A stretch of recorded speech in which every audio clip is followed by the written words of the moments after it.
गौरशाही मरबा डेरे सय्यदीजी आणि माझे प्रिय सद्गुरू गौरशाही महाराज यांना प्रणाम, साष्टांग नमस्कार.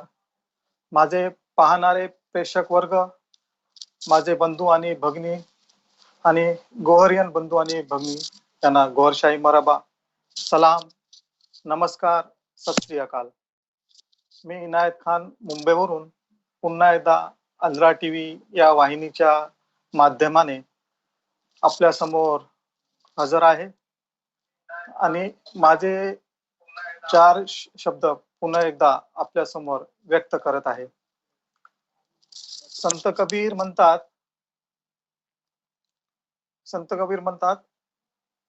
दुख में सिमरन सब करे, सुख में करे न कोय. दुख में सिमरन सब करे, सुख में करे न कोय. जो सुख में सिमरन जो करे तो दुख काय को होय. संत कबीर यांची एक ही जी वाणी आहे त्याच्यात एक सर्वांना एक ज्ञान भेटतं. आज प्रत्येक समाजात जोपर्यंत त्यांच्याजवळ सुख असतं तोपर्यंत ते सर्व विसरून जातात. त्यांना ईश्वराची अल्लाची आठवणच नसते. परंतु जेव्हा त्यांच्यावर दुःख येतं, त्यांच्यावर डोंगर कोसळतो, त्यावेळी मग त्यांना ईश्वराची आठवण येते. तेव्हा ते मग मंदिरी मशिदी जातात आणि जोपर्यंत सुख असतं तोपर्यंत त्यांचा विसरच पडलेला असतो त्यांना. म्हणजे ही जी संत कबीर यांची जी लोकांसाठी जो उपदेश आहे हे दोन ओळीच आहेत, पण त्याच्यातून एवढं मोठं मर्म आहे त्याच्यात की जर ते समजलं तर लोकांचं त्याच्यात कल्याण होऊ शकतं, त्यात त्यांचं भलं होऊ शकतं.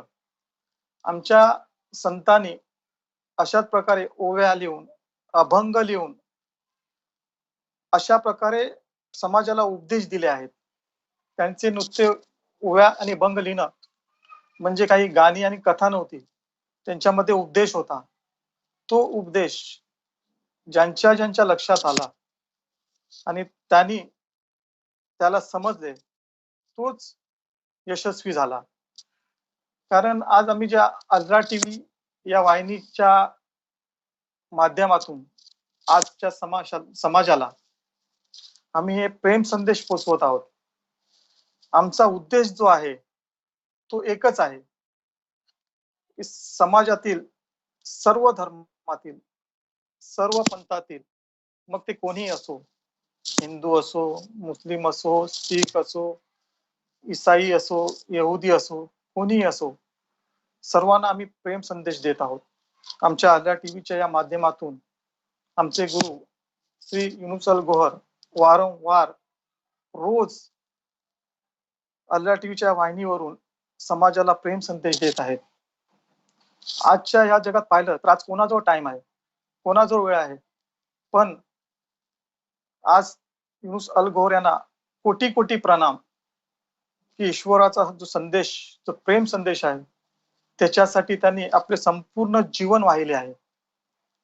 त्यांचं एकच ध्येय आहे की संपूर्ण समाजात समाज सुधारणा करावी. आणि समाज सुधारणा होईल कशी?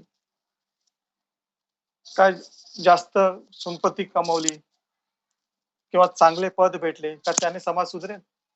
नाही. जोपर्यंत तुमच्या हृदयात दुसऱ्याबद्दल आदर, आपुलकी जोपर्यंत येत नाही, आदरभाव निर्माण होत नाही, जोपर्यंत आपल्यातील भेदभाव आपण दूर करत नाही, तोपर्यंत या समाजात समाज सुधारणा होऊ शकत नाही. आणि ह्यासाठी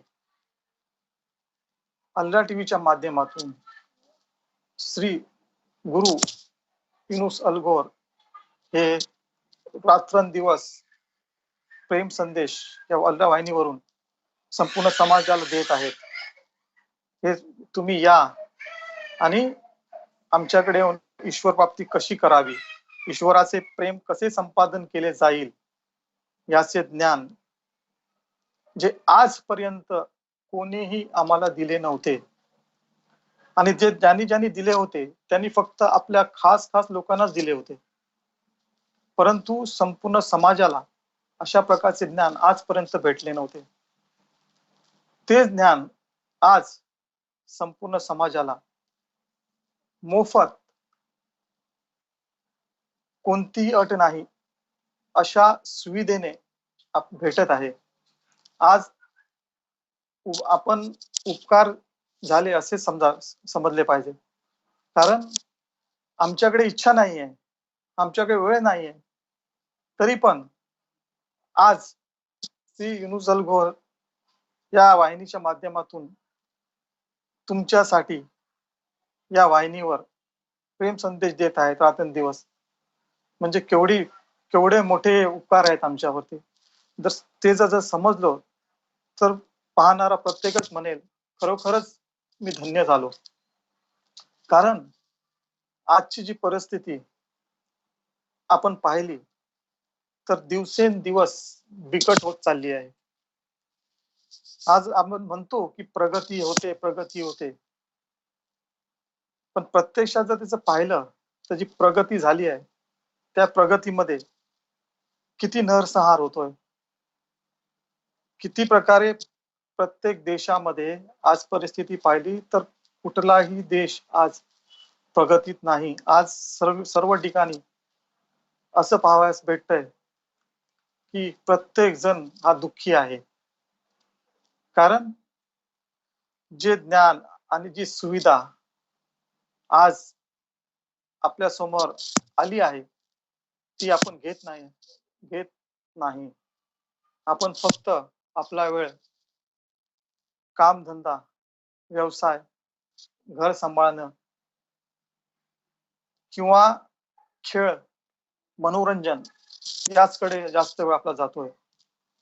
जो वेळ आपण काहीतरी शिकून त्याने आपला उद्धार व्हावा यासाठी करावायच हवा, तो वेळ आपला व्यर्थ होत आहे आणि याची आज आपल्याला समज पटत नाहीये. येणाऱ्या काळात याचं तुम्हाला नक्कीच पश्चाताप होईल. कारण एक म्हण आहे की तोंडातून निघालेले शब्द आणि धनुष्यातून निघालेला बाण तेव्हा कधीच परत येत नाही. तसंच ही जी वेळ आहे, ही जी सुवर्ण संधीची वेळ आहे ती परत फिरून येणार नाही. म्हणून आज आम्ही या भारत देशात प्रत्येक राज्यातून आमचे प्रिय मित्र आपापल्या भाषेतून आमच्या समाजाची प्रगती व्हावी, आमच्या धर्मातील आमचे मित्र, आमचे बंधू, आमच्या भगिनी यांना प्रेम संदेश देता यावा म्हणून या ALRA TV चॅनलच्या माध्यमातून आम्ही आमचे मत व्यक्त करत आहोत. या आणि हा प्रेम संदेश घ्या. हा काही आमचा खाजगी नाही आहे. प्रत्येक धर्मात, प्रत्येक ग्रंथात आपण पाहिले तर हे संदेश आहेत, परंतु आपल्याला ते पाहण्याची वेळ नाहीये. कारण आपण एकदम कामधंद्यामध्ये एवढे व्यस्त झालो आहोत की तेवढी फुरसतच नाही. म्हणून हे प्रेम संदेश आम्ही ALRA TVच्या या माध्यमातून समाजाला देत आहोत आणि याचे आदेश आम्हाला आमचे गुरु युनुस अलगोहर यांनी दिले आहेत. त्यांच्या आदेशाचे पालन करत आज आम्ही या समाजासमोर आमच्या बहिणी, आमचे बांधव, आमचे वडील आणि मोठ्या व्यक्ती त्यांपर्यंत पोहोचविण्याचा प्रयत्न करत आहोत. आपण यामध्ये सहभागी व्हा. तुम्हाला काहीच देण्याची गरज नाही. फक्त एवढंच की हे ज्ञान समजण्याची गरज आहे. ज्यावेळी ते समज येईल त्यावेळी आपणच त्याला मान्य कराल. कारण जेव्हा आपण आपल्या कपड्यावरती सुगंध लावतो आणि बाहेर जातो त्यावेळी कोणाला सांगायची गरज नसते मी सुगंध लावलाय. समोर असणारी व्यक्तीच विचारते की तू कुठला सुगंध लावलायस. कारण त्या सुगंधातून जो वास येतो त्यावरून त्याला अनुभव होतो की समोरच्या व्यक्तीने सुगंध लावलाय. म्हणजेच ज्यावेळी तुम्हाला हे ज्ञान समजेल आणि त्याची प्रचिती होईल त्यावेळी तुम्हाला समजवण्याची पण गरज नाही, कारण एकदा ते ज्ञान तुमच्या हृदयात उतरले तर आपण आपोआपच त्या ईश्वर भक्तीमध्ये लीन व्हाल. आणि आपण जी आराधना करता, आपण जी भक्ती करता, आपण जी नमाज पडता, त्यामध्ये तुम्हाला आनंद येईल, जो आनंद आजपर्यंत आपल्याला अनुभवता आला नव्हता. अगोदर आपण काय केलं होतं आणि आज आपण काय करत आहोत याची आपोआपच आपल्याला परिस्थिती निर्माण होईल. आणि त्यामुळे जे अगोदरचे आपले जे जीवन होतं, ते जीवन आणि आजचं जीवन यात काय फरक आहे याचा स्वतःच अनुभव आपल्याला येईल. म्हणूनच वारंवार हे प्रेम संदेश या ALRA टीव्हीच्या माध्यमातून त्या संपूर्ण समाजाला देण्यात येत आहेत. आजच्या या इंटरनेटच्या युगामध्ये ही सुविधा म्हणजे सर्व समाजाला एक मोठी देणगीच आहे. कारण आज जर कुठलेही गुरु किंवा सद्गुरू हे जर 7 समुद्रापलीकडे असतील तर आपण तिथे कसे जाऊ शकतो? का आपल्याकडे तशी सुविधा आहे का? त्याच्यासाठी लागणारा खर्च, त्याच्यासाठी लागणारा वेळ हे सर्व पण पाहावे लागते ना. आणि हे सर्व करून सुद्धा तिथपर्यंत पोहोचू की नाही ते ईश्वरालाच माहित. मग अशा वेळी इंटरनेट हे असे माध्यम ईश्वराने देणगीच्या स्वरूपात आमच्या समोर ठेवला आहे. त्याचा सदुपयोग करा, त्याचा फायदा घ्या. कारण हा इंटरनेट नुसता तुम्हाला मनोरंजनासाठी नाही आलाय. याच्या माध्यमातून तुम्हाला हे ज्ञान भेटतंय. हे ज्ञान घेऊन आपण आपला उद्धार करा, हीच कळकळीची विनंती आहे. तसेच आमचे या आजच्या समाजाला प्रेम संदेश आम्ही देत आहोत. यामध्ये आमच्यासारखे नवनवीन मंडळी, सर्व धर्मातील व्यक्ती आपल्या समोर आपल्या भाषात आपापले मत व्यक्त करत आहेत.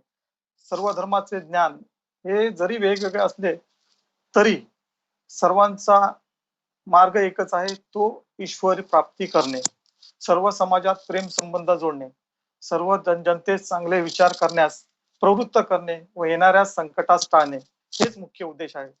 जोपर्यंत मनातून एक दुसऱ्याचे आदर आपण करत नाही तोपर्यंत आपले भवितव्य अंधारमय आहे व ते प्रकाशित करणे फार गरजेचे आहे.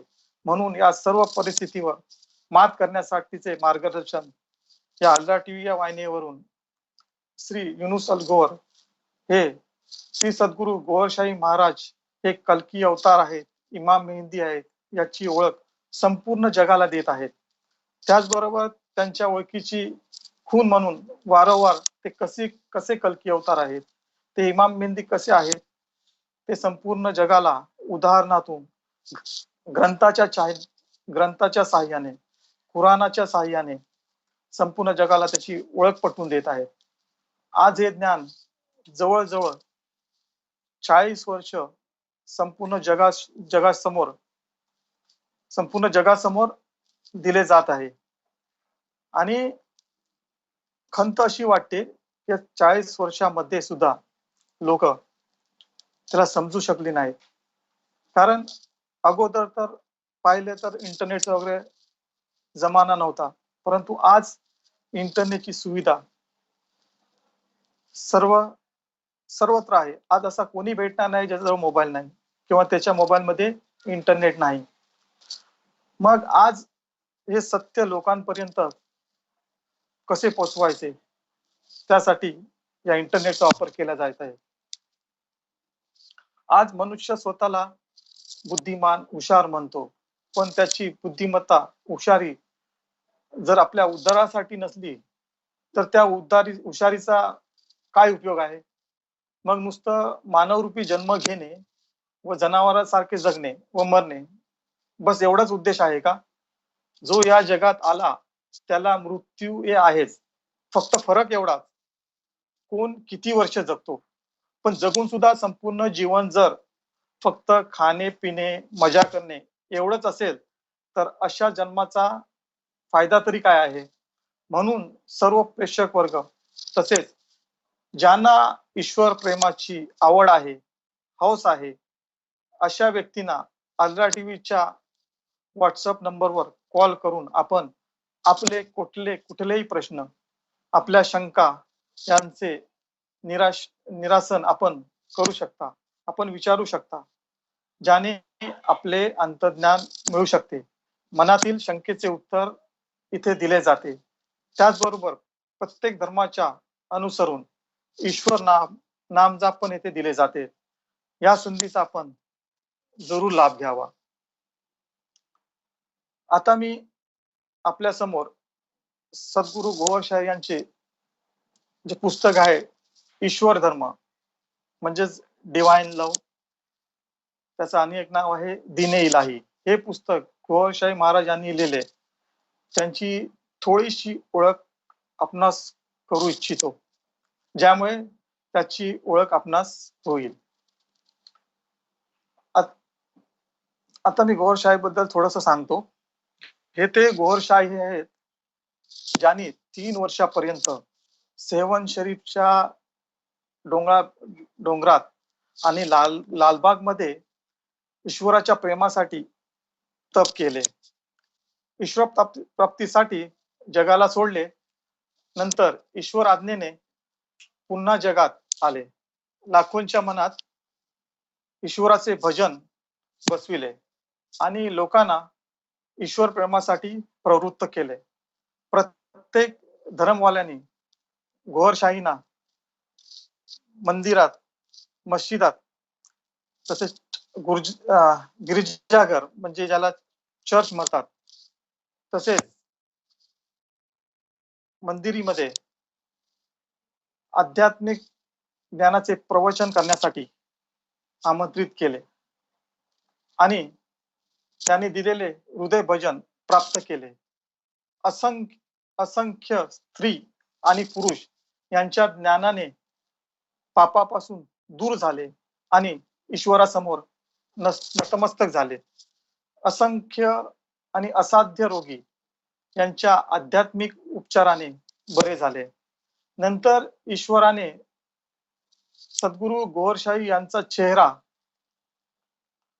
चंद्रावर दाखविला. पुन्हा शिवलिंग मध्ये पण त्यांचे प्रतिबिंब आले, ज्याला शिवलिंग म्हणजे ज्याला मुस्लिम बांधव हजरे अस्वद असे सुद्धा म्हणतात. संपूर्ण जगात याची प्रसिद्धी झाली. परंतु काही जळणारे विद्वान, मौलवी, संत यांच्यावर आतून द्वेष करत होते.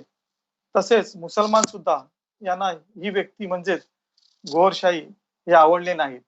यांनी लिहिलेले पुस्तक त्यांच्यात भेसळ करून काही समाजकंटकांनी यांच्यावर धर्माज्ञा मोडणारे, त्यांना अधर्म केला म्हणून फाशी देण्यासारखे गुन्हे नोंदविले. मँचेस्टरमध्ये यांच्या निवासस्थानी पेट्रोल बॉम्ब सुद्धा फेकण्यात आले. कोठरीमध्ये प्रवचन करतेवेळी हँडग्रेड बॉम्बने आक्रमण केले गेले. लाखो रुपये त्यांना मारण्यासाठी बक्षीस ठेवण्यात आले. 5 प्रकारचे खोटे आरोप देशात त्यांना फसविण्यासाठी करण्यात आले. नवाज शरीफ मुळे सिंध सरकार पण यात सहभागी होती. 2 केस ठार मारण्याचे, अवैध अस्त्र आणि अवैध अधिकारी बाळगणे अशी धारा लावण्यात आली. अमेरिकेत स्त्री अत्याचार आणि अकारण बंधक असे खोटे आरोप बनविण्यात आले. यांना समाजात खूप बदनाम करण्याचे कारस्थान रचले गेले. परंतु शेवटी न्यायालयाने संपूर्ण जाच पडताळणी करून सर्व खोटे आरोप जे होते ते फेटाळून लावले व त्यांना सन्मानाने आणि मानपूर्वक यातून मुक्त केले. अशा प्रकारे ईश्वराने आपल्या या मित्राची प्रत्येक संकटातून त्यांना वाचविले. म्हणजे अशा प्रकारे ईश्वरांनी त्यांची मदत केली.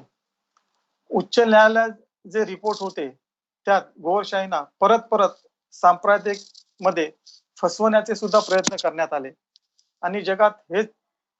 आणि पाहिलं तर जगात हेच चालले आहे की चोराला सोडून संन्यासाला सोड. म्हणजे जो चांगलं कार्य करतो त्याच्या मागे सर्वच हात धुवून लागतात, परंतु शेवटी विजय हा नेहमी सत्याचाच होतो. आज त्यांचे उपदेश, मार्गदर्शन संपूर्ण जगाच्या कोण्या कोण्यापर्यंत पोचत आहे व सर्व धर्माचे लोक सन्मानाने व आदराने ते मानत आहेत आणि त्याचे पालन सुद्धा करत आहेत. आणि श्री सद्गुरु लोहरशाही यांची भूमिका काय आहे ते म्हणतात, जे धर्म आकाशवाणी आणि ग्रंथाद्वारे स्थापित झाले ते सर्व धर्म सत्य आहेत.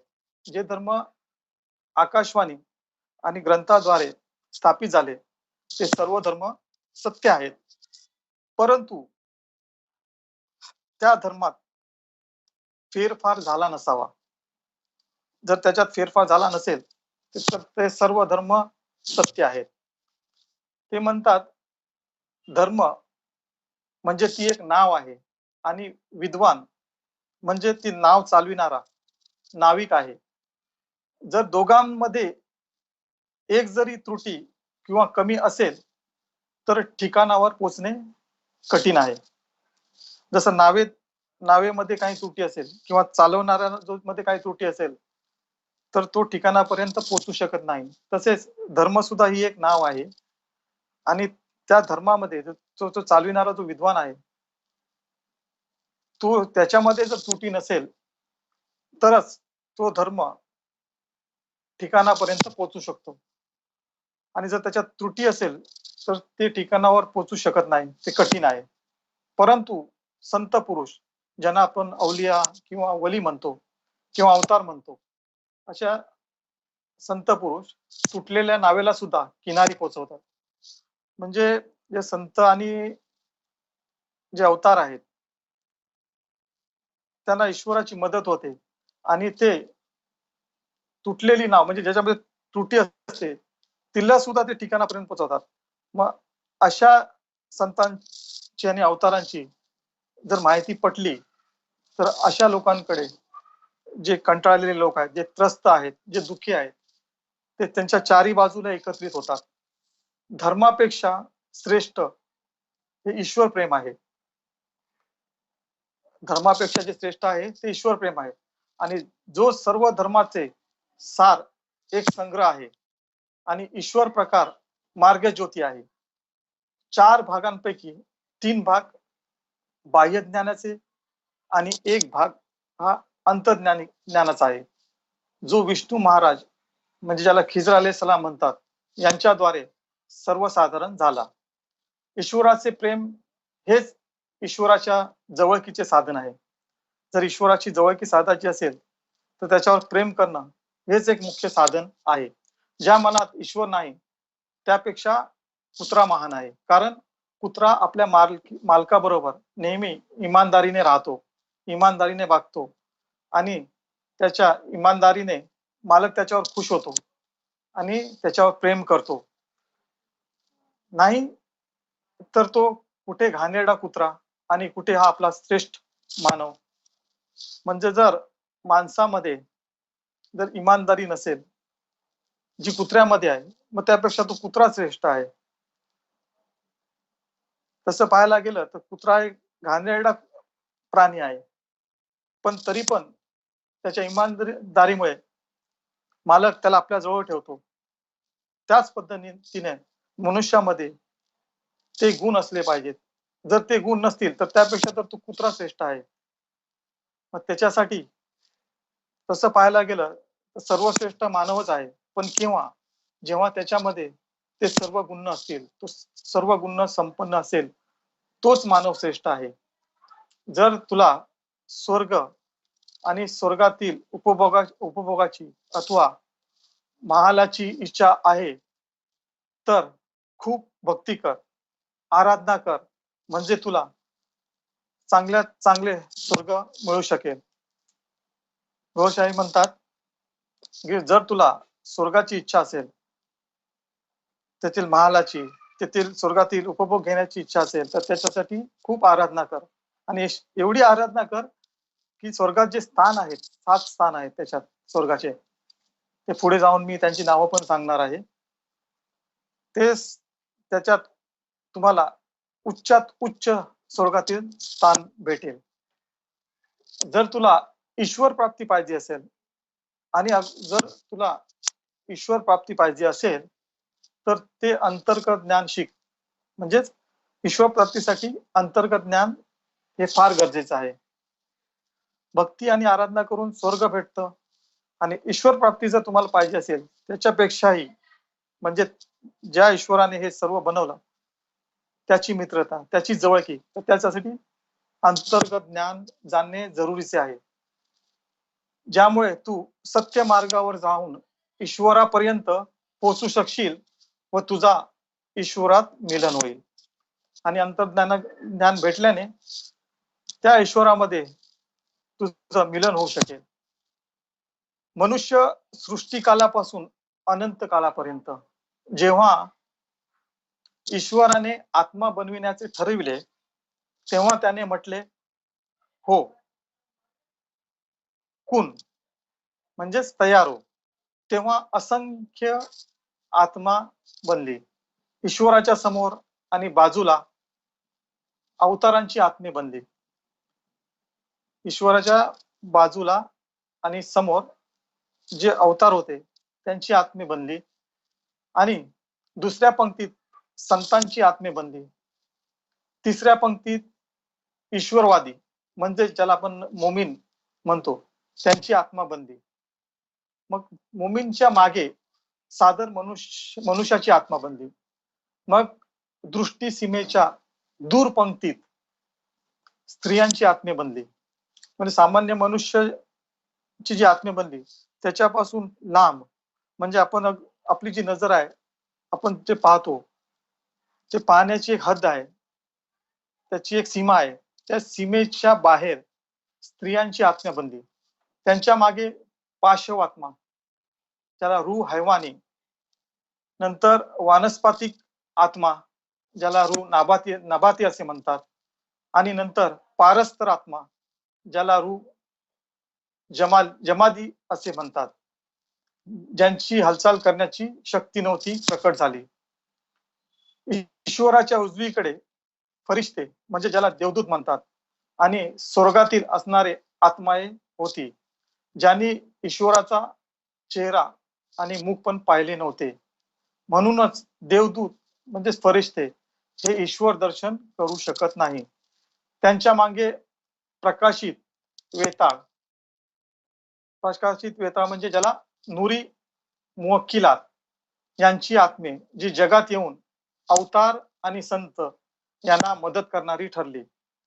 ईश्वराच्या डाव्या बाजूला जिन्नात यांची आत्मे, त्याच्या मागे अधर्मी वेताळ म्हणजे एक जे होते ते प्रकाशित वेताळ होते आणि एक दुसरे जे होते त्याच्या अपोजिट त्याच्या विरुद्ध अधर्मी वेताळ ज्याला सिफली मुवक्किलात आणि दुष्टात्माची म्हणजे राक्षसाची आत्माए बनली. ही सर्व आत्माए जगामध्ये जाऊन वाईट कर्मांना आणि सैतानाला मदत करतील. डावीकडे दृष्टी सीमेपासून जी आत्मे बनली त्यांना ईश्वर दर्शन प्राप्त होऊ शकणार नाही.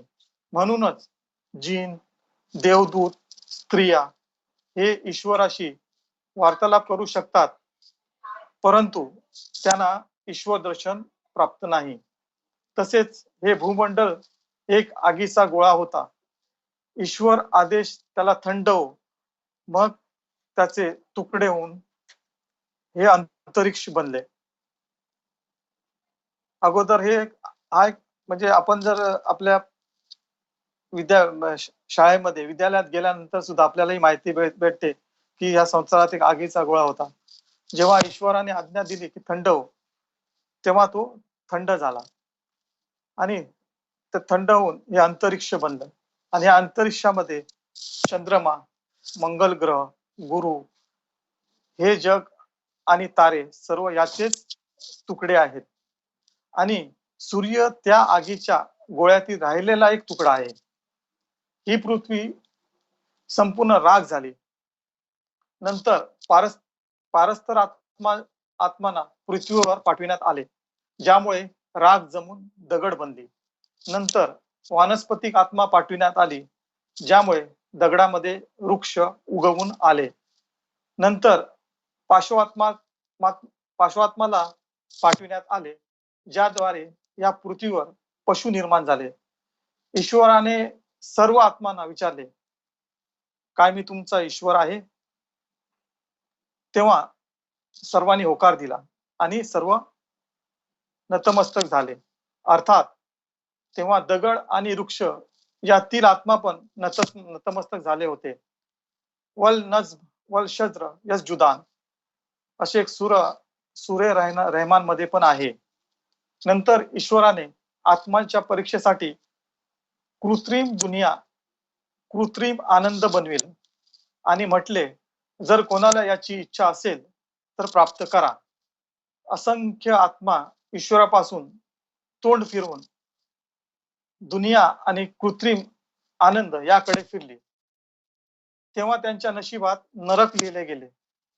नंतर ईश्वराने स्वर्गाचे दृश्य दाखविले, जे त्यापेक्षाही चांगले होते.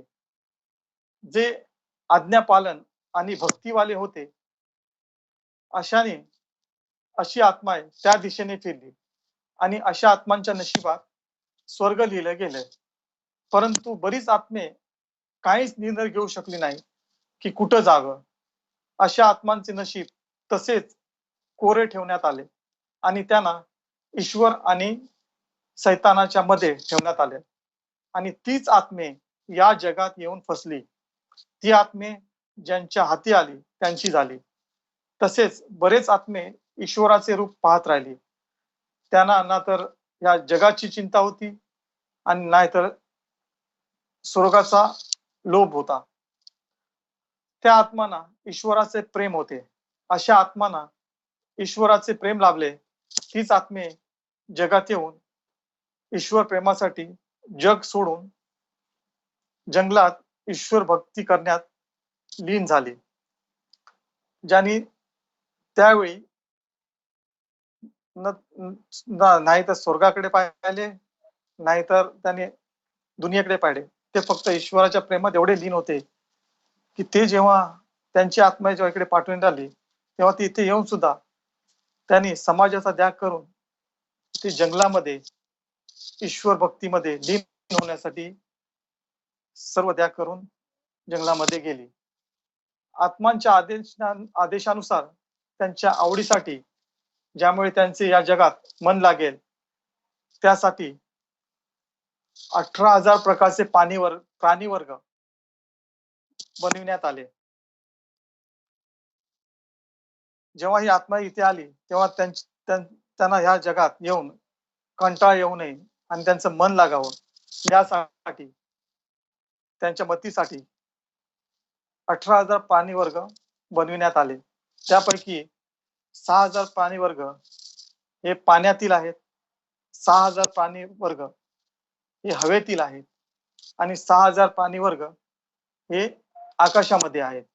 नंतर ईश्वराने 7 प्रकारचे स्वर्ग आणि 7 प्रकारचे नरक बनविले. त्यामध्ये जे 7 स्वर्ग आहेत त्यांचे नाव मी आपल्याला सांगतो. एक आहे खुल्द, दुसरी आहे दारुस सलाम, तिसरा आहे दारुल करार, चौथा आहे अदन, पाचवा आहे अलमावा, सहावा आहे नाता आणि त्याच्यानंतर सहावा आहे नईम आणि सातवा आहे जन्नतुल फिरदौस. ही सर्वात श्रेष्ठ जन्नतुल फिरदौस जी आहे ती सर्वात श्रेष्ठ स्वर्ग म्हणून मानली जाते. तसंच नरक पण आहेत 7 प्रकारचे. त्याच्यामध्ये एक आहे सकर, दुसरं सईर, तिसरं नाता, चौथा हुतमा, पाचवा जहीम, सहावा जहन्नम, म्हणजे जहन्नम तर प्रत्येक वेळी आपल्या बोलण्यात वापरण्यात येतो. सातवा आहे हाविया. हे सर्व नाम जे आहेत ते सुरियानी भाषेतील आहेत आणि सुरियानी भाषा ही ईश्वराची आपली भाषा आहे, ज्या भाषेत तो आपल्या देवदूतांबरोबर, आपल्या फरिश्त्यांबरोबर या सुरियानी भाषेतच संवाद साधतो. सर्व धर्मामध्ये ही श्रद्धा आहे आणि विश्वास आहे ईश्वर ज्याला पण ठरविल त्याला स्वर्गात किंवा नरकात पाठवेल. कारण हा प्रत्येक धर्मामध्ये ही श्रद्धा आहे आणि विश्वास आहे. कोणाला नरकात पाठवावं आणि कोणाला स्वर्गात, हे सर्व काही ईश्वराच्या इच्छेवर आहे. त्याच्या मनात ज्याला पण तो कोणी असो त्याला स्वर्गात पाठवू शकतो किंवा नरकात पाठवू शकतो. आणि हा सर्व विश्वास प्रत्येक धर्मात आपणास पाहावयास भेटतो. जर त्याच वेळी ज्या आत्म्यांना नरकात पाठविले गेले असते, जेव्हा आत्मे बनविले तेव्हा त्यांना दुनिया दाखविली गेली आणि त्यांच्या नशिबी नरक लिहिण्यात आलं, त्याच वेळी जर त्यांना जर नरकात पाठविले असतं तर ती आत्मा ईश्वराजवळ त्यांनी प्रश्न केला असता, त्यांनी विरोध केला असता, तर ती आत्मा ईश्वरास प्रश्न केला असता आणि त्यांनी विरोध केला असता, आम्ही कोणता पाप केला? ईश्वराने म्हटले, मग तुने तर माझ्याकडे तोंड फिरून स्वतःच दुनिया मागितलीस. मग आत्म्याने म्हटले असते, काय म्हटले असते? ते तर माझ्या अज्ञानामुळे मी होकार दिला. मला जर ज्ञान असतं तर मी होकार दिलाच नसता. ते माझ्या अज्ञानामुळे झाले. मी तसे अपराधी कर्म तर नाही केले ना. मग मी कुठले अपराधी कर्म नाही केले तर मग कशाला नरकात पाठवतो? या सर्व तर्क वितर्क प्रश्नांना उत्तर देण्यासाठी त्या आत्म्यांना या जगात पाठविण्यात आले. म्हणजे ते तर्क वितर्क करतील म्हणून त्याच्यासाठी या दुनियात त्या आत्म्यांना पाठविण्यात आले. हे या मागचे उद्देश होते. आदम ज्यांना आपण शंकर महाराज म्हणता, त्यांना स्वर्गाच्या मातीतून त्यांचे शरीर देह बनविले गेले. नंतर मनुष्य आत्मा व्यतिरिक्त प्राणीवर्ग पण त्यांच्यात ठेवले गेले. जेव्हा आदमचं शरीर बनवले जात होते तेव्हा सैतानाने ईर्षेने त्यांच्या शरीरावर थुकले, जे त्यांच्या नाभी भागात पडले आणि ती थुंक त्यातील जंतू या नाभीत म्हणजे आदम यांच्या शरीरात ते मिश्रित झाले, जे ईर्षेने सैतानाने जे थुकलं. आणि सैतान हा जिन्नात समूहातील आहे आणि त्याला ईश्वराने आगीपासून बनवले आहे आणि मानवास ईश्वराने मातीपासून बनविले आहे. त्यामुळे सैतानाच्या विचाराप्रमाणे तो आपल्याला श्रेष्ठ समजतो. त्याचे विचार हे आहेत की मी आगीपासून बनलोय आणि मानव हा मातीपासून बनलाय आणि नक्कीच मातीपेक्षा मी श्रेष्ठ आहे. आणि ईश्वराने आदमला बनवलं त्यामुळे त्याच्यात ईर्ष्या निर्माण झाली आणि त्या ईर्ष्यातून त्याने त्यांच्या देहावर थुकलं आणि ते थूक त्यांची त्या नाभीवर पडली आणि त्या थुकीतून जे किटाणू निघाले ते नाभीत मिश्रित झाले. एक मुस्लिम धर्मात हदीस आहे. हदीस म्हणजे मुस्लिम धर्माचे पैगंबर मोहम्मद साहेब यांनी आपल्या मानणाऱ्यांना जे कथन केलंय त्याला हदीस असे म्हणतात. जेव्हा मनुष्याचा जन्म होतो तेव्हा त्याच्याबरोबर एक सैतान जिन पण जन्मतो. हा शरीर हा देह मात्र एक मातीचं घर आहे. ज्यामध्ये 16 प्राणी वर्ग सूक्ष्म शक्तीमध्ये बंद आहे, परंतु दैत्य म्हणजेच खन्नास आणि 4 पक्षी आणखी आहेत जे राक्षसी आहेत, ते पण या शरीरात बंद आहेत. पण हे खन्नास आणि जे राक्षसी आहेत ते नाभीमध्ये बंद आहेत. आणि बाकीच्या शक्त्या 16 शक्त्यातील आहेत, त्यापैकी 5 शक्त्या ज्या आहेत त्या वक्षस्थळी आहेत आणि एक जी आहे ती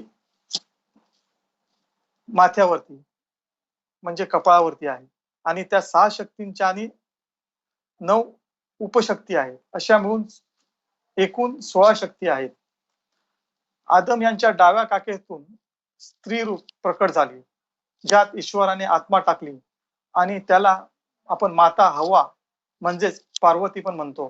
नंतर त्यांना स्वर्गातून काढून आदम म्हणजेच शंकर यांना श्रीलंका आणि पार्वती म्हणजेच माता हवा यांना जिद्दामध्ये उतरवण्यात आले, ज्यांच्याद्वारे एशिया खंडात जन्मक्रम सुरू झाले आणि आकाशातील बाकी आत्मे क्रमबद्ध यायला सुरुवात झाली आणि त्या आत्म्यांना शिक्षण आणि दीक्षा देण्यासाठी, ज्ञान देण्यासाठी धर्माच्या रूपाने विद्यालयाची स्थापना झाली आणि सृष्टी काळाच्या दिवसाच्या भाग्याप्रमाणे कोणी धर्मात तर कोणी विना धर्माची राहिली. ईश्वराची आवडती आत्मे सुद्धा या जगात आली. कोणी मुस्लिमांच्या घरी, कोणी हिंदूंच्या घरी, कोणी सिखांच्या घरी, कोणी ख्रिश्चनांच्या घरी जन्मली आणि आपल्या धर्माच्या ज्ञानानुसार ईश्वर प्राप्तीचे प्रयत्न करू लागली. प्रत्येक धर्मातील खास व्यक्तीने एकांत जीवन पद्धतीचा वापर केला. काही लोक म्हणतात इस्लाममध्ये एकांत जीवन नाही, पण हे चुकीचं आहे. कारण पैगंबर मोहम्मद जेव्हा त्यांनी अवतार म्हणून घोषित केले नव्हते, तेव्हा ते एकांतात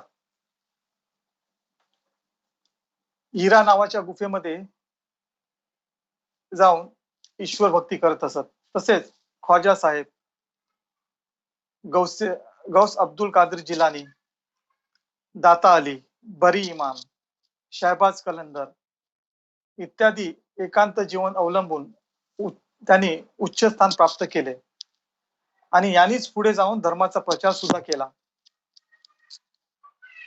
जगात मनुष्याची सुरुवात कशी झाली हे थोडंफार सांगण्याचा प्रयत्न करतो आणि हे सर्व ज्ञान दिने इलाही डिवाइन लव या पुस्तकामध्ये सद्गुरू गोहरशाही यांनी याचे वर्णन केलं आहे.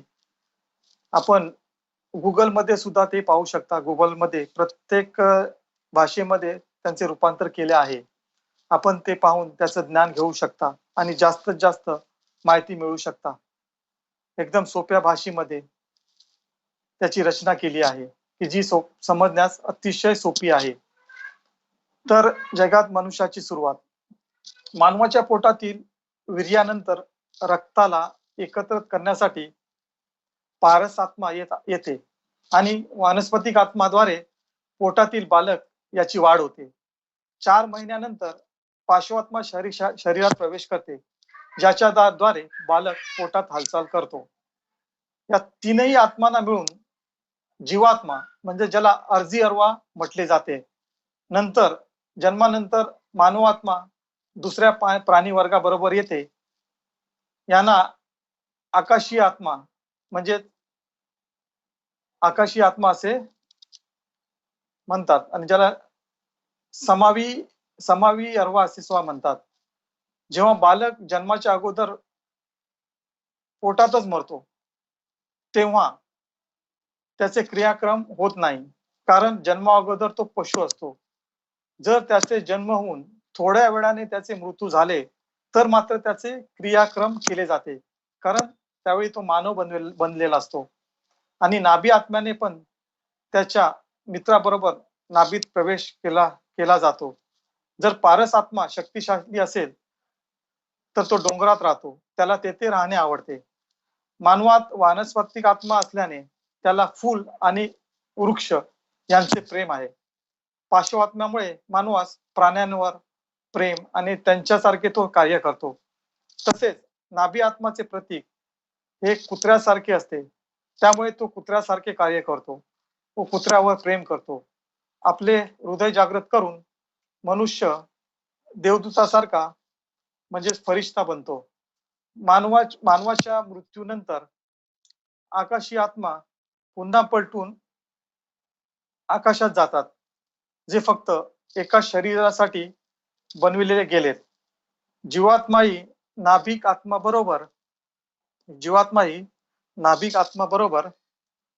याच जगात राहतात.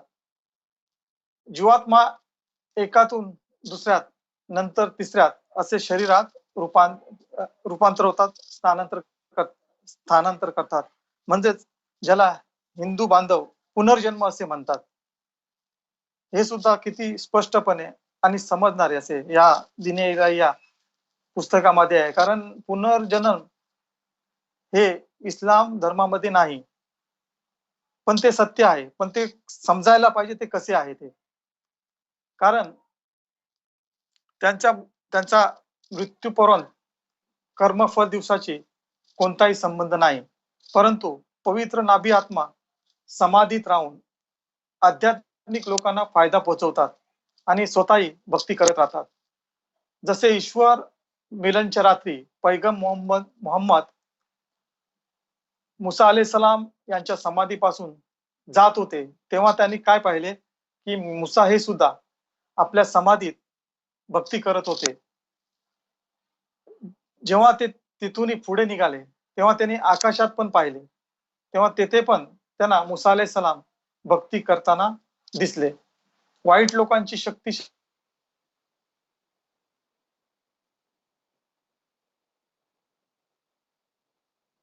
प्रवेश करून त्यांना त्रास देतात. त्यांना पिशाच्च असे सुद्धा म्हणतात. इंजिन बायबल मध्ये आहे, जिजेस ईसा मसीह मानवातील पिशाच्च बाहेर काढत. जीवात्मा आणि नाभिआत्मा यात जगात राहतात. मानवात्मा इल्लीन जगत आणि सिज्जीन जगत यात राहतात. शक्ती जर प्रबळ ताकदवर असेल तर इल्लीन मध्ये राहते, नाहीतर समाधीतच नष्ट होते. नाभिक आत्मामुळे मनुष्य अपवित्र झाला. या नाभी आत्मामुळे मनुष्य अगोदर पवित्र होता, परंतु जेव्हा त्याच्यामध्ये नाभी आत्मा आली तेव्हा तो अपवित्र झाला. म्हणून भुल्लेशाह पण म्हणतात, इस नफ्स पलितने पलित किया, असा मुंडो पलित नसी. असे भुल्लेशाह पण म्हणतात. म्हणजे या नफ्समुळे, या नाभीमुळे आम्ही अपवित्र झालो. नाभी आत्मा पवित्र करण्यासाठी, या आत्माला पवित्र करण्यासाठी ग्रंथ आणि पुस्तके आली, संत आले, त्याच्यासाठी अवतार आले.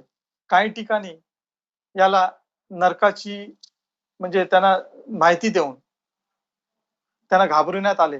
काही ठिकाणी त्यांना स्वर्गाचे मोह दाखवण्यात आले.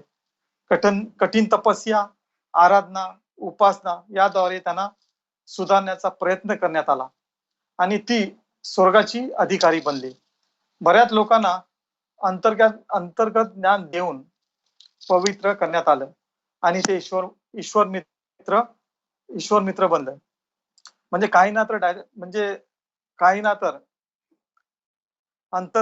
अंतर्गत ज्ञान देऊन पवित्र करून ते ईश्वर मित्र सुद्धा झाले. आता ही नाभी आत्मा आहे काय? तर ही नाभी आत्मा म्हणजे एक सैतानी किटाणू आहे. देहातील नाभी या भागात याचं स्थान आहे. सर्व संत, अवतार यांनी याच्या धूर्ता आणि कपटीपणापासून ईश्वराजवळ शरण मागितलंय. याचे जेवण म्हणजे ज्याचे जे भोजन आहे ते फॉस्फरस आणि दुर्गंध आहे, आणि ती म्हणजे हाडे, कोळसे आणि शेण यात असते. प्रत्येक धर्मात पती पत्नी क्रीडेनंतर आंघोळ करण्यावर जास्त भर दिला जातो, कारण काम क्रीडेनंतर आपल्या शरीरातून दुर्गंध निघते. ती आपल्या कातडीच्या बारीक छिद्रातून ही दुर्गंध बाहेर पडते आणि दुर्गंध प्रकारचे पेय आणि दुर्गंधित पशु यांचे मांस सुद्धा खाण्यास सक्त मनाई आहे. सृष्टिकालच्या वेळी ईश्वराच्या समोरील जी आत्मा होती, पारस आत्मा, सर्व एकमेकात मिसळली. पारस आत्मामुळे मनुष्याने दगडांचे घर बनविले आणि वानस्पतिक आत्मामुळे वृक्ष आणि लाकडाची घरे बनविली. वृक्षामुळे यांना फायदा झाला. चांगली स्वच्छ ऑक्सिजन वृक्षामुळेच मिळाली. माणूस या पाश्वात्माची जगात येऊन प्राणी बनली, त्यांना मनुष्य जातीसाठी भक्ष्य जेवण म्हणून ठरविले गेले. ईश्वराच्या डावी बाजूची जिन्नात आणि दुष्ट वेता बनले, त्यांच्या मागील दुष्ट प्रेते मनुष्यासाठी शत्रू बनले. त्यांच्या पारस्तरात्मा जगात आल्याने राख आणि कोळसा बनली, ज्यांची गॅस मनुष्यास हानिकारक ठरली. त्यांच्या वानस्पतिक आत्माने भयंकर विषारी आणि काटेदार वृक्ष बनले. तसेच त्यांच्या पाशत्वात्मामुळे नरभक्षी हिंसक प्राणी जन्मले. तसेच पक्षी पण बनले. मानव शत्रूला मुळे अशा पक्षींना खाण्यास मनाई करण्यात आली आहे. त्यांची ओळख म्हणजे काय आहे? त्यांची ओळख आहे की ते जे पक्षी आहेत ते आपल्या पंजाने आपला आहार खातात, आणि असे जे पक्षी आहेत त्यांना खाण्यास सक्त मनाई करण्यात आली. ईश्वराच्या उजव्या बाजूला आत्म्यांना मनुष्याचे दास, संदेशवाहक आणि मदत करणारे बनविले गेले, आणि मनुष्यास सर्वात जास्त ज्ञान देऊन आपला प्रतिनिधी म्हणून नियुक्त करण्यात आला. आता मानवाची स्वतःची इच्छा आणि परिश्रम हे त्याचे नशीब आहे. त्याने प्रतिनिधी बनावे की प्रतिनिधित्व नाकारावे. नाभी आत्मा ही स्वप्नात शरीरातून बाहेर जाते, आणि त्या मानवाची समान प्रतिकृती ही जिन्नात आणि सैतान यांच्या गटात फिरते. नाभी बरोबर दैत्य म्हणजे खन्नास पण असतो. याची मुखाकृती हत्तीसारखी असते. ही नाभी आणि हृदय यांच्यामध्ये बसलेली असते. मनुष्याला पथभ्रष्ट करण्यासाठी नाभी आत्माची ही मदत करते. त्या व्यतिरिक्त 4 पक्षी सुद्धा पथभ्रष्ट करण्यासाठी 4 शक्ती बरोबर चिकटून बसलेले असतात. जसे हृदय भागात जो पक्षी आहे तो कोंबडा आहे. त्याच्या शक्तीमुळे हृदयात वासना, काम, उत्तेजना निर्माण होते. हृदयात जाप केल्याने हा कोंबडा आहत पक्षी बनतो, म्हणजेच वासना जाऊन तो मानवाच्या आदेशाचा गुलाम बनतो आणि वाईट आणि चांगल्याचे ज्ञान निर्माण करतो. मग ह्या हृदयास शिष्ट हृदय म्हणजे कल्बे सलीम म्हटले जाते. सिरी ही शरीरातील एक शक्ती आहे, एक इंद्रिय आहे. त्याच्याबरोबर कावळा हा पक्षी असतो, ज्याच्यामुळे लोभ निर्माण होतो. खफी ही सुद्धा एक शक्ती आहे. या शक्तीबरोबर मोर हा पक्षी असतो. या पक्षामुळे मनात ईर्ष्या निर्माण होते. तसेच अखफा याच्याबरोबर कबूतर हा पक्षी असतो, आणि कबूतर या शक्तीमुळे तुमच्यात कृपणता निर्माण होते. जोपर्यंत तुमच्या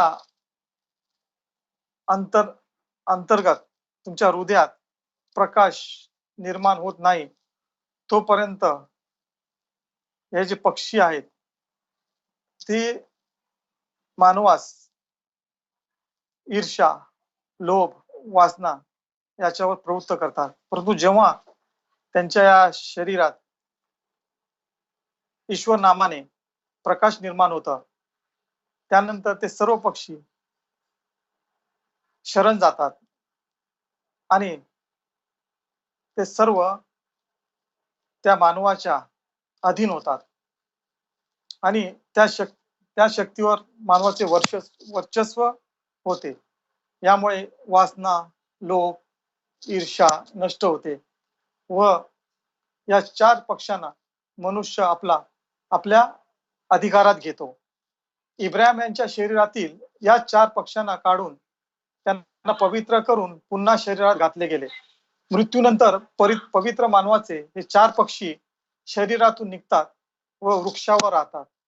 बरेच लोक काही दिवस जंगलात राहून पक्षी भाषा शिकतात व हे पक्षी त्यांच्यात मिसळतात व या पक्ष्यांद्वारे छोटे मोठे उपचारही केले जातात.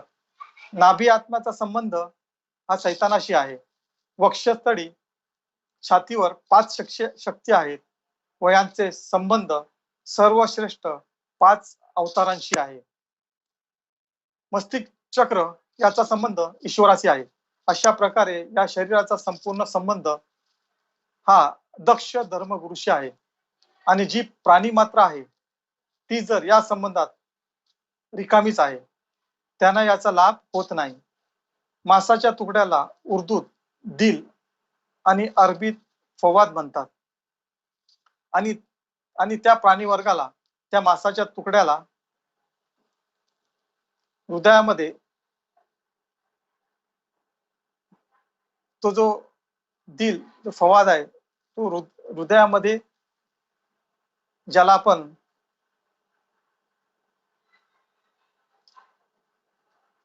तो तुकडा जो आहे, जो मांसाचा, त्याच्या बरोबर एक शक्ती आहे ज्याला कल्ब म्हणतात. तसं पाहायला गेलं तर हृदयाचं नाव कल्ब नाही आहे. कल्ब हे नाव हृदयामध्ये जी शक्ती आहे तिचं आहे. आणि त्या कल्ब या शक्तीला ईश्वर नाम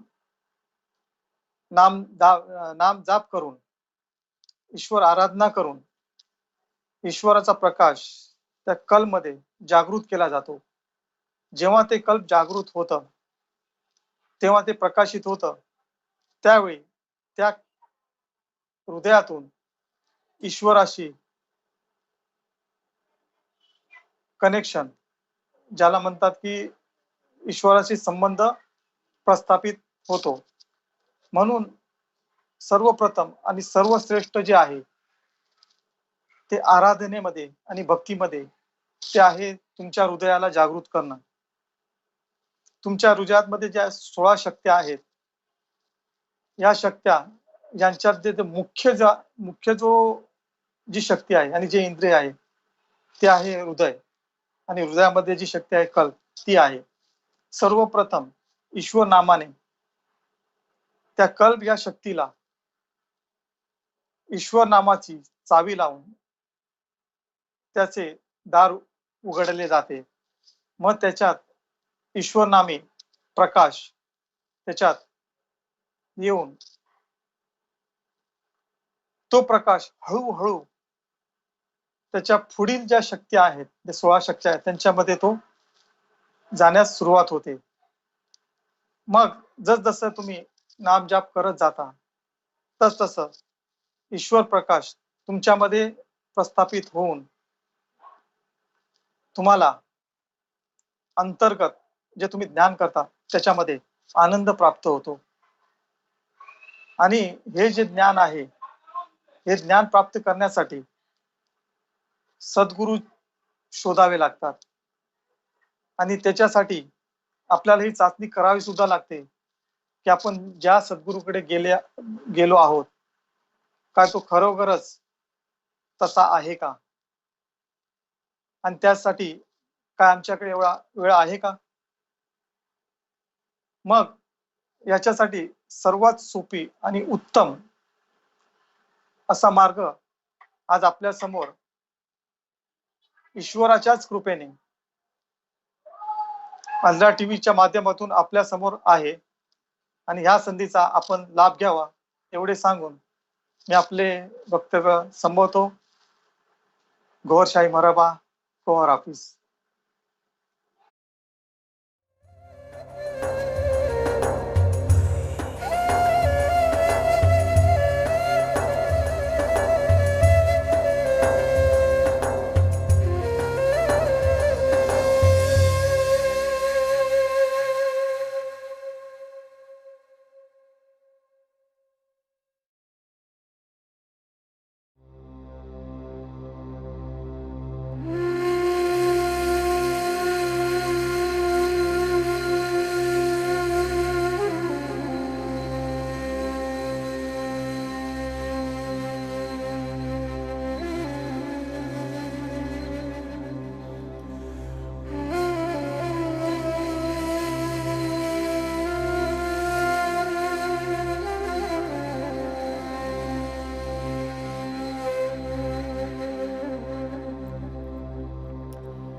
अल्हम्दुलिल्लाह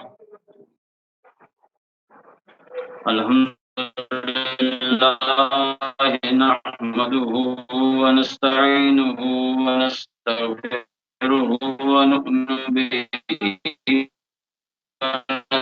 نتوكل عليه ولا نشرك سيئات أعمالنا من يهده الله ومن يضلل فلا هادي له ونشهد أن لا إله إلا الله وحده لا شريك له ونشهد أن سيدنا وسندنا ومولانا وحبيبنا وطبيبنا إلى مليكنا محمد صلى الله تعالى عليه وآله وسلم عبده ورسوله أرسله بالهدى ودين الحق. قال تعالى يا أيها النبي إنا أرسلناك شاهدا ومبشرا ونذيرا وداعيا إلى الله بإذنه وسراجا منيرا. وقال يريدون ليطفئوا نور الله بأفواههم والله متم نوره ولو كره الكافرون. والذي أرسل رسوله بالهدى ودين الحق ليظهره على الدين كله ولو كره المشركون. أما بعد فأعوذ بالله من الشيطان الرجيم. بسم الله الرحمن الرحيم. إذا جاء نصر الله والفتح ورأيت الناس يدخلون في دين الله أفواجا فسبح بحمد ربك واستغفره إنه كان توابا. صدق الله مولانا العظيم وبلغنا رسوله النبي الكريم ونحن على ذلك لمن الشاهدين والشاكرين والحمد لله رب العالمين.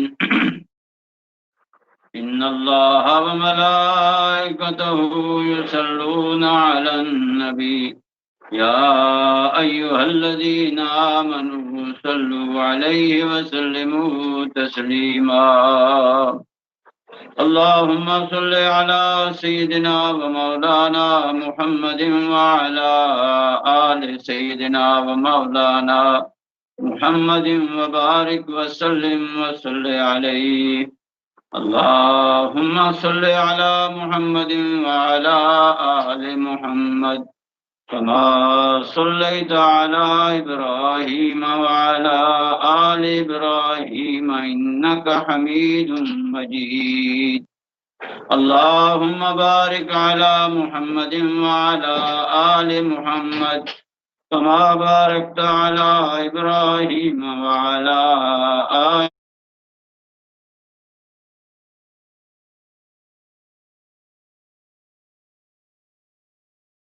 السلام عليك يا سيدي يا رسول الله. الصلاة والسلام عليك يا سيدي يا حبيب الله. الصلاة والسلام عليك يا سيدي يا شفيع المذنبين.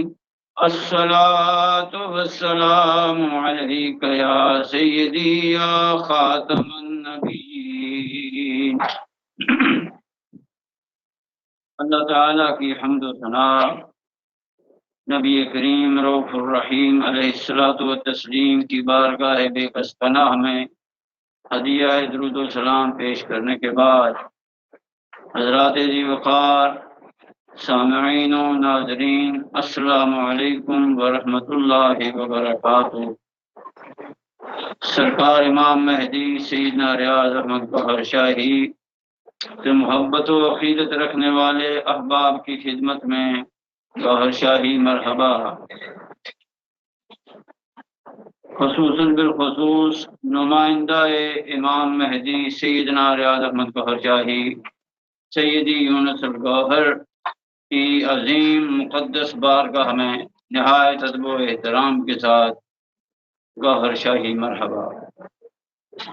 حضرات گرامی، پروگرام دین اللہ فی مرآت القرآن لے کر آپ احباب کی خدمت میں حاضر ہوں۔ یہ پروگرام روزانہ اس وقت ALRA ٹی وی کے ذریعے پوری دنیا میں نشر کیا جاتا ہے، جس میں ہم سرکار امام مہدی سیدنا ریاض احمد گوہر شاہی کی عظیم معرکۃ الآراء تصنیف لطیف، جو کہ الہامی کلام ہے اور علم لدنی کا عظیم شاہکار ہے، کتاب مقدس دین الہی کے بارے میں گفتگو کرتے ہیں، اور اس میں جو مضامین ہیں، جو سرکار نے ابواب باندھے ہیں، جو علوم و معارف بیان فرمائے ہیں، جو اسرار الہی منکشف فرمائے ہیں، اور جو فیضان نظر آپ نے رکھا ہے، اور جن معارف کا آپ نے اس کتاب کے اندر احاطہ فرمایا ہے، ہم ان معارف کے حوالے سے، علوم کے حوالے سے، تعلیم و تربیت کے حوالے سے گفتگو کرتے ہیں، اور قرآن مجید، فرقان حمید اور احادیث محمد الرسول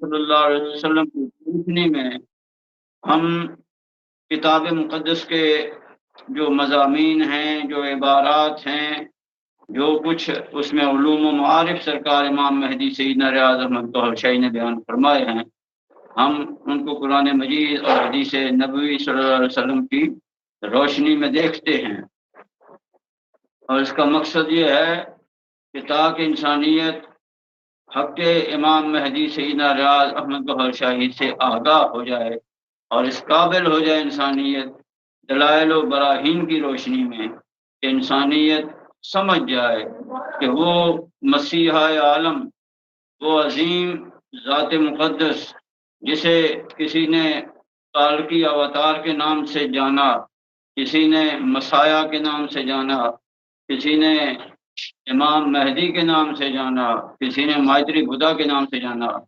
اپنے اپنے مذہب کے مطابق اپنا اپنا سب نے نام رکھا جانا، اور لیکن وہ ذات ایک ہی ہے، اس کا ٹائٹل مختلف ہیں، تو تاکہ سب انسانیت یہ جان لے کہ وہ ذات مقدس جو کل انسانیت کی نجات دہندہ ہے، اور اس کٹھن دور میں مصائب و آلام اور مشکلات اور تکالیف سے بھرپور دور میں جبکہ انسانیت سسک رہی ہے، تو انسانیت کی نجات کے لیے وہ ہستی معظم، وہ ہستی مقدس سرکار امام مہدی سیدنا ریاض احمد گوہر شاہی کی ہستی والا صفات تشریف فرما ہو چکی ہے، جلوہ آرا ہو چکی ہے، اور اس ہستی کی عظمت کیا ہے، اس ہستی کا مقام کیا ہے، اس ہستی کے علوم و معارف کیا ہیں، اس ہستی کا اصل کام کیا ہے، کس طریقے سے یہ ذات مقدس انسانیت کا رب کے ساتھ ٹوٹا ہوا تعلق بحال کر رہی ہے، اور یہ ہستی کس طرح دین فطرت انسانوں کی ارواح کے اندر دوبارہ زندہ اور بیدار فرما رہی ہے، اور وہ ملت ابراہیمی جس کا ذکر قرآن مجید کرتا ہے، جس کا ذکر احادیث نبوی صلی اللہ علیہ وسلم میں، اور جس ملت ابراہیمی کو ابراہیم علیہ السلام نے آگے بڑھایا، اور دراصل اللہ تعالیٰ نے یوم الست وہ ملت ابراہیمی دین فطرت کی صورت میں اور دین قیم کی صورت میں انسانوں کی ارواح کے اندر رکھی تھی، اور وہ ہے دین اللہ، اللہ کا دین، یعنی اللہ کی محبت اور اللہ کی معرفت کا دین، جس کے بارے میں سورہ نصر کے اندر اللہ تعالیٰ نے ارشاد فرمایا، اذا جاء نصر اللہ والفتح ورأیت الناس يدخلون فی دین اللہ افواجا، یہ جو دین اللہ کا ذکر اس آیت میں فرمایا گیا ہے، یہی وہ دین فطرت ہے کہ جس کا قرآن مجید میں جا بجا ذکر ملتا ہے، اور جس کو ملت ابراہیم خلیل اللہ بھی قرار دیا گیا، یہ سرکار امام مہدی سیدنا ریاض احمد گوہر شاہی کل انسانیت کی ارواح کے اندر زندہ اور بیدار فرما رہے ہیں، اور اسی کے مطابق اسی کے عنوان کو اپنا عنوان بناتے ہوئے سرکار امام مہدی سیدنا ریاض احمد گوہر شاہی نے کتاب مقدس کی تحریر فرمائی، اور پھر کرم والا کرم یہ فرما کہ آپ نے جسم سمیت غیبت اختیار فرمائی، اور پہلے برس ہا برس سے آپ اپنے ساتھیوں کو یہ بتاتے رہے کہ ایک وقت آئے گا ہم جسم سمیت غائب ہو جائیں گے، اور پھر جب وہ غیبت کا وقت آیا اور آپ نے غیبت اختیار فرمائی تو آپ نے سیدی یونس الگوہر کی ہستی معظم کا انتخاب فرمایا اور آپ کے قلب انور کے اندر جلوہ گری فرمائی، اور اس ہستی معظم کو اپنا نمائندہ خاص الخاص مقرر فرمایا، اور اس دور غیبت میں سرکار امام مہدی سیدنا ریاض احمد گوہر شاہی قلب یونس میں جلوہ گر ہو کر کل انسانیت کو اپنا پہلے سے زیادہ قوی تر فیضان عطا فرما رہے ہیں، فیض نظر عطا فرما رہے ہیں، علوم و معارف عطا فرما رہے ہیں، اور انسانیت اس کرشمہ قدرت پر بہت ششدر اور حیران ہے۔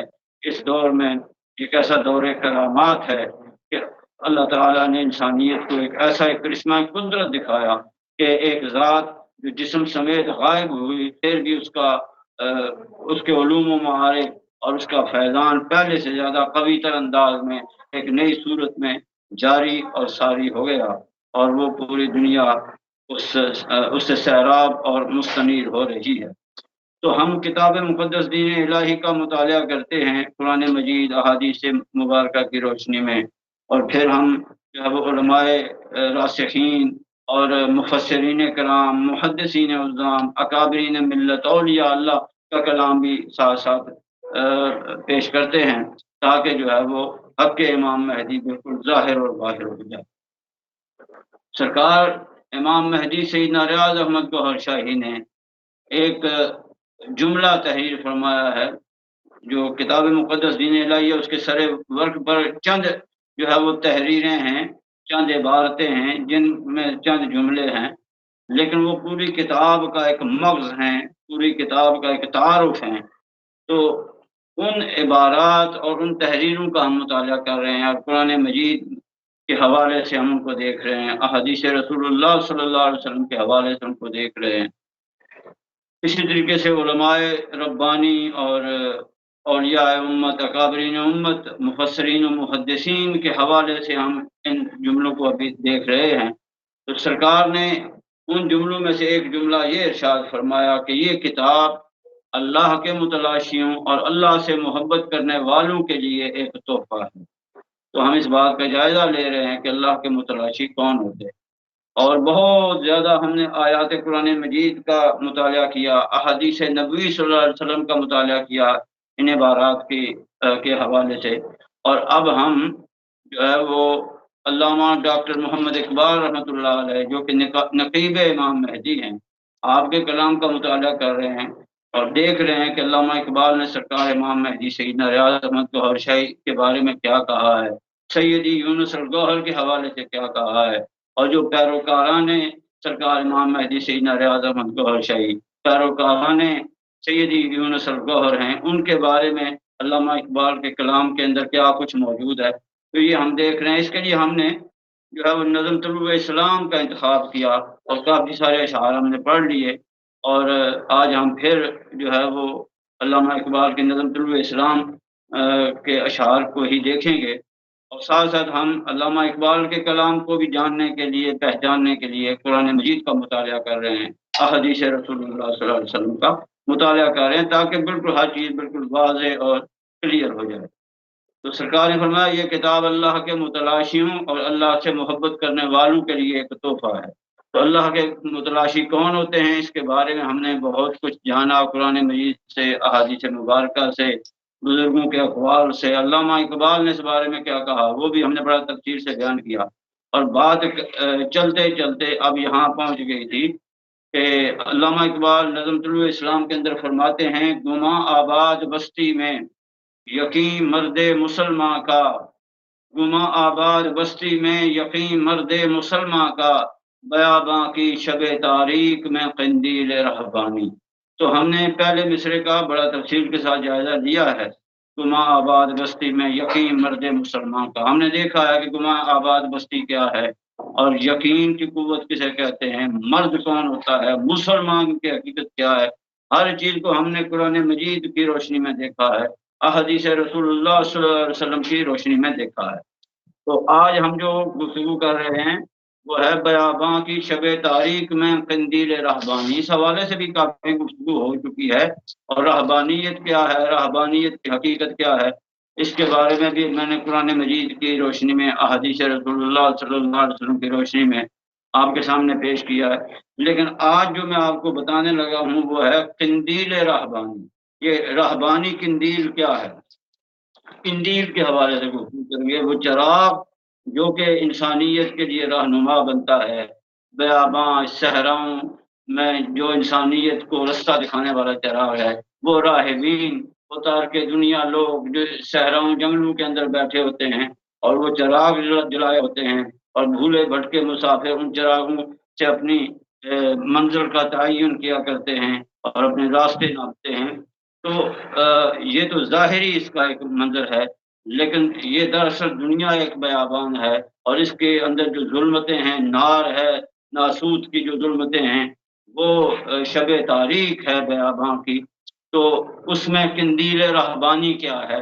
اب راہب جو ہیں وہ تارک دنیا لوگ ہوتے ہیں، جن کے اندر سے دنیا نکل چکی ہوتی ہے، بظاہر بے شک وہ دنیا میں بھی کیوں نہ ہوں، جیسا کہ اللہ تعالیٰ قرآن مجید میں ارشاد فرماتا ہے رجال لا تلہیہم تجارت ولا بیع عن ذکر اللہ۔ مرد وہ ہیں جو تجارت بھی کر رہے ہوتے ہیں، خرید و فروخت بھی کر رہے ہوتے ہیں، کاروبار دنیا بھی کر رہے ہوتے ہیں۔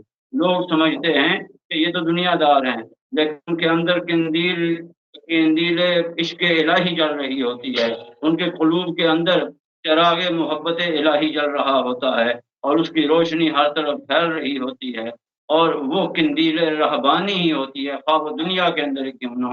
یہ بڑی تفصیلی باتیں ہیں، بہت ساری کر دی ہیں، آئندہ بھی ہوتی رہیں گی۔ تو بہرکیف قندیل رہبانی سے مراد کیا ہے؟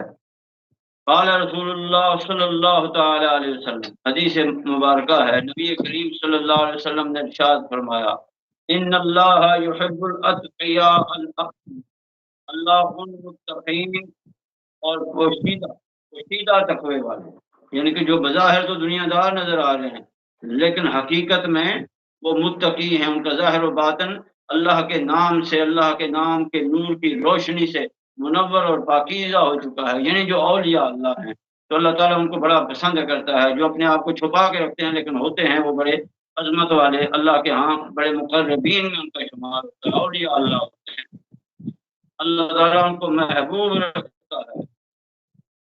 حالت یہ ہوتی ہے الذین اذا حضروا لم یعرفوا، کہ سامنے ہوں تو ان کو پہچانا نہیں جا سکتا۔ اس کے بارے میں نے جو ہے وہ پہلے کافی گفتگو کی ہے، اس لیے میں مختصر بات کر رہا ہوں، آگے چلیں گے۔ فرمایا الذین اذا حضروا لم یعرفوا، کہ جب وہ حاضر ہوں، سامنے ہوں تو ان کو پہچانا نہیں جا سکتا، انہوں نے اپنا حلیہ ایسا بنایا ہوتا ہے، وہ ظاہری طور پر اس حال میں ہوتے ہیں کہ لوگ سمجھتے ہیں کہ یہ تو ہماری طرف ہیں، یہ تو دنیا دار ہیں، یہ پتہ نہیں کیا ہے کیا نہیں، لوگوں کو سمجھ نہیں آتی ہے، وہ اپنے آپ کو چھپا کے رکھتے ہیں، جیسا کہ حدیث شریف میں ہے کہ اللہ تعالیٰ ارشاد فرماتا ہے اولیاء تحت قبائل لا یعرفون، کہ میرے اولیاء میری قبائل رحمت میں چھپے ہوتے ہیں، ان کو میرے سوا کوئی نہیں پہچانتا۔ میں نے جو ہے سوال سے کافی تفصیل سے گفتگو کی ہے کہ ان کو پہچانا نہیں جا سکتا، تو وہ کیسے لوگ ہوتے ہیں، اور وہ سامنے بیٹھے ہوتے ہیں لیکن وہ حلیہ ایسا بنا دیتے ہیں۔ اب مثال لے لیں آپ علامہ ڈاکٹر محمد اقبال رحمۃ اللہ علیہ، اب لوگوں کے نزدیک ولی کا اپنا ایک کنسیپٹ ہے، ایک تصور ہے کہ وہ بڑا جبہ و دستار زیب تن کیے ہوتا ہے، اور ظاہری صورت بڑی جو ہے وہ شریعت کی پابندی کے مطابق ہوتی ہے، اور وہ بڑا جن کے اس کا ایک حلیہ ہے، ایک تصور ہے، ایک خاکہ ہے جو انسانوں کے ذہنوں میں ہے کہ ایسا انسان ہو تو وہ ولی ہوتا ہے۔ لیکن علامہ ڈاکٹر محمد اقبال رحمۃ اللہ علیہ، آپ جو ہے وہ بظاہر بالکل آپ کی داڑھی بھی نہیں تھی، اور پینٹ شرٹ پہنتے تھے، اور جو ہے وہ جس کو لوگ اسلامی حلیہ وہ نہیں اپنایا ہوا تھا۔ بڑا مشہور واقعہ ہے حضرت علامہ ڈاکٹر محمد اقبال رحمۃ اللہ علیہ کے حوالے سے کہ شرق پور شریف میں جو ہے وہ آپ تشریف لے گئے، اس وقت میاں شیر محمد شرک پوری رحمۃ اللہ علیہ بڑے عظیم بزرگ گزرے ہیں، وہ موجود تھے، اور وہ شریعت کے سخت پابند بزرگوں میں سے تھے، کامل شریعت تھے میاں شیر محمد شرک پوری رحمۃ اللہ، اور آپ نے یہ سختی سے پابندی لگائی تھی کہ وہ بندہ میرے پیچھے نماز ادا کرے، نماز ادا جن کے آپ پڑھاتے تھے نماز مسجد میں، تو آپ نے فرمایا کہ پہلی صف میں اگلی صفوں میں صرف وہ لوگ کھڑے ہوں گے مکمل شریعت کے پابند ہوں گے، جن کی داڑھی بھی پوری ہوگی، جن کا ازاری حلیہ بھی شریعت کے مطابق، باقی جو بندے ہیں وہ پچھلی صفوں میں کھڑے ہیں۔ اس پر سختی سے عمل ہوتا تھا۔ ڈاکٹر محمد اقبال رحمۃ اللہ علیہ جب وہاں پہنچے تو آپ نے ان کو جو ہے وہ اگلی صف میں کھڑا کر لیا اور نماز پڑھائی، تو ساتھیوں نے عرض کی کہ حضور آپ تو بڑے سخت ہیں اس معاملے میں، اور آپ لوگوں کو جو ہے وہ شریعت کی پابندی کے بغیر آگے کھڑا نہیں ہونے دیتے، تو یہ جو حضرت صاحب آئے ہیں ان کی تو داڑھی بھی نہیں ہے اور ان کا حلیہ بھی شریعت والا نہیں ہے، تو آپ نے ان کو کیوں آگے کھڑا کیا؟ تو آپ نے فرمایا جو میں دیکھ رہا ہوں وہ تم نہیں دیکھتے، اور ان کی جو داڑھی ہے وہ مجھے نظر آ رہی ہے، تم کو نظر اتنا شریعت کا مسئلہ تھا، لیکن پھر بھی ان کو سمجھ آ گئی کہ یہ غیر داڑھی کے بھی ہے، لیکن اس کے باوجود اس نے اپنے آپ کو چھپایا ہوا ہے لوگوں سے۔ اصل میں ہوتا یہ ہے کہ اولیاء اللہ کی ڈیوٹی جس قسم کے لوگوں کے اندر ہوتی ہے وہ اس قسم کا حلیہ اختیار کر لیتے ہیں۔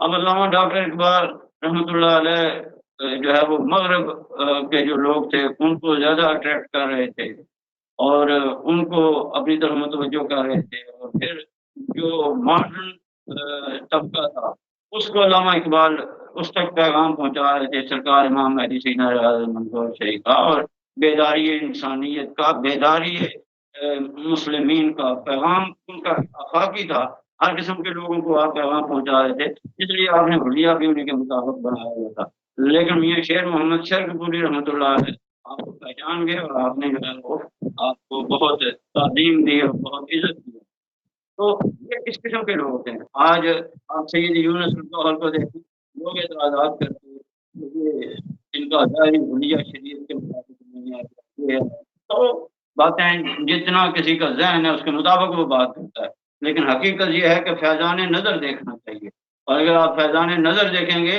تو کل انسانیت اس وقت جو ہے وہ آپ کی نظروں سے ہی وہ جلوے حاصل کر رہی ہے، وہ انوار الہی حاصل کر رہی ہے کہ رب کی بارگاہ میں سر بسجود ہو رہے ہیں لوگ، تڑپ رہے ہیں اللہ تعالیٰ کی محبت میں، حضور نبی کریم صلی اللہ علیہ وسلم کی محبت میں تڑپ رہے ہیں، بظاہر جو ہے وہ اسلام بھی قبول نہیں کیا لوگوں نے، لیکن حضور نبی کریم صلی اللہ علیہ وسلم کی عقیدت اور محبت ان کے سینے میں بھر گئی ہے، اللہ تعالیٰ کی محبت اور ان کے سینے میں بھر گئی ہے، اور وہ فرقوں سے مذاہب سے نکل کر وہ ایک دائرے کے اندر داخل ہو رہے ہیں جو دائرہ اسلام ہے، جو ملت ابراہیم ہے۔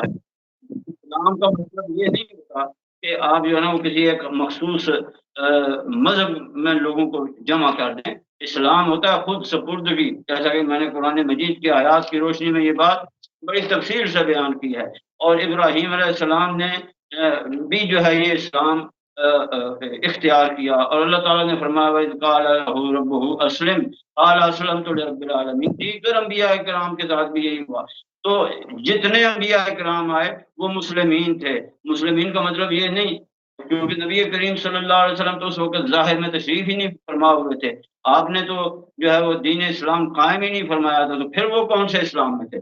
اصل میں وہ دین الہی میں تھے، اللہ کے دین اسلام کی حقیقت دین اللہ ہے، دین الہی ہے، اور یہی حقیقت سرکار امام مہدی سیدنا ریاض احمد گوہر شاہی انسانیت کو عطا فرما رہے ہیں، سید یونس الگوہر انسانیت کو عطا فرما رہے ہیں، تو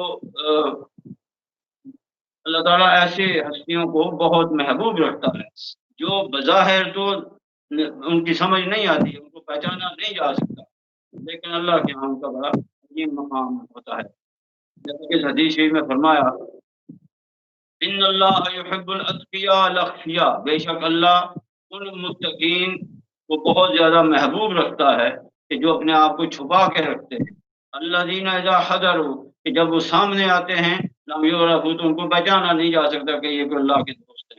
وَإِذَا غَابُوا، لیکن ان کے اندر یہ پاور ہوتی ہے، ان کی یہ طاقت ہوتی ہے کہ وہ غائب بھی ہو جاتے ہیں۔ جیسا کہ میں اکثر عرض کرتا رہتا ہوں کہ سرکار امام مہدی سیدنا ریاض احمد گوہر شاہی نے جسم سمیت غیبت اختیار فرمائی ہے۔ تو یہ لوگوں کو بات شاید سمجھ آتی ہے یا نہیں آتی ہے، جس پر فضل الہی ہوتا ہے اس کو سمجھ آ جاتی ہے، مگر نہ حجت کرنے والے لوگ حجت بازیوں میں ہی لگے رہتے ہیں۔ لیکن یہ یاد رکھیں کہ یہ غیبت جو ہے یہ اولیاء اللہ کو بھی غائب ہونے کی صلاحیت حاصل ہوتی ہے۔ اب اس کے بارے میں تھوڑا سا آپ کو بتا دیتا ہوں۔ ابدال ولی ہوتے ہیں، جن کو ابدال کہتے ہی اس نے حضور نبی کریم صلی اللہ تعالی علیہ وسلم کا جو باطنی محکمہ ہے، جس میں ایک غوث ہوتا ہے، 3 کتب ہوتے ہیں، غوث کتب، پھر ابدال ہوتے ہیں، اوتاد ہوتے ہیں، اخیار ہوتے ہیں، نجبا ہوتے ہیں، نقبا ہوتے ہیں۔ یہ ایک 360 کا پورا عملہ ہوتا ہے، اخیار بھی ہوتے ہیں ان میں، اور ان کی مختلف تعداد ہوتی ہے۔ ان میں ایک طبقہ ہے جن کو ابدال کہا جاتا ہے۔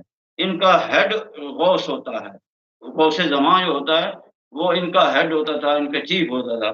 اب چونکہ سرکار امام مہدی سیدنا ریاض احمد گوہر شاہی کی تشریف آوری ہو چکی ہے، لہٰذا آپ خاتم الولایت ہیں، تو یہ سلسلہ باطنی جو ہے اب یہ کمان اور یہ کمانڈ سرکار امام مہدی سیدنا ریاض احمد گوہر شاہی کے ہاتھ میں ہے، اور سید یونس الگوہر کے ہاتھ میں ہے، کیونکہ سرکار امام مہدی سیدنا ریاض احمد گوہر شاہی قلب یونس کے اندر جلوہ کر رہے ہیں، اور یہیں بیٹھ کر پوری کائنات کے قلوب پر حکومت فرما رہے ہیں۔ یہ آپ کو وقت کے ساتھ ساتھ بات سمجھ آ جائے گی۔ تو یہ جو غوث کتب ابدال ہوتے ہیں، ان میں جو ابدال ولی ہوتے ہیں ان کی تعداد 40 ہوتی ہے۔ ان کا یہ حال ہوتا ہے، ان کا ذکر حدیث مبارکہ میں بھی موجود ہے کہ امام مہدی کو جو شام کے ابدال ہیں وہ پہچانیں گے، جو اولیاء اللہ ہیں وہی پہچان کر سکیں گے امام مہدی علیہ السلام کی، کیونکہ ان کے اندر نور ہوگا۔ امام مہدی علیہ السلام کے اندر بھی نور ہوگا، تو نور نور کو پہچانے گا۔ تو یہ جو ابدال ولی ہوتے ہیں یہ اپنا جسم تبدیل کر دیتے ہیں، جو میں بات بتا رہا ہوں، یعنی کہ یہ اپنا حلیہ بدل لیتے ہیں، یکدم صورت بدل لیتے ہیں۔ اب اس کی میں آپ کو ایک مثال دیتا ہوں۔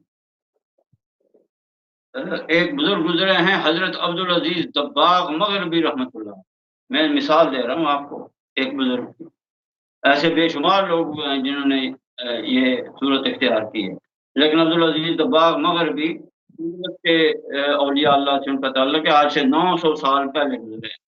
آپ کے ملفوظات پر ایک مبنی کتاب آپ کے ایک مرید نے مرتب کی ہے، اور اس کا نام ہے ابریز، اس کا اردو میں ترجمہ کیا ہے ڈاکٹر محمد حسن نے خزینہ معارف کے نام سے۔ آپ وہ کتاب پڑھیں تو آپ کو بڑا مزہ آئے گا، اس میں تربیت شیخ کیسے کرتا ہے اپنے مرید کی، اس کے حوالے سے بہت، شیخ کی محبت کیا ہوتی ہے اس کے بارے میں بہت کچھ انہوں نے اس میں بتایا ہوا ہے۔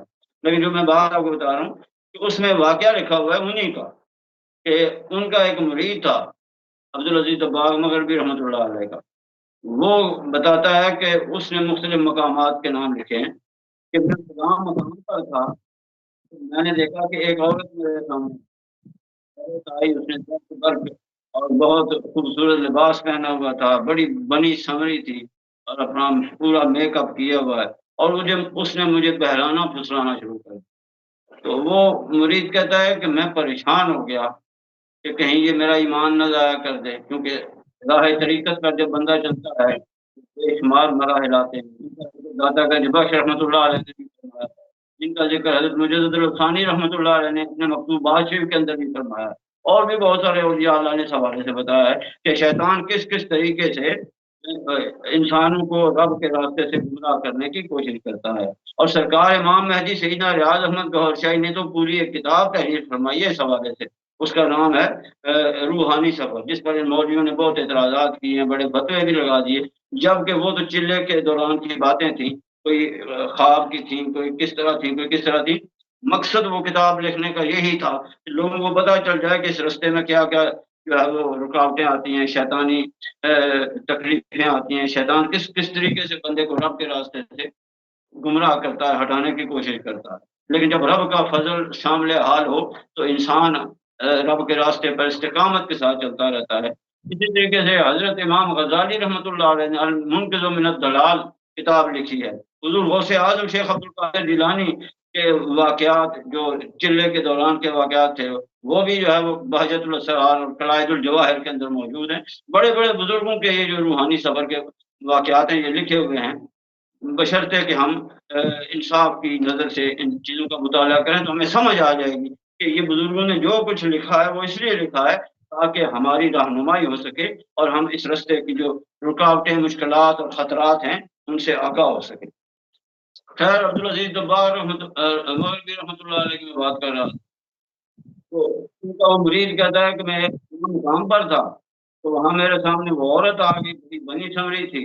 سنانا شروع کر دیا، بہلانا شروع کر دیا. میں ڈر گیا کہ کہیں میرے ایمان پر ڈھاکہ نہ ڈال دے. میں وہاں سے بھاگ کھڑا ہوا، اور وہ کہتا ہے کہ میں وہاں سے بھاگا اور وہاں سے کئی میل دور ایک مقام تھا، وہاں جا پہنچا. میں نے وہاں جا کر تھوڑا سستانے کے لیے میں ٹھہرا، میں دیکھتا ہوں وہ عورت وہاں بھی پہنچ گئی ہے اور جو پھر وہی حرکتیں شروع کر. میں وہاں سے پھر باہر کھڑا ہوا اور ایک اور مقام تھا وہاں چلا گیا. جب وہاں 3-4 جگہ پر بھاگ بھاگ کے میں اس سے جان چھڑاتا رہا، وہ جہاں بھی میں جاتا وہاں وہ پہنچ جاتی. اور آخر یہ حال ہوا میرا کہ میں بالکل تھک ہار گیا اور کہیں جانے کے قابل نہ رہا، اور مجھے خطرہ تھا کہ اب یہ میرا ایمان برباد کر کے چھوڑے گی. تو جب میں بالکل مایوس ہو گیا اور انتہائی تھکاوٹ کے عالم میں نا، میں نے بے بسی کے عالم میں اپنے مرشد حضرت عبدالعزیز دباغ مغربی رحمۃ اللہ علیہ کو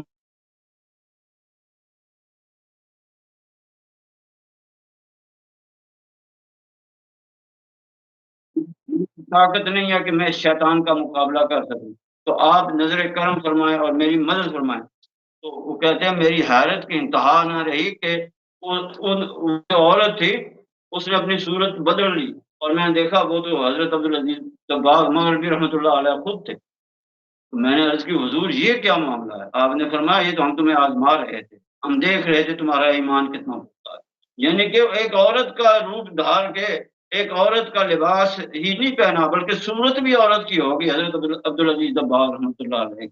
تو اس طریقے سے اور بھی یہ جو ابدال اولیاء اللہ ہوتے ہیں نا، یہ اپنا جسم تبدیل کر لیتے ہیں، کسی صورت میں بھی بدل دیں گے. اسی طریقے سے آپ فرشتوں کو دیکھیں، وہ اپنی شکل بدل لیتے ہیں. انسانی صورت میں فرشتے آئے.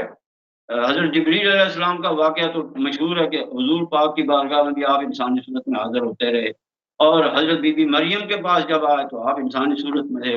مستمثل اللہ بشر سویہ.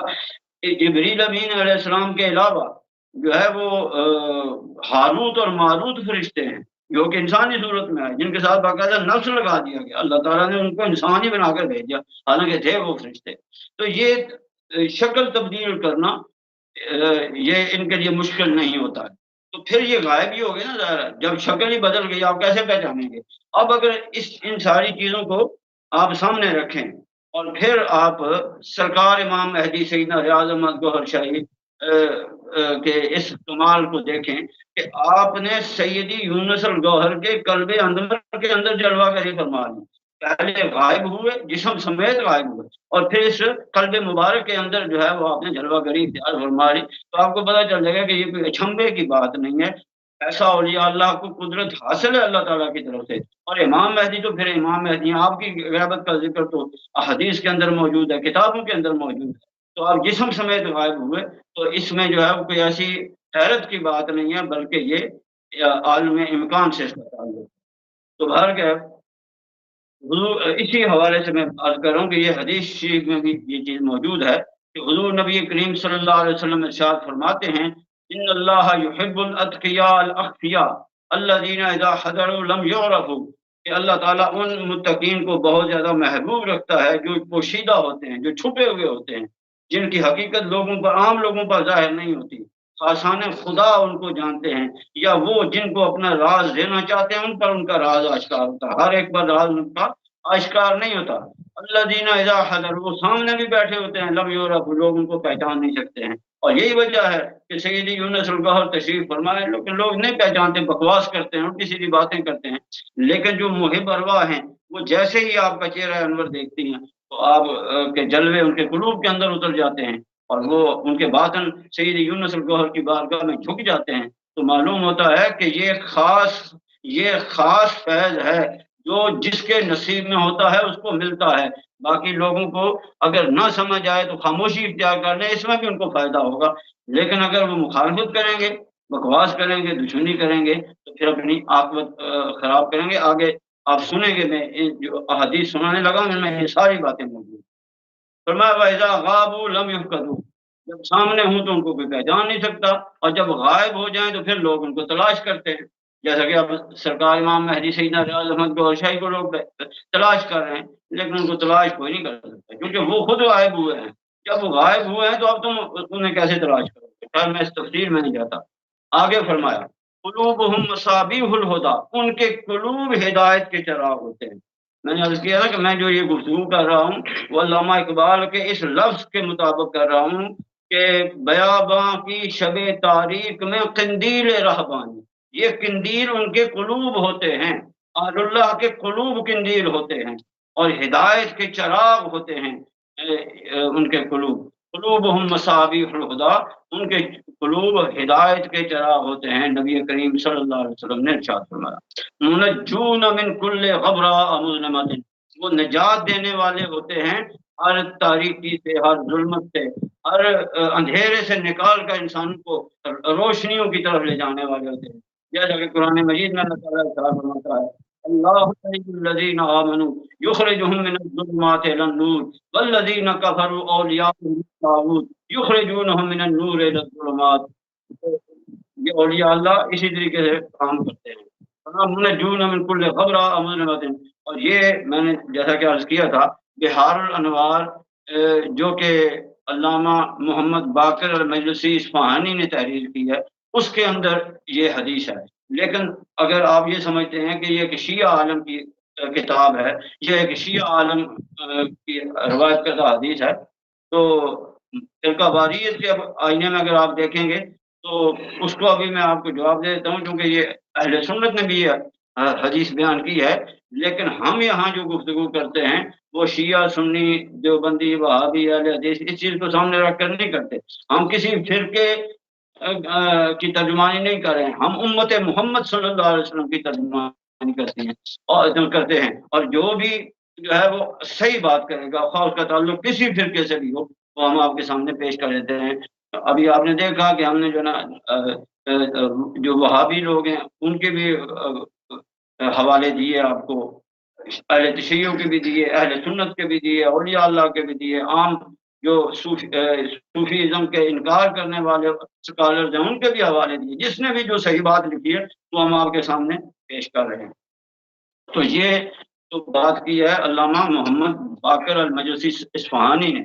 اب سنیں مزید اس حدیث کے بارے میں، ان اللہ یحب الابرار الاتقیاء الاخفیاء، بے شک اللہ تعالیٰ ان ابرار بھی، یہ باطنی جو حضور نبی کریم صلی اللہ علیہ وسلم کا ایک محکمہ ہے اس میں سے ایک گروہ ہے جس کو ابرار کہا جاتا ہے، اولیاء اللہ کا ایک، اولیاء اللہ کی ایک جماعت ہے جس کو ابرار کہا جاتا ہے، تو ان کے بارے میں حضور نبی کریم صلی اللہ علیہ وسلم ارشاد فرماتے ہیں ان اللہ یحب الابرار الاتقیاء الاخفیاء، اللہ تعالیٰ ان ابرار متقین کو بہت زیادہ محبوب رکھتا ہے کہ جو چھپے ہوئے ہوتے ہیں، الذین اذا غابوا لم یتفقدوا، وہ ایسے ہوتے ہیں کہ جب غائب ہو جائیں تو پھر ان کو تلاش نہیں، ابرار کے ساتھ ابدال بھی ایسے کر لیتے ہیں اور ابرار بھی ایسے وہ تلاش نہیں کیے جا سکتے، حضر لم یدعوا ولم یقربوا، لیکن جب وہ سامنے ہوتے ہیں تو ان کو پہچانتے ہی نہیں۔ وہی بات جو علامہ باقر مجلسی نے حدیث بیان کی ہے، وہی بات یہ اس حدیث میں بھی موجود ہے کہ جب وہ سامنے ہوتے ہیں لوگ ان کو پہچان نہیں سکتے، نہ ان کے سے بات کرنا پسند کرتے ہیں، نہ ان کے قریب ہونا پسند کرتے ہیں، ان کے مخالفت کرتے رہتے ہیں، لیکن حقیقت کیا ہوتی ہے کیونکہ وہ پہچان نہیں سکتے اس لیے وہ ان کی مخالفت کرتے ہیں، جیسا کہ آج کل سیدی یونس AlGohar کے بارے میں کچھ لوگ ایسے ہوتے ہیں جو الٹی سیدھی بات کر جاتے ہیں، لیکن آپ کے قلب کی ہدایت جب انسانیت کو نصیب ہوتی ہے تو جن کو مل رہی ہے ان سے پوچھو کہ اس ہستی کے اندر کیا کمالات ہیں اور یہ کتنی عظیم ہستی ہے جو انسانیت کی رہنمائی کر رہی ہے۔ ارشاد فرمایا وَإِنْ حَضَرُوا لَمْ يُدْعَوْا وَلَمْ يُقَرَّبُوا، اگر یہ حاضر ہوں سامنے ہوں تو نہ ان کو پکارا جاتا ہے، نہ ان کو بلایا جاتا ہے، اور نہ ان کو قریب کیا جاتا ہے، یعنی کہ ان کو اچھا نہیں سمجھا جاتا، لیکن حقیقت کیا ہے؟ قلوبہم مصابیح الہدی، ان کے قلوب ہدایت کے چراغ ہیں، قندیل رہبانی ہیں ان کے قلوب، یخرجون من کل غبراء مظلمۃ، یہ ہر قسم کی تاریکی اور جو ظلمت ہے اس سے نکل چکے ہوتے ہیں۔ اور یہ حدیث نقل کیا مرقات المفاتیح کے اندر، جو کہ مشکات شریف کی شرح ہے، اور اسی طریقے سے ابن ماجہ نے بھی اس کو نقل کیا ہے، بہقی نے بھی اس کو نقل کیا ہے شعب الایمان کے اندر۔ اور ایک اور حدیث شریف آپ ذرا سن لیں۔ اب ایسے لوگوں کے جن کے قلوب ہدایت کے چراغ ہیں، انسانیت ان سے ہدایت حاصل کر رہی ہے، نور حاصل کر رہی ہے، جلوہ الہی حاصل کر رہی ہے، تقرب اللہ حاصل کر رہی ہے، انسانیت کا رب کے ساتھ ٹوٹا ہوا تعلق بحال ہو رہا ہے، لیکن آپ جو ہے وہ ان کے ظاہر کو دیکھ کر یا ان کی کسی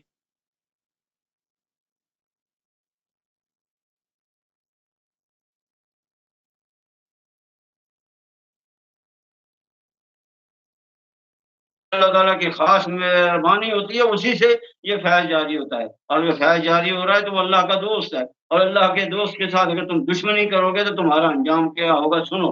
نبی کریم صلی اللہ علیہ وسلم ارشاد فرماتے ہیں، خرج عمر الی المسجد یوم، کہ ایک دن حضرت عمر بن خطاب مسجد کی طرف نکلے، مسجد کو گئے، فوجد معاذ بن جبل رضی اللہ تعالی عنہ عند قبر رسول اللہ صلی اللہ علیہ وسلم، جب کی مسجد نبوی میں عمر فاروق گئے تو وہاں دیکھا کہ نبی کریم صلی اللہ علیہ وسلم کی مسجد منورہ کے پاس حضرت معاذ بن جبل رضی اللہ تعالی عنہ بیٹھے ہوئے اور رو رہے۔ فقال ما یبکیک یا معاذ، تو عمر فاروق پوچھتے ہیں معاذ تم کیوں رو رہے ہو، تمہیں کون سی چیز ہے جو رلا رہی ہے، آج بہت زار قطار رو رہے ہو، وجہ کیا ہے؟ قال یبکینی حدیث سمعتہ من رسول اللہ صلی اللہ علیہ وسلم، تو حضرت معاذ بن جبل فرماتے ہیں کہ مجھے ایک حدیث رلا رہی ہے جو میں نے نبی کریم صلی اللہ علیہ وسلم سے سنی ہے، حضور پاک کا ایک فرمان ہے، ایک قول ہے جو آپ نے فرمایا، اس کی وجہ سے میں رو رہا ہوں۔ یقول الجسیر من الریاء شرک، نبی کریم صلی اللہ علیہ وسلم نے فرمایا کہ ریاکاری تھوڑی سی بھی ہو نا، دکھاوا ریاکاری، یعنی کہ رب کی عبادت آپ کر رہے ہیں،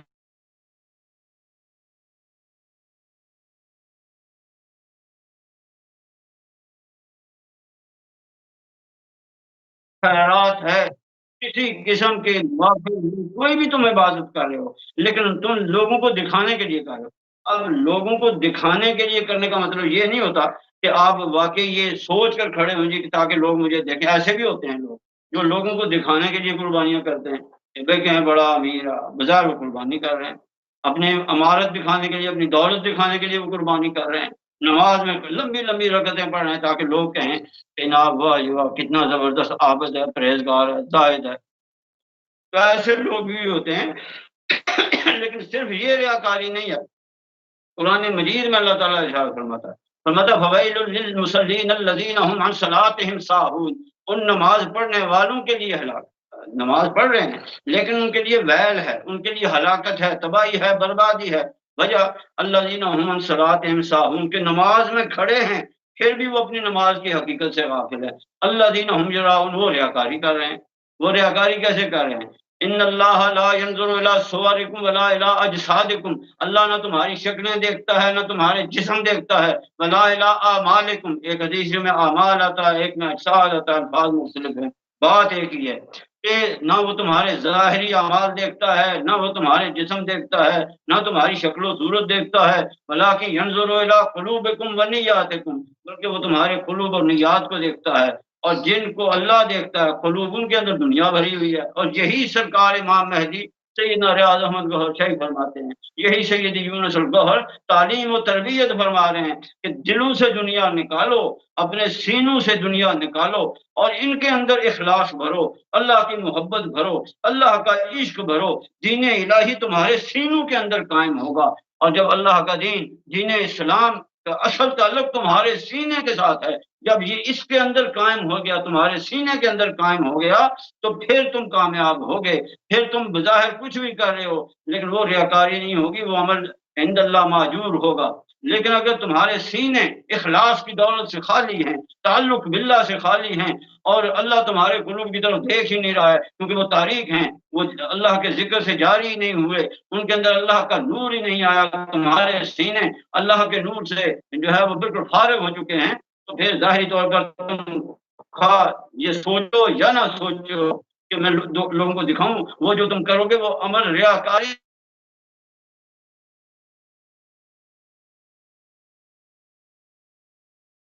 اللہ تمہارے باطن کو دیکھتا ہے اور تمہارا باطن تو تاریخ ہے، تو یہ بھی ریاکاری بن جاتی ہے۔ تو نبی کریم صلی اللہ علیہ وسلم نے ارشاد فرمایا، معاذ بن جبل رضی اللہ تعالیٰ نے ارشاد فرماتے ہیں، یقول الیسیر من الریاء شرک، کہ تھوڑی سی ریاکاری بھی، کسی قسم کی بھی ریاکاری ہو، وہ شرک ہے، یعنی کہ اللہ کے مقابلے میں آپ نے لوگوں کو کھڑا کیا ہوا ہے، یہ شرک ہے۔ ومن عاد علی، ہاں یہ آگے جو میں بات کرنا چاہ رہا تھا وہ یہ ہے، ومن عاد اولیاء اللہ، اور جس نے، حضور نبی کریم صلی اللہ علیہ وسلم کی حدیث مبارکہ ہے جو کہ معاذ ابن جبل رضی اللہ تعالیٰ نے بیان فرما رہے ہیں، عمر فاروق کو سنا رہے ہیں، فرمایا ومن عاد اولیاء اللہ، کہ جس نے اللہ کے دوستوں کے ساتھ دشمنی کی، اللہ کے دوستوں کے ساتھ جس نے دشمنی کی۔ اللہ کا دوست کون کون ہوتا ہے؟ جو بھی اللہ سے ملانے والا ہے وہ اللہ کا دوست ہے، اس لیے تو ملاتا ہے نا، اگر دوستی نہیں ہے تو ملائے گا کیسے؟ آج سید یونس الگوہر اگر انسانیت کو رب سے ملا رہے ہیں تو اللہ کے ساتھ دوستی ہے نا آپ کی، اس لیے ملا رہے ہیں۔ تو جو ان کے ساتھ دشمنی کرے گا پھر وہ کیا ہوگا؟ فرمایا فقط بارز اللہ بالمحاربہ، تو جو اللہ کے دوستوں کے ساتھ دشمنی کرتا ہے تو اللہ تعالیٰ اس کو جنگ کرنے کی مبارزت کرتا ہے۔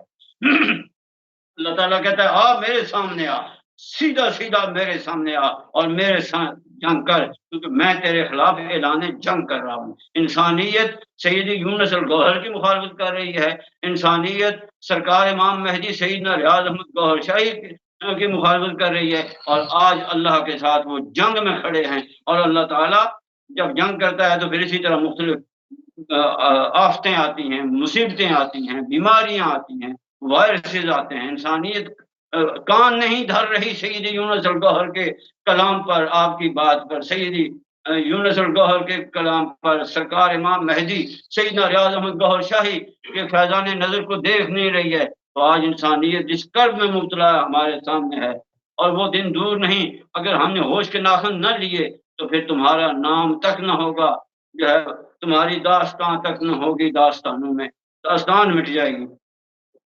فرمایا ومن عاد اولیاء اللہ، جو اللہ کے دوستوں کے ساتھ دشمنی کرتا ہے، فقط بارز اللہ بالمحاربہ، تو وہ اللہ کے ساتھ اعلان جنگ کرتا ہے، یعنی اللہ اس کے ساتھ جنگ کا اعلان کر دیتا ہے۔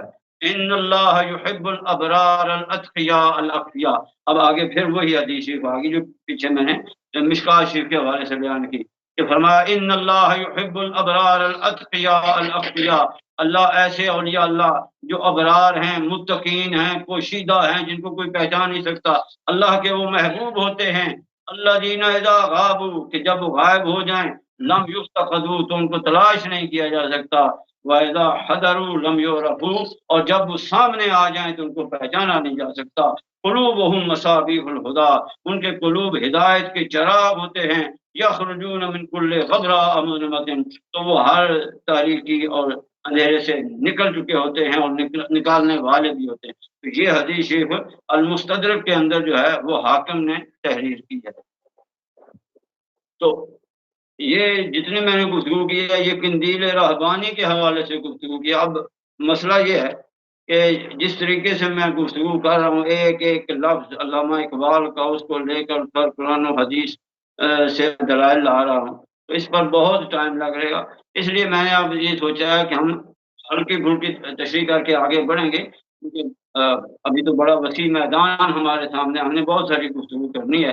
سرکار امام مہدی سیدنا ریاض احمد گوہر شاہی کی کتاب مقدس ہم نے پوری جو ہے وہ پڑھنی ہے، اور اس پر ہم نے قرآن و حدیث کے حوالے سے گفتگو کرنی ہے، اور ابھی تک ہم جو ہے وہ صرف ٹائٹل کے اوپر جو چند جملے ہیں وہ بھی پورے نہیں پڑھ سکے ہیں۔ تو اقبال کا یہ کلام کافی طویل ہے، لیکن آپ کو یہ اندازہ ہو گیا ہوگا کہ علامہ اقبال رحمۃ اللہ علیہ نے کس طریقے سے سرکار امام مہدی سیدنا ریاض احمد گوہر شاہی کا انسانیت کو تعارف کرایا، دین الہی کا تعارف کرایا، ملت ابراہیم کا تعارف کرایا، سید یونس الگوہر کے بارے میں بتایا، پیروکاروں نے امام مہدی سیدنا ریاض احمد گوہر شاہی اور پیروکاروں نے سید یونس الگوہر کے بارے میں جو ہے وہ اپنے کلام کے اندر بیان کیا ہے۔ تو ابھی بھی میں جو آگے اشعار ہیں ان میں تھوڑی بہت تشریح کروں گا، لیکن اتنی تفصیل کے ساتھ نہیں کروں گا، ہم بات کو آگے بڑھانے کی کوشش کریں گے۔ باہر کے علامہ اقبال آگے ارشاد فرماتے ہیں مٹایا کیسر و کسرا کے استبداد کو جس نے۔ اب یہ کیسر و کسرا کیا ہیں؟ کیسر بھی یہ نبی کریم صلی اللہ علیہ وسلم کے دور میں دو سپر پاور تھی، ایک ایران کی طاقت تھی اور ایک روم کی طاقت تھی۔ روم کا جو بادشاہ تھا اس کو کیسر روم کہا جاتا تھا، اور جو ایران کا فارس کا بادشاہ تھا اس کو فارس کہتے تھے، ایران روم اور فارس کہتے تھے اس کو۔ تو فارس کا جو بادشاہ تھا اس کو کسرا فارس کہا جاتا تھا۔ وہ بڑے ظالم قسم کے لوگ تھے، انسانیت کو انہوں نے بڑا تگنی کا ناچ نچایا ہوا تھا۔ جس طرح اس دور میں بھی سپر پاور جو ہے وہ انسانیت کو کی تباہی کے سامان کرتی رہتی ہیں، تو ہر دور کی سپر پاور، اصل سپر پاور تو اللہ تعالیٰ کی ذات ہے، لیکن جب انسان سپر پاور بننے کی کوشش کرتا ہے تو وہ ظلم کی انتہا کر دیتا ہے۔ تو علامہ اقبال نے نبی کریم صلی اللہ علیہ وسلم کے بارے میں اس دور کے اندر جو موجود سپر طاقتیں تھیں ان کے بارے میں فرمایا مٹایا کیسر و کسرا کے استبداد کو جس نے، ان کے کیسر و کسرا کا ظلم مٹا دیا، ان کا طاقت اور ان کا غرور توڑ دیا۔ وہ کون تھے کہ جنہوں نے کیسر و کسرا کی طاقت توڑ دی، ان کا گھمنڈ توڑ دیا، ان کا غرور توڑ دیا؟ تو فرمایا وہ کیا تھا، وہ کون تھا جس نے یہ سب کچھ کیا؟ فرمایا زور حیدر، مولا علی کی طاقت تھی وہ۔ مولا علی کی طاقت کیسی تھی؟ اب تھوڑی سی بات یہاں کر دیتا ہوں، میں ایک واقعہ مختصر سا بیان کرتا ہوں۔ جب غزوہ خیبر ہوا تو خیبر فتح نہیں ہو رہا تھا، نبی کریم صلی اللہ علیہ وسلم نے جو ہے وہ صحابہ کرام کے ساتھ اس غزوہ کے اندر مولا علی شریف نہیں، تو صحابہ کرام جو ہے وہ جنگ کرتے رہے لیکن خیبر فتح نہ ہوا۔ خیبر کے اندر ایک ایسا پہلوان تھا جس کو مرحب کہا جاتا ہے، جس کا نام مرحب تھا۔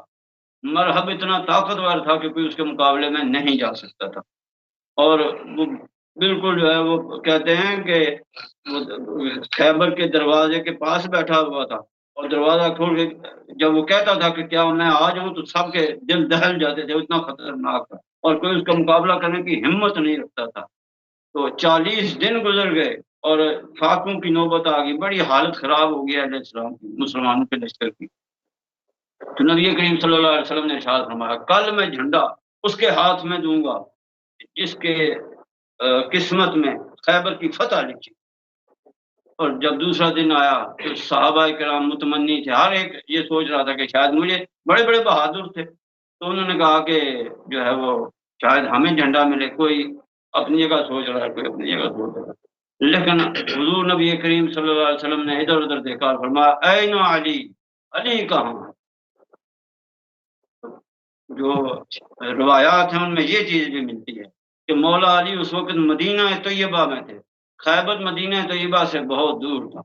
جب حضور نبی کریم صلی اللہ علیہ وسلم نے فرمایا این علی، علی کہاں ہے، تو مولا علی نے اس وقت گھوڑے کو ایڑ لگائی، اور گھوڑے کو مدینہ سے ایڑ لگائی، اور ایک ہی جست میں وہ گھوڑا، یہ مولا علی کی کرامت ہے، یہ آپ کی طاقت ہے، یہ باطنی زور ہے مولا علی کا، کہ ایک ہی جست میں وہ مدینہ سے خیبر میں، اس لیے ناد علی پڑھی جاتی ہے، ناد علی مظہر اللہ جائے تجد لکعاون فی کل النوائب کل ہم و غم سینجل، نبوت کا یا محمد و ولایت کا یا علی، یا علی کہنے والے اگر واقعی دل سے کہنے والے ہوں اور ان کا تعلق مولا علی سے ہو تو مولا علی ایک لمحے میں پہنچ۔ تو نبی کریم صلی اللہ علیہ وسلم نے ارشاد فرمایا اے نا علی، مولا علی وہاں، غلام کمبر بھی ساتھ آ گئے، دونوں، گھوڑا بھی آ گیا، کمبر بھی آ گیا، کیونکہ علی کی جو ہے وہ ایک ہی جست تھی، تو اس میں غلام بھی ساتھ ہے، اس میں آپ کی سواری بھی ساتھ ہے۔ آپ وہاں پہنچ گئے، آپ کی آنکھیں دکھ رہی تھی، اس لیے آپ جو ہے وہ غزوہ میں شریک نہیں ہوئے تھے۔ اور جب وہاں آپ پہنچے حضور پاک نے اپنا لعاب دہن مولا علی کی آنکھوں پر لگایا، آپ کی آنکھیں ٹھیک ہو گئی اور آپ نے جھنڈا مولا علی کے ہاتھ میں دے دیا۔ جب ہاتھ میں دیا تو خیر جنگ ہوئی، مولا علی نے جو ہے وہ خیبر کا دروازہ اکھاڑ لیا اور اس کو اپنی ڈھال بنا لیا، اور مرہب کو آپ نے قتل کیا، ایک ہی وار سے آپ نے اس کے 2 ٹکڑے کر دیے مرہب۔ تو اب یہاں جو میں بات آپ کو بتانا، یہ زور حیدر تو ہے، اس میں شک نہیں ہے، مولا علی کی شجاعت کا تو کوئی انکار نہیں کر سکتا، لیکن یہ خیبر کا وہ دروازہ جس کو 40 پہلوان نہیں اٹھا سکتے تھے، وہ ایک علی نے کیسے اٹھا دیا؟ مولا علی کی جسمانی طاقت یہ تھی کہ ایک دفعہ مسجد نبوی کے اندر بیٹھے ہوئے خشک روٹی چبا رہے تھے اور چبائی نہیں جا رہی تھی، کسی نے عرض کی حضور آپ تو اتنے اتنے مار کے سر کر جاتے ہیں اور اتنے بڑے پہلوانوں کو زیر کر لیتے ہیں، اور آپ سے یہ روٹی جو ہے وہ نہیں چبائی جا رہی، تو آپ نے فرمایا وہاں نبی کی نظر کا کمال ہوتا ہے، یہاں علی کی اپنی طاقت لگی۔ تو یہ نظر کی طاقت کچھ اور ہے۔ اور اس کے بارے میں سیدی یونس الگوہر نے بہت خوبصورت ارشاد فرمایا، یہ جو خیبر کا دروازہ آپ نے اکھاڑا مولا علی نے، تو سیدی نے فرمایا کہ تم کیا سمجھتے ہو یہ مولا علی کے جسم نے یہ کام کیا تھا؟ نہیں، بلکہ نظر مصطفیٰ صلی اللہ علیہ وسلم قلب حیدر قرار کرتی، اور وہاں سے قلب مولا علی کا ایک جثہ ظاہر ہوا، اور وہ جثہ اتنا طاقتور تھا کہ وہ اگر چاہتا تو پورا خیبر کا قلعہ بھی اٹھا سکتا تھا، اور یہ کام جو شہباز قلندر نے کر کے دکھایا کس طریقے سے قلعے کو لڑ دیا۔ تو مولا علی کو جو وہ طاقت ملی تو وہ نظر مصطفیٰ صلی اللہ علیہ وسلم کے ہاتھ سے ملی، اور آپ کے قلب کے جثے نے وہ کمال دکھایا۔ تو علامہ اقبال کہتے ہیں، میں زور حیدر کی تھوڑی سی ظاہری باطنی میں نے آپ کو مثال دے دی ہے، تفصیل سے بات نہیں کر رہا۔ مٹایا قیصر و کسریٰ کے استبداد کو جس نے، وہ کیا تھا زور ہے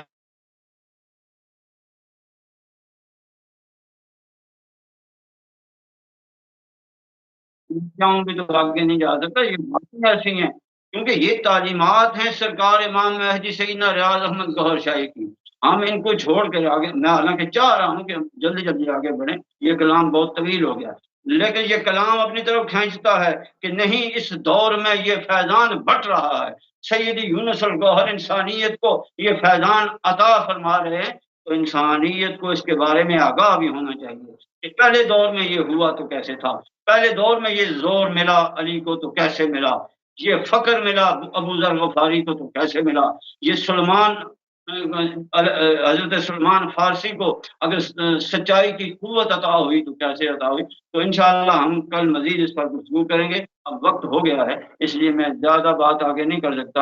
اللہ تعالیٰ کی بارگاہ میں دعا ہے اللہ تعالیٰ ہمیں اپنے نبی کریم رؤوف الرحیم علیہ الصلوۃ والتسلیم کے صدقے اور وسیلے سے سرکار امام مہدی سیدنا ریاض احمد گوہر شاہی کا فیضان نظر حاصل کرنے کی توفیق عطا فرمائے۔ سیدی یونس الگوہر کی بارگاہ میں حاضر ہو کر آپ کی خدمت کرنے کی اور آپ کا ساتھ دینے کی توفیق عطا فرمائے۔ وما علینا الا البلاغ۔ الف اللہ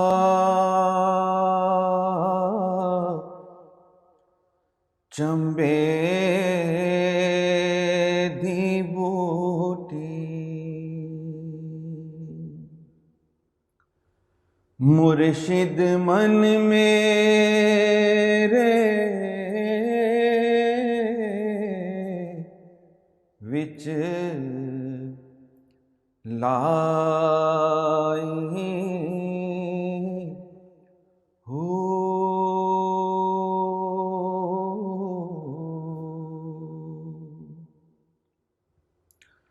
نفی اسبات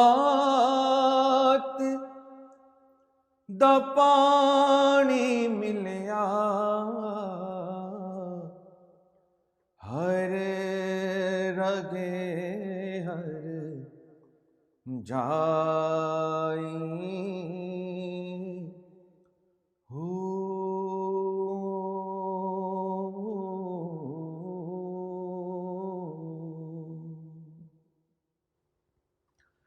اندر بوٹی مشک مچایا جان پھولن تے آئی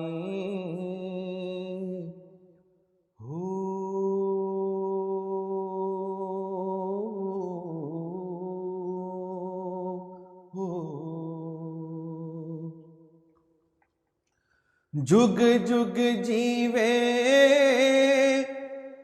मुर्शिद बाहू, जे बूटी लाई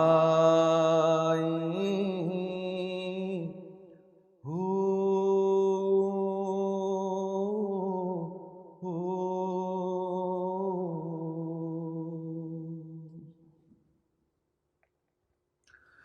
तस्बीह फिरी पर दिल ना फिरिया, की लेना तस्बीह फड़ के हो,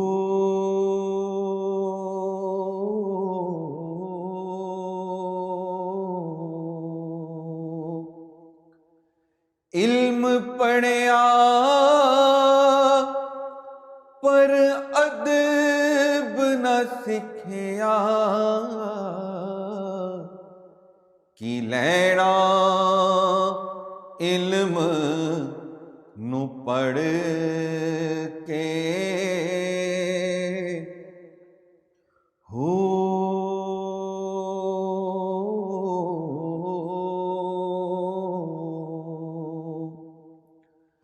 चिल्ले कटे पर कुछ ना खटिया, की लेना चिलिया वड़ के हो,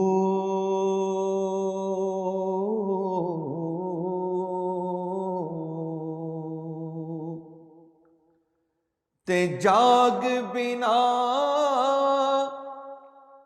दुध जम देना ही, भावें लाल होवन कड़ कड़ के हो,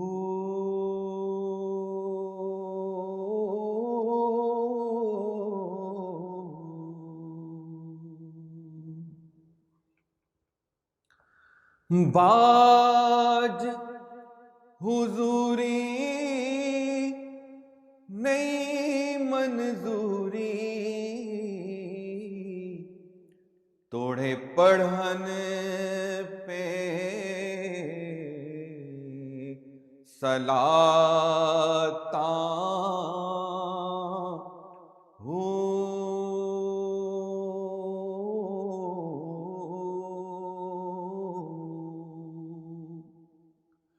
रोजे नफल नमाज गुजारन,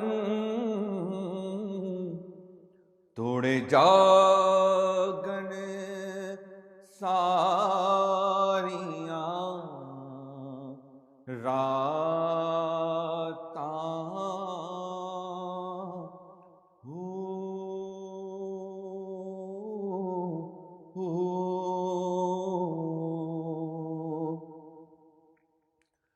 बाजों कल्ब हुजूर न होवे,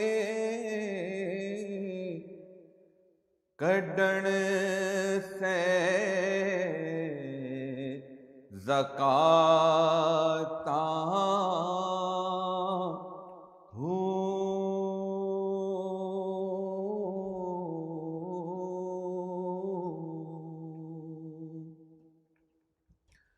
बाज फना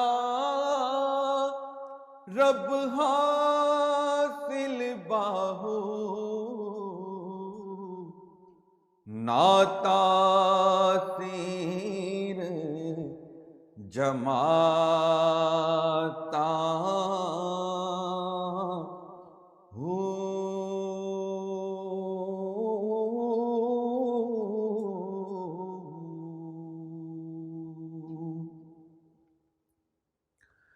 ईमान سلامت ہر کوئی منگے،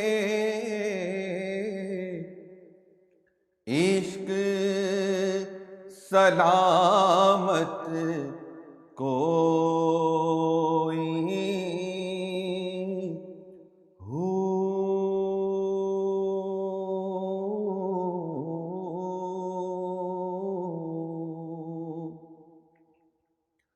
منگن ایمان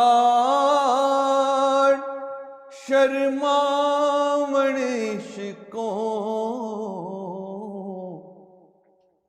میرے دل نو غیرت ہوئی ہو۔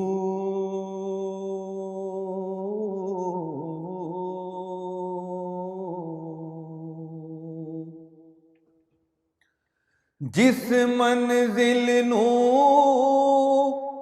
عشق پہنچاوے، ایمان نو خبر نہ کوئی ہو۔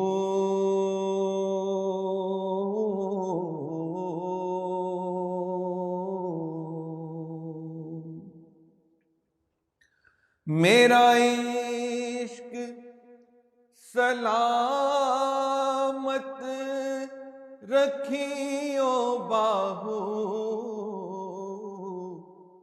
ایمان نو دیواں دھروئی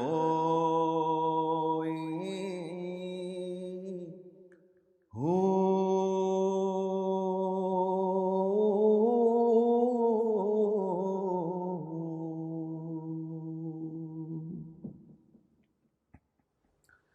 زبانی کلمہ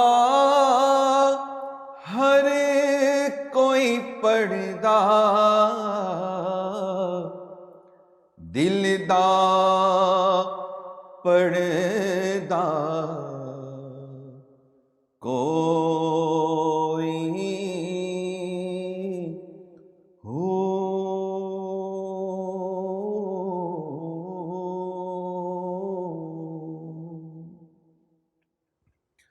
جتھے کلمہ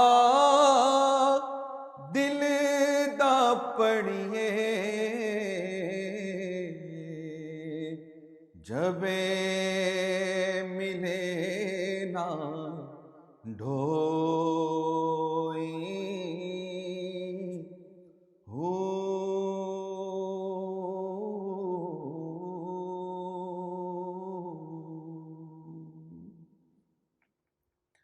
دل دا کلمہ عاشق پڑھ دے، کی جانن یار گھلوئی ہو۔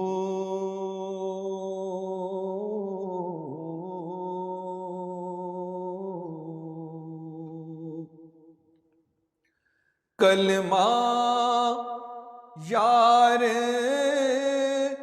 پڑھایا باہو، میں صدا سہاگن ہوئی ہو۔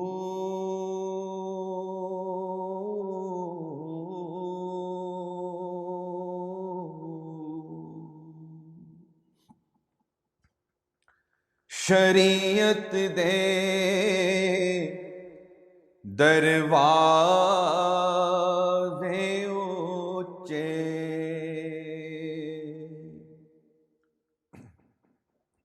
رافع کردہ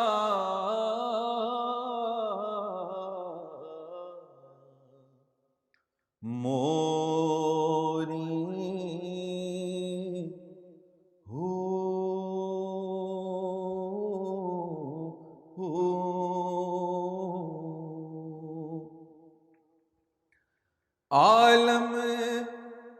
فاضل لنگن نہ دیندے جو لنگدا سو چوری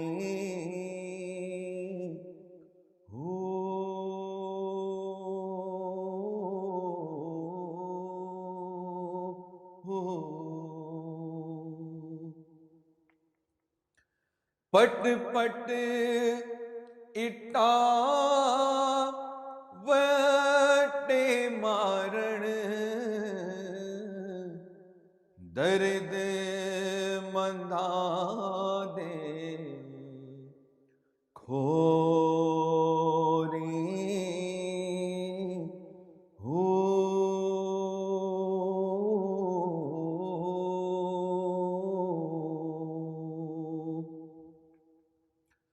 عاشق جانن راز باہو کی جانن لوگ اتھوری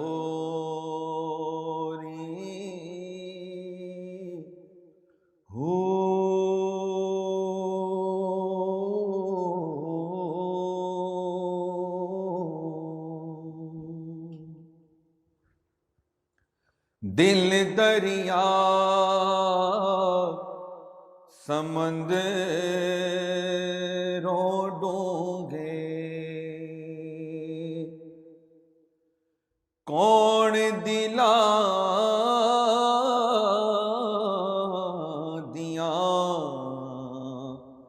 جانے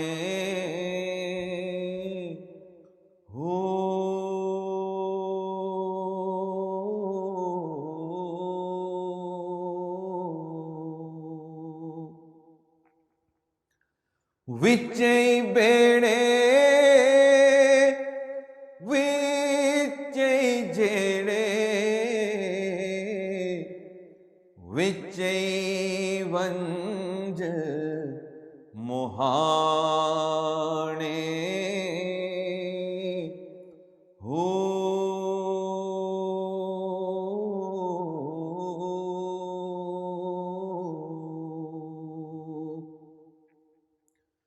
چودہ طبق دلے دے AlGohar Shahi مرحبا dear Saeedi and all viewers of ALRA TV. السلام علیکم. امید ہے کہ آپ سب خیریت سے ہوں گے. آج میں سب سے پہلے سیدی کا شکریہ ادا کرنا چاہوں گی کہ وہ وومن صوفی کورس کا آج سے آغاز کر رہے ہیں. ہم لوگوں کی خطاؤں کو معاف کر کے ہمارے اوپر کرم فرما رہے ہیں. یہ سیدی کی اعلیٰ ظرفی ہے کہ وہ درگزر فرماتے ہیں ہم لوگوں کی جتنی بھی خطائیں ہوتی ہیں. اور ہم لوگ بالکل نہیں سوچتے سیدی سے سوال کرنے سے پہلے کہ ہم لوگ کس ذات کے سامنے اور کس قسم کا سوال رکھ رہے ہیں یا کس قسم کا اعتراض کر رہے ہیں. تو یہ جتنی بھی تعلیم سیدی عطا فرما رہے ہیں، دن رات کی انتھک محنت کر رہے ہیں، 3-4 گھنٹے کی ڈیلی محفل لائیو ہوتی ہے، اس کے اندر جتنے بھی سوال جواب آتے ہیں ان کو ہم لوگوں کی ذمہ داری ہے کہ ان باتوں کو ہم یاد رکھیں، اپنے ذہن میں ان تعلیمات کو بٹھائیں. اور دوسرا یہ کہ آپ شروع میں ذکر لینے سے پہلے یا جب آپ نے ذکر لیا ہے اس ٹائم کے دوران آپ ALRA TV کا جو یوٹیوب پہ چینل ہے اس کے اندر ہر ٹاپک پہ ویڈیوز موجود ہیں، تعلیمات موجود ہیں. آپ بڑے صبر و تحمل کے ساتھ ہر دن تھوڑا سا ٹائم نکالیں اور وہ ویڈیوز سنیں اور اپنے پوائنٹس کلیئر کریں، تعلیم حاصل کریں روحانیت کی جتنی بھی سیدی کی طرف سے دی جا رہی ہے. کیونکہ اگر آپ تعلیم حاصل نہیں کریں گے تو آپ گمراہ ہو جائیں گے. آپ کو کوئی بھی آ کے کوئی کسی قسم کا اعتراض لگا دے گا، کوئی آپ سے سوال ایسا کر بیٹھتا ہے جس کا آپ کے پاس جواب نہیں ہے، تو پھر آپ جو ہیں آپ گمراہی کی طرف چلے جائیں گے. تو یہ جتنی بھی تعلیمات دی جا رہی ہیں سعیدی کی طرف سے اور الرا ٹی وی کے اوپر جتنی یہ ٹرانسمیشن چلائی جا رہی ہے وہ اسی وجہ سے ہے کہ آپ نے اگر ذکر لیا ہے تو آپ یہ تعلیمات سنیں، یاد رکھیں، اور یہ اس لیے دی جا رہی ہیں کہ آپ کے اوپر جب کسی قسم کا کوئی بھی اعتراض کیا جاتا ہے اس تعلیم کے متعلق تو آپ جواب دینے کے قابل ہوں۔ اگر آپ کے پاس تعلیم نہیں ہوگی تو آپ وسوسوں کا شکار ہو جائیں گے، اور یہ وسوسے جو آنا روحانیت میں، اور پھر آپ اگر ان وسوسوں کے اوپر یقین کر لیں گے تو یہ آپ کے ایمان کے لیے بہت خطرناک ہے۔ ان وسوسوں سے یا ان اعتراضات سے آپ صرف اور صرف اپنا نقصان کریں گے، کیونکہ اس چیز کا اللہ پہ تو کوئی اثر نہیں ہوگا، اللہ تو بے نیاز ہے، آپ کو اللہ کی ضرورت ہے۔ تو سعیدی کی ذات پہ بھی فرق نہیں ہے اس طرح سے، کیونکہ وہ تو محنت کر رہے ہیں دن رات کی آپ لوگوں کے لیے، آپ لوگوں کو اللہ کے ساتھ ملانے کے لیے، ان کے اپنا ذاتی تو کوئی مفاد نہیں ہے اس میں۔ تو جتنے بھی ذکر لینے والے ہیں وہ پہلے تعلیمات کو ذکر قلب کے متعلق جتنی ہیں، روحانیت کے متعلق ہیں، وہ ان کو حاصل کریں، اور اپنی جتنے بھی ان کے سوالات ہیں ذہن میں ان سب کے جوابات ان کو مل جائیں گے، ایک ایک سوال کا جواب انہیں مل جائے گا ان تعلیمات سے۔ تو تھوڑا سا حوصلہ کر کے آپ کو اس راستے پہ چلنا پڑے گا، اور تھوڑا ٹائم بھی دینا پڑے گا۔ اب ایسا تو نہیں ہے کہ آپ جو ہو خود کوئی محنت نہ کرو، اور آپ کو اگر کوئی بات کہتا ہے یا کوئی اعتراض کھڑا کرتا ہے اس تعلیم کے متعلق تو آپ ڈائریکٹ جو ہیں وہ سعیدی کو میسیجز کرنا شروع کر دیتے ہیں کہ اب یہ ہو گیا، اب وہ ہو گیا، اب وہ ہو گیا۔ بھئی سعیدی اپنی تعلیمات بالکل واضح طور پہ بیان کر کے انہوں نے بتائی ہوئی ہیں، تو یہ اب آپ لوگوں کی ذمہ داری ہے کہ آپ بجائے ڈائریکٹ سوال کرنے کے آپ پہلے سرچ کر لیں۔ آپ سرچ کریں الرا ٹی وی پہ، آپ کو وہ ٹاپک ضرور ملے گا، اور ڈیٹیل میں ایک ایک بات آپ کو بتائی گئی ہے اس میں۔ تو یہ آپ لوگوں کی رسپانسبلٹی ہے اگر آپ اس راستے پہ چلنا چاہتے ہیں تو سب سے پہلے بات اب میں یہ کروں گی کہ جو ذکر قلب کی اجازت لینے سے پہلے کیا جاننا ضروری ہے، کہ آپ لوگ کیونکہ ظاہری تعلیم سے آپ لوگوں کی واقفیت ہے، تو آپ لوگ یہ جو ذکر قلب ہے یہ تو طریقت میں پہلا قدم ہے، تو آپ کو اس کے لیے ذکر قلب کی اجازت لینے سے پہلے شریعت اور طریقت میں جو فرق ہے وہ پتہ ہونا چاہیے، کیونکہ جب تک آپ کو نہیں پتہ ہوگا کہ شریعت کیا ہے اور طریقت کیا ہے، شریعت یعنی کہ ظاہری جو عبادات ہیں، جو ظاہری علم ہے وہ کیا ہے، اور جو باطنی علم ہے وہ کیا ہے، کیونکہ ان دونوں میں فرق آپ کو پتہ ہوگا تو ہی آپ اس راستے پہ چل سکیں گے، روحانیت کے راستے پہ۔ ورنہ آپ اگر ذکر لے لیتے ہیں، ذکر لینا تو طریقت میں آپ پہلا قدم رکھتے ہیں، تو جب آپ کو طریقت کے اصول ہی نہیں پتہ کہ کیا ہیں تو پھر تو آپ اس میں شریعت کو لے آتے ہیں، شریعت کے قوانین آپ جو ہیں، شریعت کی باتیں جو ہیں ان کے اوپر آپ کرنا شروع کر دیتے ہیں، مطلب یہ ایسے ہے تو یہ اس طرح ہے تو اس طرح ہے۔ تو اس کے لیے آپ کے پاس یہ شریعت اور طریقت میں فرق ہوتا ہے۔ شریعت سارا آپ کا ظاہری جو دین کا حصہ ہے اس کو شریعت کہتے ہیں، اور یہ ظاہری جتنی بھی آپ عبادات کرتے ہیں اپنے جسم کے ساتھ کرتے ہیں، جو سامنے آپ کو نظر آتی ہیں وہ ساری شریعت ہے، اور جتنے مولوی ہیں، علماء ہیں، یہ آپ کو ظاہری شریعت کا سب بتاتے ہیں کہ آپ نے اپنی جسمانی عبادات کیسے کرنی ہے، معاشرے میں آپ نے ایک دوسرے کے ساتھ کیسے بیہیو کرنا ہے، یہ جتنے بھی ظاہری معاملات ہیں ان کے بارے میں علماء آپ کو گائیڈ کرتے ہیں۔ لیکن طریقت جو ہے یہ باطنی حصہ ہے آپ کے دین کا، تو یہ باطنی حصہ ہے تو اس کے اصول بھی ڈیفرنٹ ہے۔ اس کے اوپر چلنے کے لیے جب آپ مکمل شریعت پہ عمل کرتے ہیں اپنے دین کی، جس بھی دین میں آپ مکمل اس کے اوپر عمل کرتے ہیں تو پھر آپ اس قابل ہو جاتے ہیں کہ آپ طریقت میں پہلا قدم رکھتے ہیں اور آپ ذکر قلب تک پہنچتے ہیں۔ شریعت کی جو انتہا ہے وہ ذکر قلب ہے، اور طریقت سٹارٹ ذکر قلب سے ہوتی ہے۔ طریقت میں پہلا قدم جو ہے وہ ذکر قلب ہے، اور شریعت کی جو انتہا ہے یعنی کہ آپ جتنی آپ کی عبادات ہیں، جتنا آپ کے دین میں جو باتیں آپ کو کہی گئی ہیں ان سب پہ آپ عمل کریں گے تو آپ کہاں پہ وہ اعلیٰ درجہ حاصل کہاں تک پہنچے گا، آپ کا ذکر قلب تک۔ لیکن طریقت آپ کی سٹارٹ ہی ذکر قلب سے ہوگی، تو جب وہ سٹارٹ ہی ذکر قلب سے ہوگی تو پھر اس کے قوانین جو ہیں وہ ڈیفرنٹ ہیں شریعت سے۔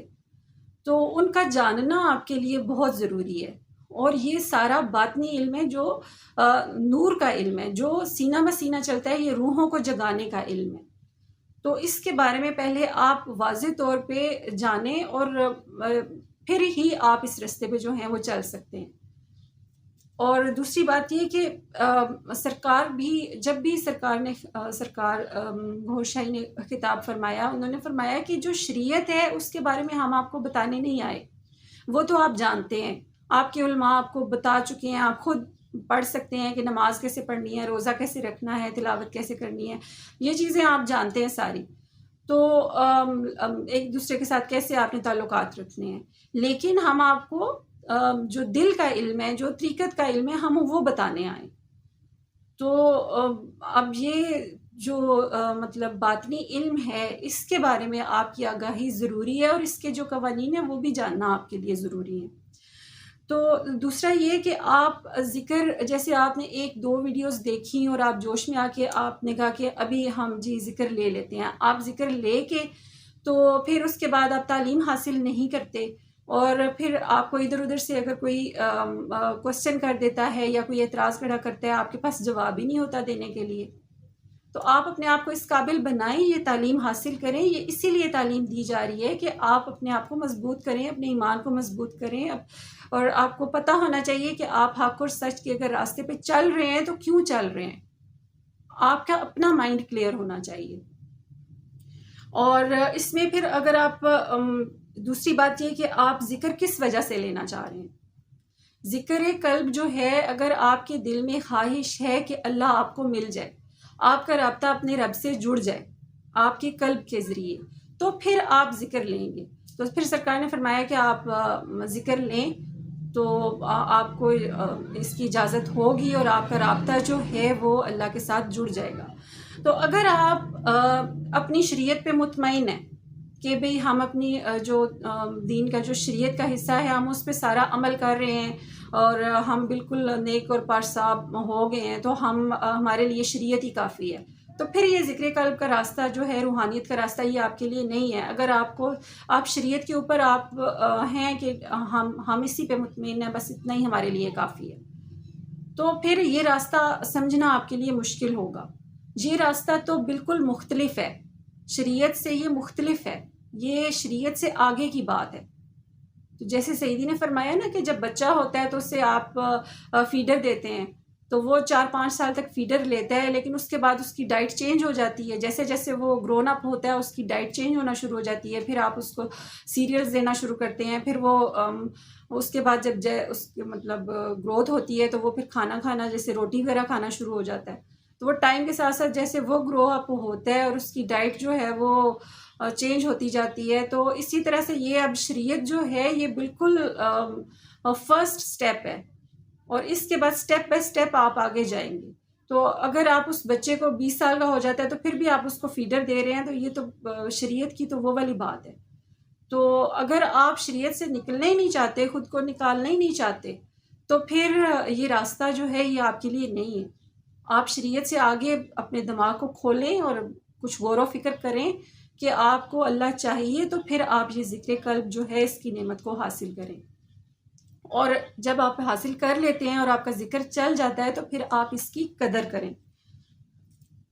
اور اس میں تیسری بات جو ہے وہ ہے مرشد کی پہچان آپ کو ہونی چاہیے کہ مرشد جو ہے وہ کس طرح سے آپ کو فیض کن طریقوں سے دے سکتا ہے۔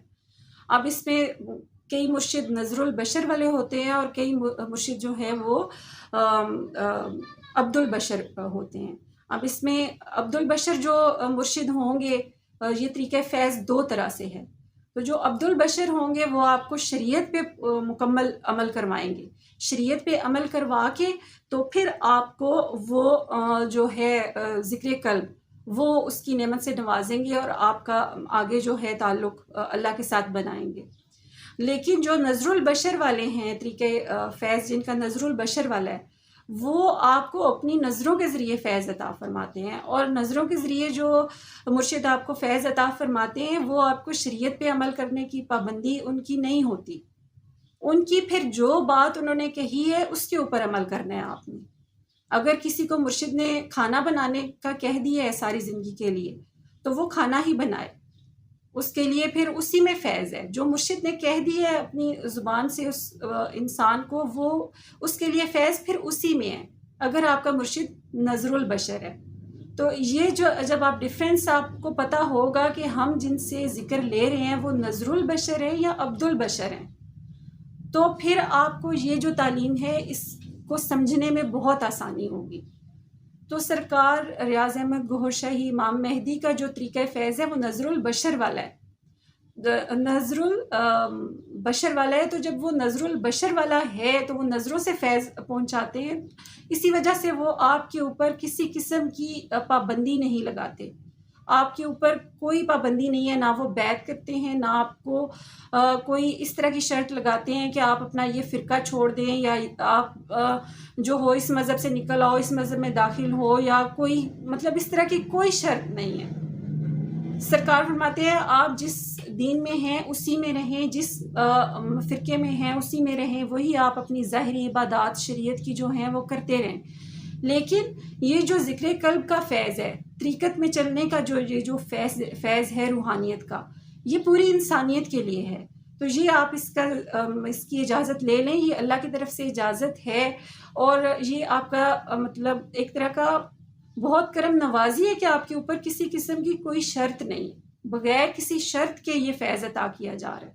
تو آپ یہ جو جب یہ لے لیتے ہیں ذکر قلب بغیر کسی شرط کے، آپ کو یہ نعمت مل جاتی ہے، تو پھر آپ اس چیز کے اصولی طور پہ مجاز بھی نہیں ہے کہ آپ اعتراض کر سکیں کسی بات پہ، آپ سوال کر سکیں۔ یہ تو سیدی کی کرم نوازی ہے کہ وہ آپ کے ایک ایک سوال کا جواب دیتے ہیں، ہر انسان کو انفرادی طور پہ بھی۔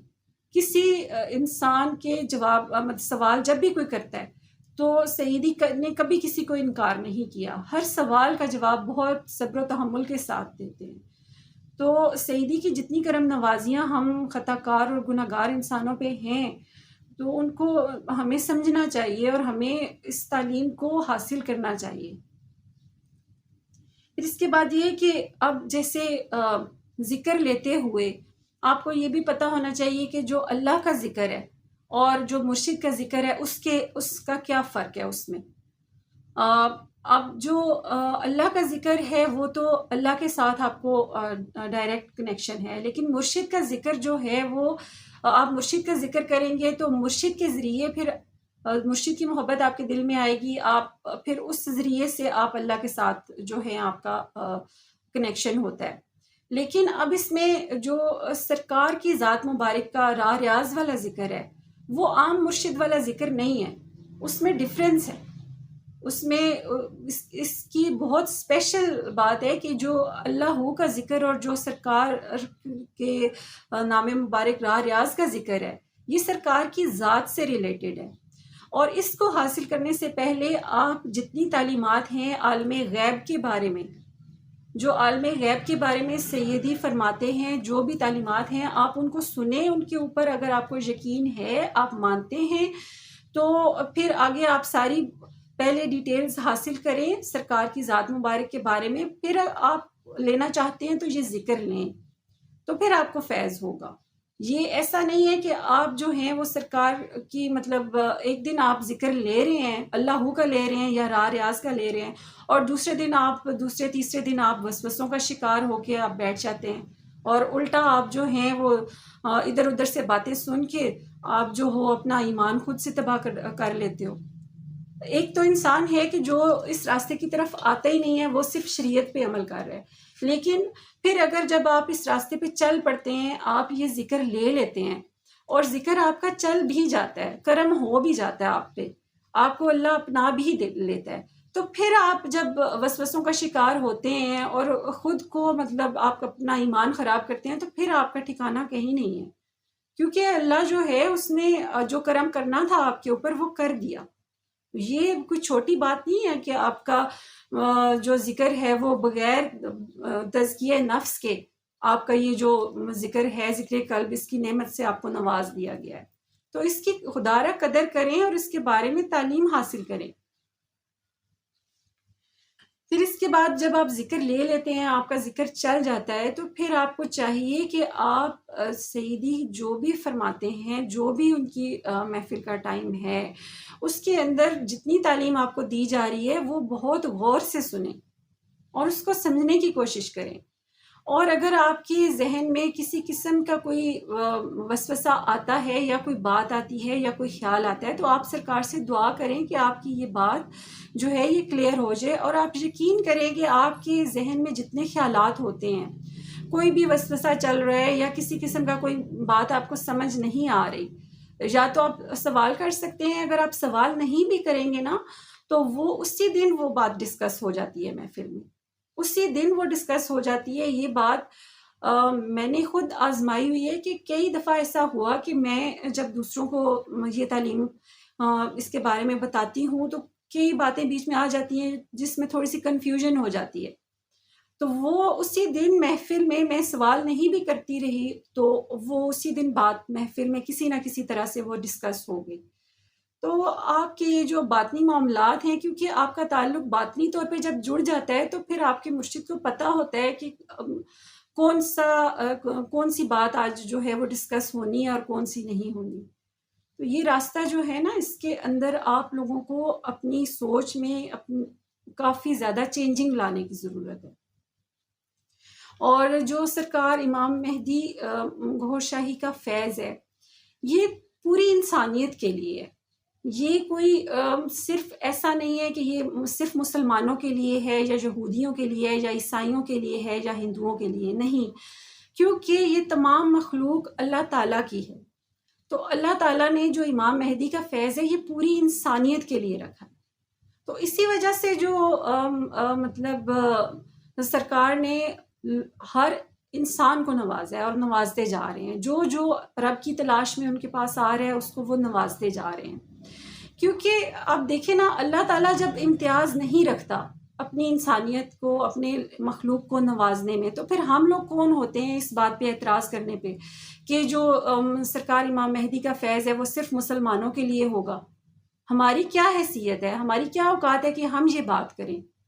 اللہ تو سب کا ہے نا، یہ ساری مخلوق اللہ کی ہے۔ تو جتنے مذہب آئے ہیں، جتنے بھی دین آئے ہیں، وہ سارے اللہ کی طرف سے ہی آئے ہیں نا۔ تو پھر ان کے اندر اب یہ اور بات ہے کہ ان مذاہب میں لوگ بھول چکے ہیں کہ ان کی مذہب کی بیسک تعلیمات کیا تھی۔ ہم مسلمان جن کا لیٹسٹ ہے مذہب، یعنی کہ آخری نبی حضرت محمد مصطفیٰ صلی اللہ علیہ وآلہ وسلم، ہم مسلمان ان کی تعلیمات کو بھول چکے ہیں۔ 73 سیکٹس میں ہم لوگ تقسیم ہو گئے ہیں، 73 فرقوں میں۔ تو پھر جو اس سے پہلے دین آئے ہیں ان کا کیا حال ہوگا؟ یہ بات ہمیں سوچنی چاہیے نا، کہ جتنی بھی تعلیم ہے وہ سرکار کی طرف سے ان تمام لوگوں کے لیے ہے، اور تمام مذہب کی جو بیسک تعلیم ہے سیدی اس کی تصحیح فرما رہے ہیں۔ جتنی بھی خرابیاں جس مذہب میں جو بھی خرابیاں پیدا ہو گئی ہیں، جو بگاڑ پیدا ہو گیا، اس کی وہ تصحیح فرما رہے ہیں۔ یہ ان کی کرم نوازی ہے۔ تو ہم لوگوں کو تو اپنے دین کا نہیں پتا، ہم لوگوں کو تو اپنے دین اسلام کا نہیں پتا، کیونکہ حضور پاک صلی اللہ علیہ وآلہ وسلم کے زمانے میں جب فرقے نہیں تھے تو سب امتی تھے، تو اس وقت کی تعلیم ہی سچی تعلیم ہوگی نا۔ تو ابھی جب وہی قرآن ہے، اس کو پڑھنے والوں نے غلط ترجمہ کر کے، احادیث کو چینج کر کے، تو اپنے ذہن سے مطلب نکال کے تو لوگوں نے فرقے بنا لیے، تو کیا ہم حق کے راستے پہ ہیں؟ نہیں ہے نا۔ تو اسی طرح سے جو پچھلے مذہب ہے جتنے بھی ہیں، تو ان کا کیا حال ہوا ہوگا؟ وہ تو ہمارے دین سے پہلے کے دین ہیں، ان کے اندر تو زیادہ بگاڑ پیدا ہو گیا ہوگا۔ جب ہم لوگوں کو اپنے مذہب کے بارے میں نہیں پتا، تو ہم دوسرے لوگوں کے مذہب کی باتوں پہ اعتراض کیوں کرتے ہیں؟ ہمیں کرنا ہی نہیں چاہیے۔ اور سرکار کا جو فیض ہے اس میں سے یہ پوری انسانیت کے لیے ہے، اور سب کے لیے یہ پیغام ہے کہ آپ آئیں، اور جو سرکار امام مہدی علیہ السلام کا فیض آپ کے لیے ہے، آپ وہ لے لیں تو آپ کامیاب ہیں۔ ٹھیک ہے، آپ دوسروں کے اوپر اعتراض نہیں کریں۔ ہمیں یہ سوچنا چاہیے کہ ہم کون ہوتے ہیں کہ ہم اللہ کی مخلوق پہ اعتراض کریں۔ بھئی جو سرکار امام مہدی گوہر شاہی کا فیض ہے وہ ہندوؤں کو کیوں مل رہا ہے، وہ عیسائیوں کو کیوں مل رہا ہے؟ ان کے اندر کیوں دلوں میں اللہ کا نام جو ہے وہ آ گیا ہے جی. اور پھر اسی طرح سے جب آپ ذکر قلب لے لیتے ہیں اور آپ کی اجازت لیتے ہیں اور وہ آپ کا ذکر چل جاتا ہے، آپ مومنین میں شامل ہو جاتے ہیں، اور پھر آپ کو سرکار کی جو نشانیاں ظاہر ہو گئی ہیں امام مہدی کی من جانب اللہ، ان کے بارے میں آپ کو بتایا جاتا ہے، اور جو کہ چاند، سورج، حجر اسود میں ظاہر ہیں، اور آپ ان کو نہیں مانتے، آپ ان کا انکار کر دیتے ہیں، تو پھر آپ کو اس فیض سے بھی محروم ہو جائیں گے جو آپ کو امام مہدی کی طرف سے ملا ہے. کیونکہ ان نشانیوں کے بارے میں اللہ تعالیٰ نے قرآن پاک میں بھی اس کا ذکر کیا ہے. یہ قرآن پاک کی سورت فصلت میں آیت نمبر 53 میں اللہ تعالیٰ نے فرمایا کہ ہم عنقریب انہیں اپنی نشانیاں آفاق میں اور خود ان کی ذاتوں میں دکھا دیں گے یہاں تک کہ حق ان پر ظاہر ہو جائے گا. تو آفاق میں نشانیاں یہی ہیں جو چاند پر، حجر اسود پر اور سورج میں جو امام مہدی علیہ السلام کا چہرہ مبارک جو ہے وہ ظاہر ہوا ہے. اور جو ہمارے نفسوں میں نشانی ہے ہماری ذاتوں کے اندر، وہ ذکر اللہ کا ہمارے قلب میں داخل ہونا ہے. تو وہ ہم اپنے اندر جو یہ نشانی ہے ہر انسان کے اندر یہ پائی جائے گی، اور اس کے ذریعے پھر اگر یہ دونوں چیزیں اب ظاہر ہو چکی ہیں کہ ہمیں ذکر قلب بھی مل رہا ہے کی نعمت جو ہے وہ بھی سرکار ریاض احمد گوہر شاہی سے مل رہی ہے، اور ساتھ میں جو ظاہری طور پر آفاق میں نشانیاں ہیں وہ بھی ظاہر ہو چکی ہیں. تو یہ دونوں چیزیں جب ظاہر ہو گئی ہیں تو ان کے اوپر پھر ہمیں ایمان لانا ہے، تو تبھی ہم امام مہدی کے فیض سے جو ہے وہ حاصل کر سکیں گے. اور اگر ہم یقین نہیں کریں گے مرتبہ امام مہدی کا، تو جو فیض ہمیں ملا ہے ذکر قلب کا وہ بھی ہم سے چھن جائے گا، کیونکہ ہم لوگ پھر من جانب اللہ نشانیوں کو جھٹلا رہے ہیں. تو اس بارے میں ہمیں سوچنا چاہیے.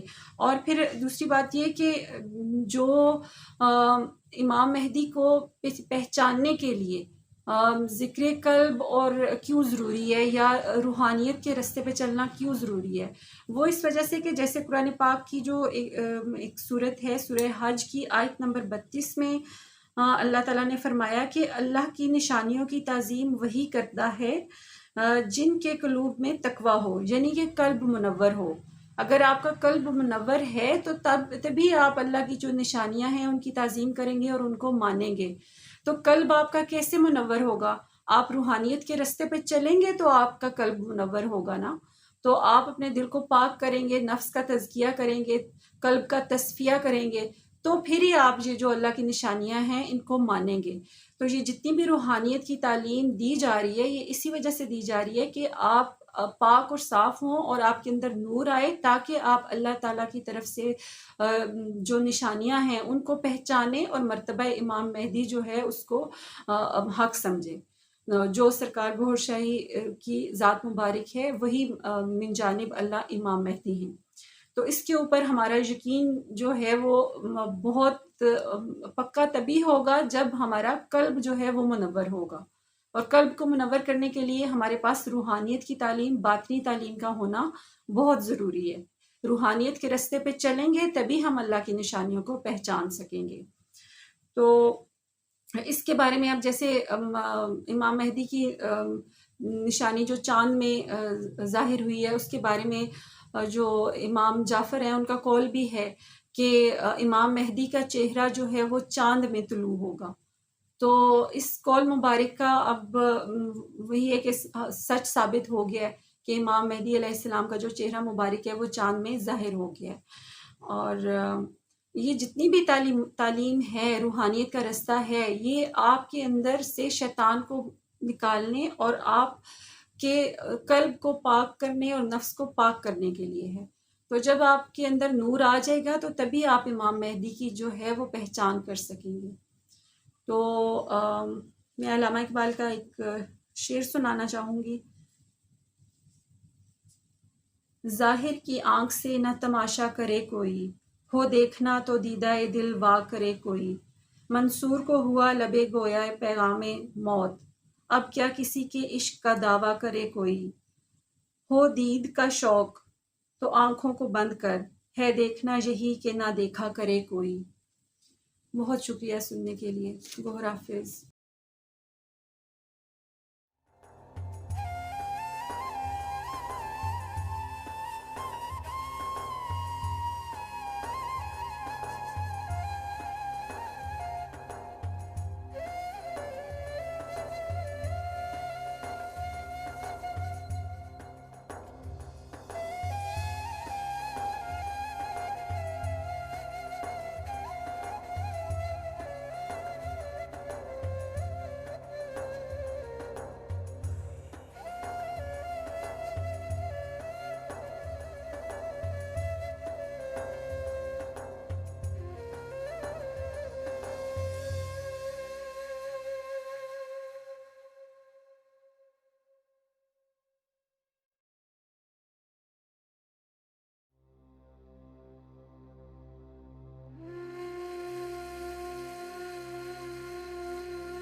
Our male-dominated societies have long taught women that they are lesser than men, that they are to be seen but not heard.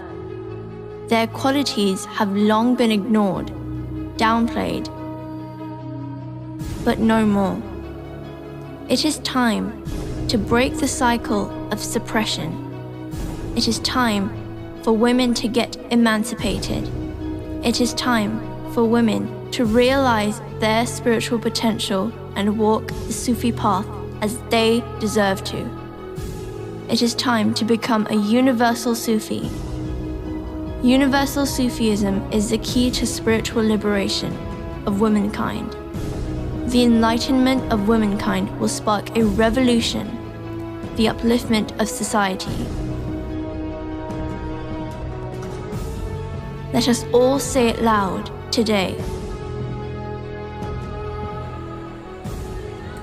I am a woman and no lesser. Spiritually, we have more potential. I will embrace my spiritual self. I will embrace my spiritual self. I will embrace my spiritual self. I will embrace my womanhood. I will embrace my womanhood. I will embrace my womanhood. I will embrace my womanhood. I will embrace my womanhood. I will embrace my womanhood. I will embrace my womanhood. I will liberate myself. I will liberate myself. Once farendona. Me liberaré. I will liberate myself. I will be a Sufi. I will be a Sufi. I will be a Sufi. I will be a Sufi. I will be a Sufi. I will be a Sufi. I will be a Sufi. I will be a Sufi. I will be a Sufi. I will be a Sufi. I will be a Sufi. I will become a Sufi. मैं बनूंगी सूफी। আমি একজন সুফি হতে চাই। বানি সুফি। Ich werde ein Sufi sein. وحنكون دونا صوفي. Soy Sufi. मैं बनूंगी सूफी। I will be a Sufi. I will be a Sufi. I will be a Sufi. I will be a Sufi. I will be a Sufi. I will be a Sufi when I grow up. Enroll into the Women Sufi course now with Sufi Master Younus AlGohar. Only on ALRA TV.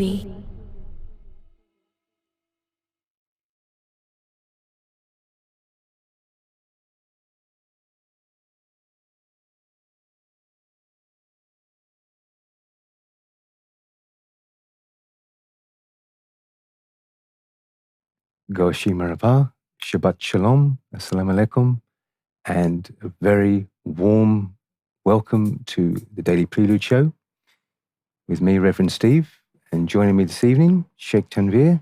Goshi Marava to you, Sheikh Tanveer. Goshi Marava, Reverend Steve Bell. And I'm going to most certainly kick off the show today with a big thank you to Sufi Master Younus AlGohar for, once again, forgiving us for our behaviours, for our very strange, that's the only way we can describe it, very strange attitudes that we have and behaviours that we have. And of course, Sufi Master continuously forgives us, but most certainly we should learn and we should promise ourselves from this day that we shouldn't take this for granted, this soft-hearted character of our Sufi Master who forgives us for all our wrongdoings, and we just cannot take this for granted. How is it possible that we can just keep doing this day in and day out and expected to be forgiven? We most certainly wouldn't do this in our day-to-day lives, Sheikh Tanveer, would we? I mean, exactly. This is not something that we would keep doubting somebody that we claim that we give our trust to, and somebody that we've done some research into, that, just take it as a, our souls. They're our children, aren't they, really? Our souls, if we look at them as our little children, and if we want to send our children to a school, to a master, a schoolmaster, Of course, we would do that research into the school. We would want to know the safety of the school, what kind of a reputation that school has, what achievements, and you wouldn't take their word for it either, would you? You wouldn't take the word that these are the achievements. You would want to see Ofsted reports.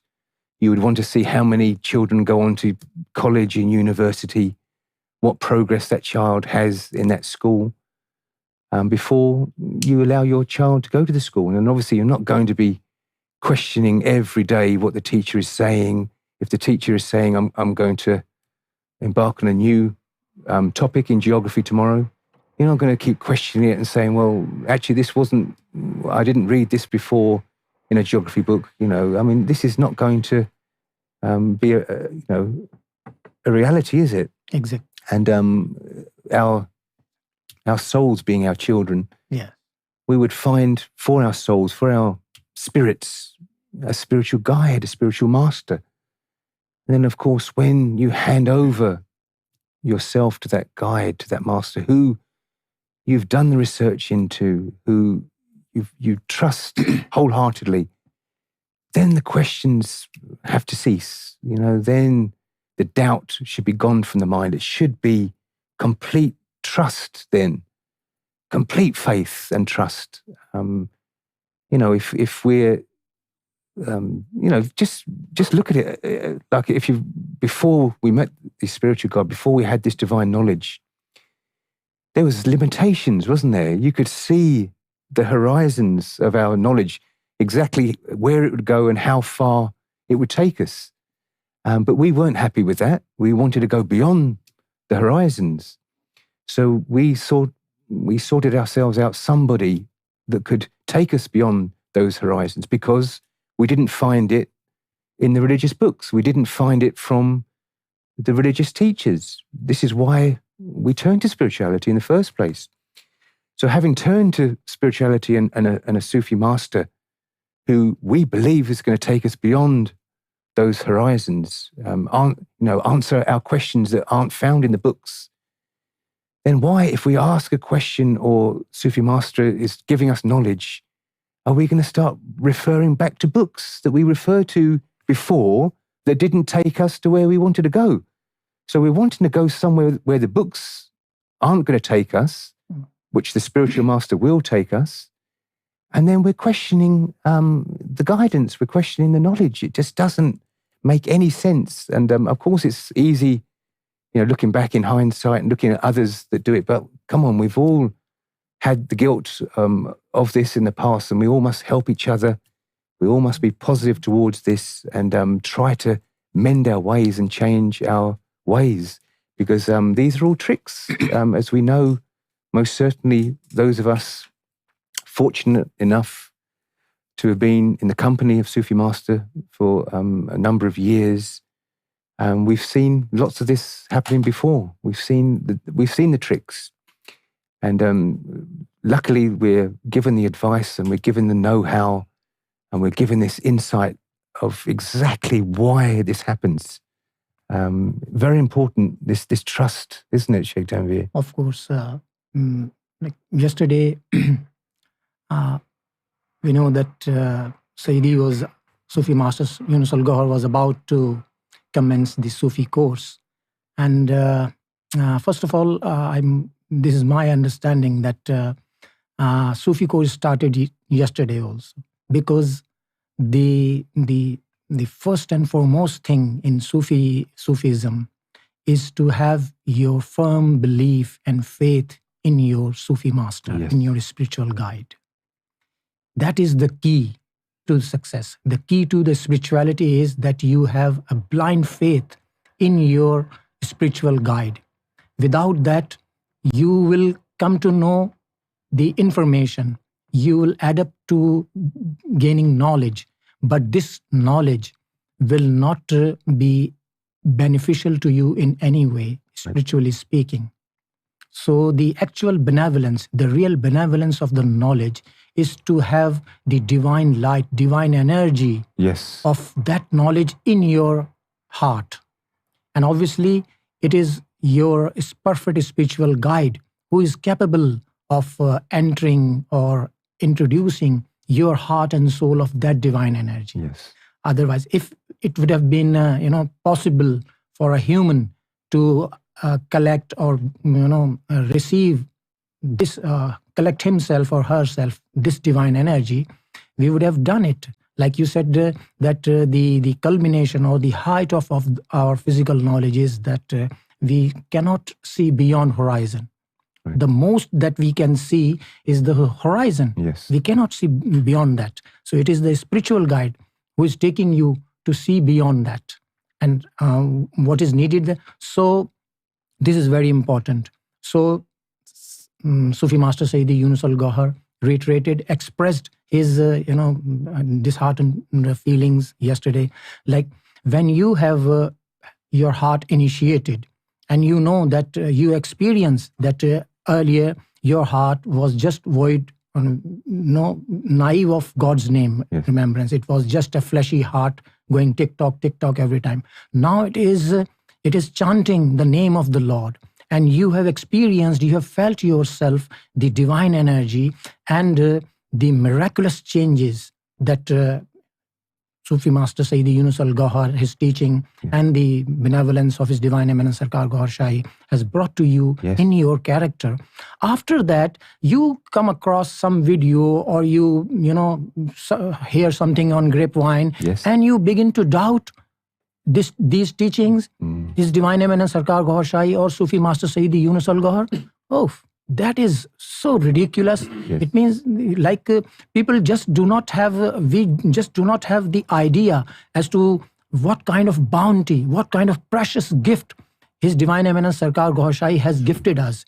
This heart initiation, the heart invocation, this zikr-e-qalb. This is, saints and other seekers, they would, retreat in a jungle and yes, they would spend decades of heart and vigorous worship and strenuous exercises and complete abstinence from the worldly life, or they had to shun their comforts and their worldly life. Yes. And after that, they would be accepted. They would be just, got approval for this. But here, just as at a phone call, you are having your heart and soul initiated. It's so you think that it's very easy. It's very easy. It's very common. It's not a big deal. No, it is not a big deal. This is why people, those who were given the permission to grant zikr, that has also been postponed by, that has been held by Sufi Master Sayyidi Younus AlGohar, so that people can experience it, that when you say somebody that, okay, repeat with me Allahu Allahu or Ra Ram or Isa Ruullah Isa Ruullah. This is not going to happen with repeating with you, repeating with your voice. This has to come from the heart of Sufi Master. Yes. And Sufi Master implants a divine body of that name into the heart of that seeker, and that mingles in the heart throb, and that produces divine light. So we need to understand. And that is the key that, again, it is a bounty and it is a very special blessing of Sufi Master Sayyidi Younus AlGohar. Though he was disheartened, he was very sad yesterday, came to know. But he made us understand, yes, the importance of to have a firm belief in your spiritual guide. Yes. Without that, you will be wasting your time. And if you have doubt, if you have reservations, so please do not come here. Mm-hmm. If you are coming here to bless yourself, then come with whole heart, with firm belief.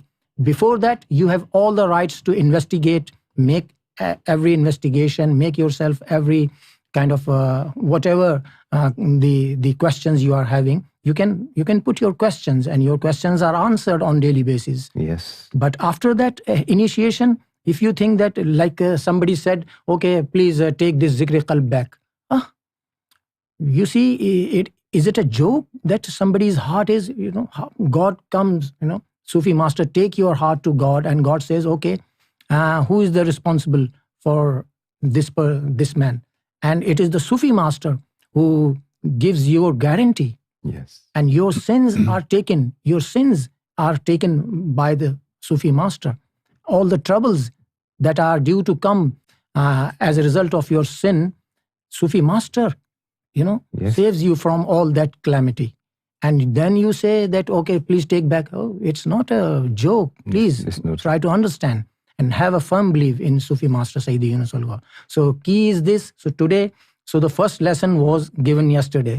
Sayyidi Younus Master, though he said apparently that Sufi course is going to start on 19th, but I think it is started on 18th, as he said. Yes. And that is the key. Because we should definitely, this should be a big learning curve for all of us. Not only, as Sheikh Tanvir said, just recognizing the pure bounty and the luck that we have of receiving this, and never think that it's cheap just because we didn't pay for it, just because we didn't have to go through what they went through in the past, years and years of, self-sacrifice. I mean, it was incredible, wasn't it, when you think of the history, what people had to do, what the allegiance they used to have to pledge.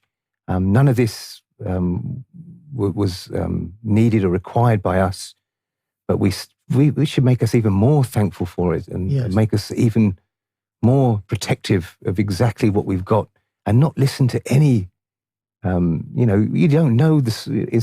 We know the divine pure source where we received this from, and we're not listening to that. We're listening from a source that we don't even know where it's coming from, somebody who hasn't even got an enlightened heart, somebody who may be jealous. We don't know where that source is coming from, but we would believe that? No, this is impossible. And of course, the second lesson that was received yesterday is, as Sheikh Tanvir said, the Sufi course did start yesterday, unofficially. We learned forgiveness, didn't we? I mean, we saw it in black and white, clearly in front of us, what forgiveness is. Could you imagine us on just a mundane daily routines that we have? And when people ask you advice, sometimes you're in a workplace, maybe you've made it yourself up to a supervisor or a manager. An example of a kitchen, it's easy for me to say kitchen example. And somebody comes to ask you, just out of, sometimes they just do it for their own reasons. They have an ulterior motive. But they will maybe ask you, do you think this smells off? Do you think it smells a bit old? They will ask you, and obviously you're in a bit doubt why they're asking you, and they're asking you, so you smell it and you think, no, that's a bit off. No, it smells a bit. It's not servable. No, I think it's all right. If I wash it, it's going to be okay. And then discuss it with everybody else, bring in other people, and then you just go ahead and do it anyway. Of course, how is this going to make you feel? Maybe you'll take it once or twice. Yes. Maybe you'll answer them, but if they keep doing it again and again, in the end, you're going to say, just do whatever you want to do. Do whatever you want to do. You know best. They're being clever. They're only asking you, so if anything happens, no, I did ask this person. They're not going to say how you answered. They're just going to say, I asked him. That would be it. This is what happens to us, isn't it, on a daily basis? And of course, we start getting grudges. We start getting angry. But look at Sufi Master, just forgives, forgives us. And look at the post today, the excitement. Sufi ladies, are you ready? Yes. Did you see on Facebook? Sufi ladies, are you ready? Are you ready? He's so excited and so happy because obviously this is all contained in Sufi Master's heart. He doesn't want to contain it in his heart. He wants to share it with the world. And obviously there's dismay there, isn't it? If you keep hearing these negative thoughts, and we mentioned this time and time again over the last few weeks, let's keep happy, let's keep positive, let's keep active, and keep the Sufi Master happy in himself, and give him the reassurance that what he's doing is right and what he's doing is helping us, because it is, and we can see it all over the world. Examples all over the world. Look at, the fact that I'm actually saying Sheikh Tatiana, just that title is enough for us to think, what is going on here? Where else is there going to be a Sheikh Tatiana, a Mexican lady, who's going to be a sheikh and a president of a universal Sufi order in Mexico? And this is the bounty. This is what's given to us on a daily basis. Look at Sheikh Jasper Singh. He's from the Sikh community. And that's proof enough that he knows the truth. He's felt the truth. And he's out there sharing it. And if you're out there in the Sikh community talking about this message from a Sufi master with the background that he has, you need to be brave, you need the confidence. And that only comes from the enlightenment of the heart, the power that you have within your heart, that you're confident to share this. And let's share with you now, and we can all enjoy that wonderful work that Sheikh Jaspir Singh does in India. Very, very regularly, he's out there sharing this message in the Sikh community. What a wonderful guy.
Fantastic work. And that's, if we've experienced that, that we know the truth, we felt this divine light, divine energy that we want to share with others, then no questions should be asked ever. Ask your 1,000 questions before walking this spiritual path, before holding the hand of the spiritual guide. And then just hand yourself over. That's exactly what we should be doing. And, it's like the attachment, that divine cable that we have that feeds us daily with this divine light, divine energy. You could almost call it like the fallopian tube, with the baby and mother, that no matter what happens, if that tube that feeds the baby during the pregnancy and is broken, then, that everything is gone out of the window. That tube must always be attached. And that tube, that cable of divine light that we have with the Sufi master, with the spiritual guide, that is what we have to nurture. That is built on trust. That's built on faith. Yes. And of course, when we adopt this path before, as we were talking about before, the horizon, when we couldn't see beyond the horizon, and there was no way that any of these books or any of these priests or mullahs or rabbis, none of them were going to take us over the horizon, then the devil was quite happy with us. And we were never sitting in a church and questioning what we were being told. We were never sitting in the mosque and saying, no, I didn't read this anywhere else. This can't be right. We just listened. But now, of course, these thoughts through different means are coming into our minds and coming into our heads, these waswasas. And that's all to break the trust. It's all tricks.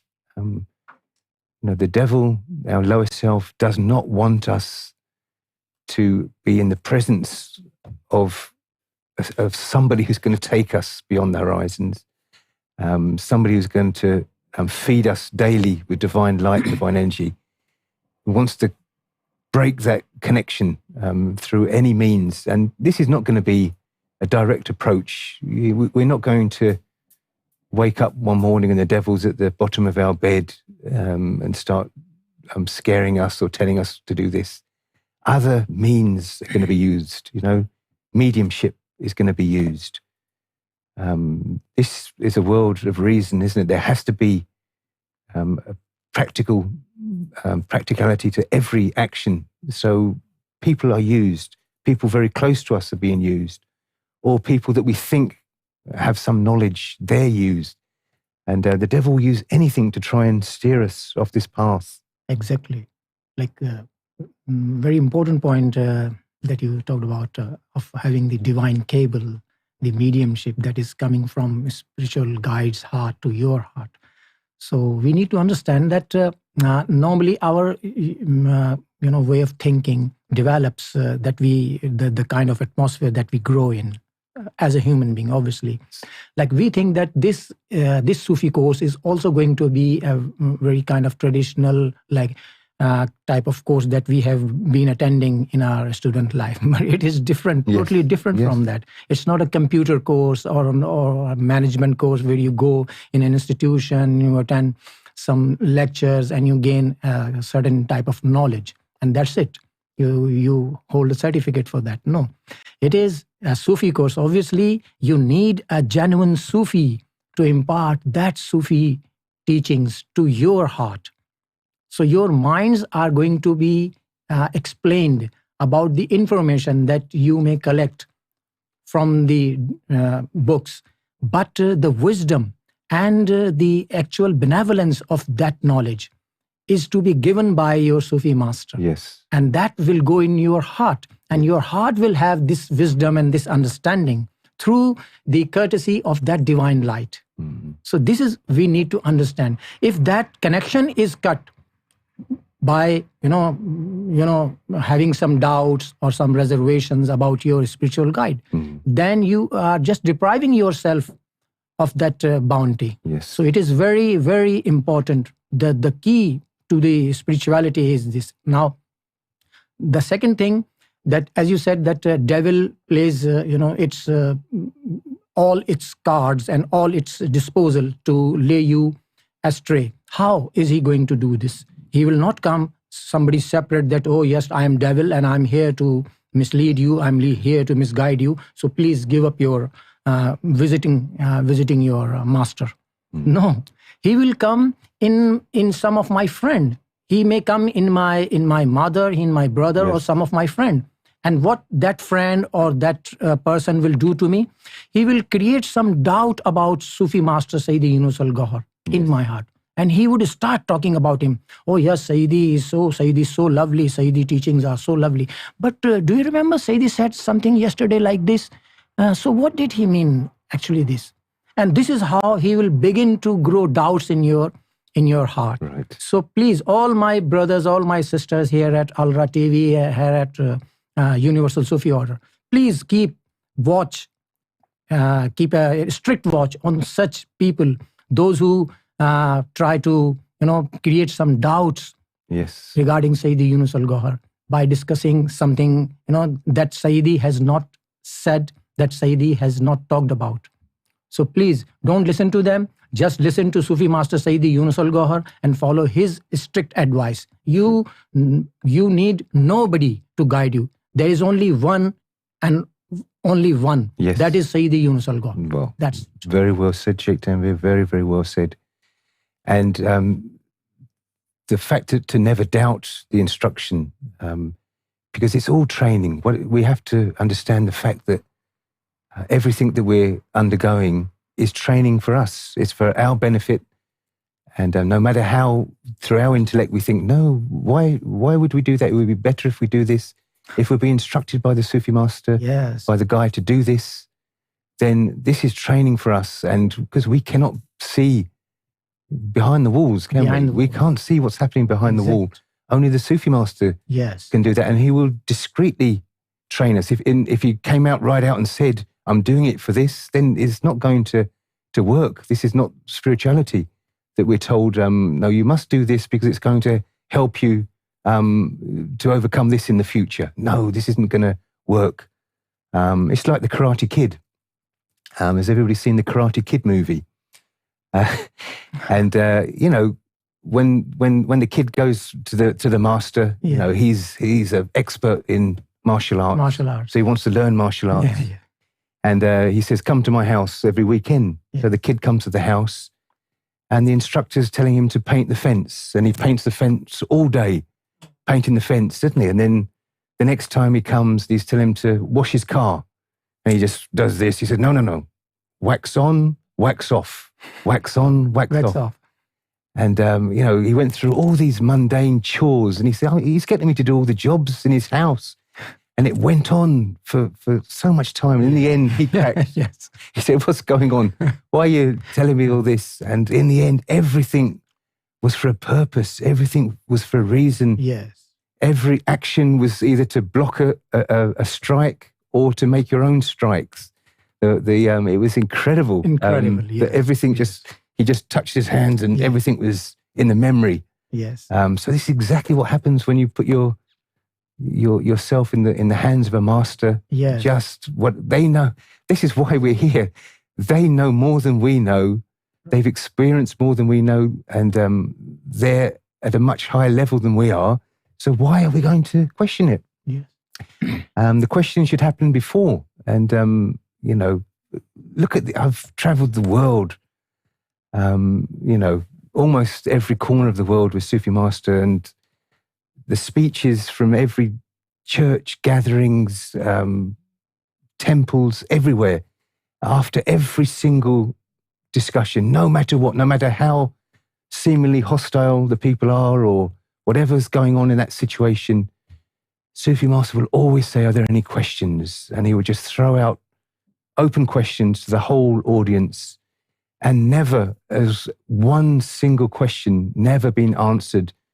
And the person answering that question will be in complete agog that maybe they get more than they asked. And they will think, wow, yes. I asked that question, but you answered me in such a way that, I was actually thinking about asking you that second thing and you already answered it. Yes. And we're in that position where we can all answer, ask questions that will be answered through ALRA TV, put it through the right channels, the right etiquette to ask a question. And we often say, please don't just randomly start firing questions while Sufi Master's talking. Submit them properly through ALRA TV. If you really have a burning question, if something's really niggling in your mind, isn't it much better to get it out there in the open and ask directly to the Sufi Master? I've heard this kind of thing, and before you start either thinking it yourself or much worse, much more calamity that will come upon us is if we start discussing it with other people. Did you hear this? Did you hear that? My gosh, that is really damaging for us.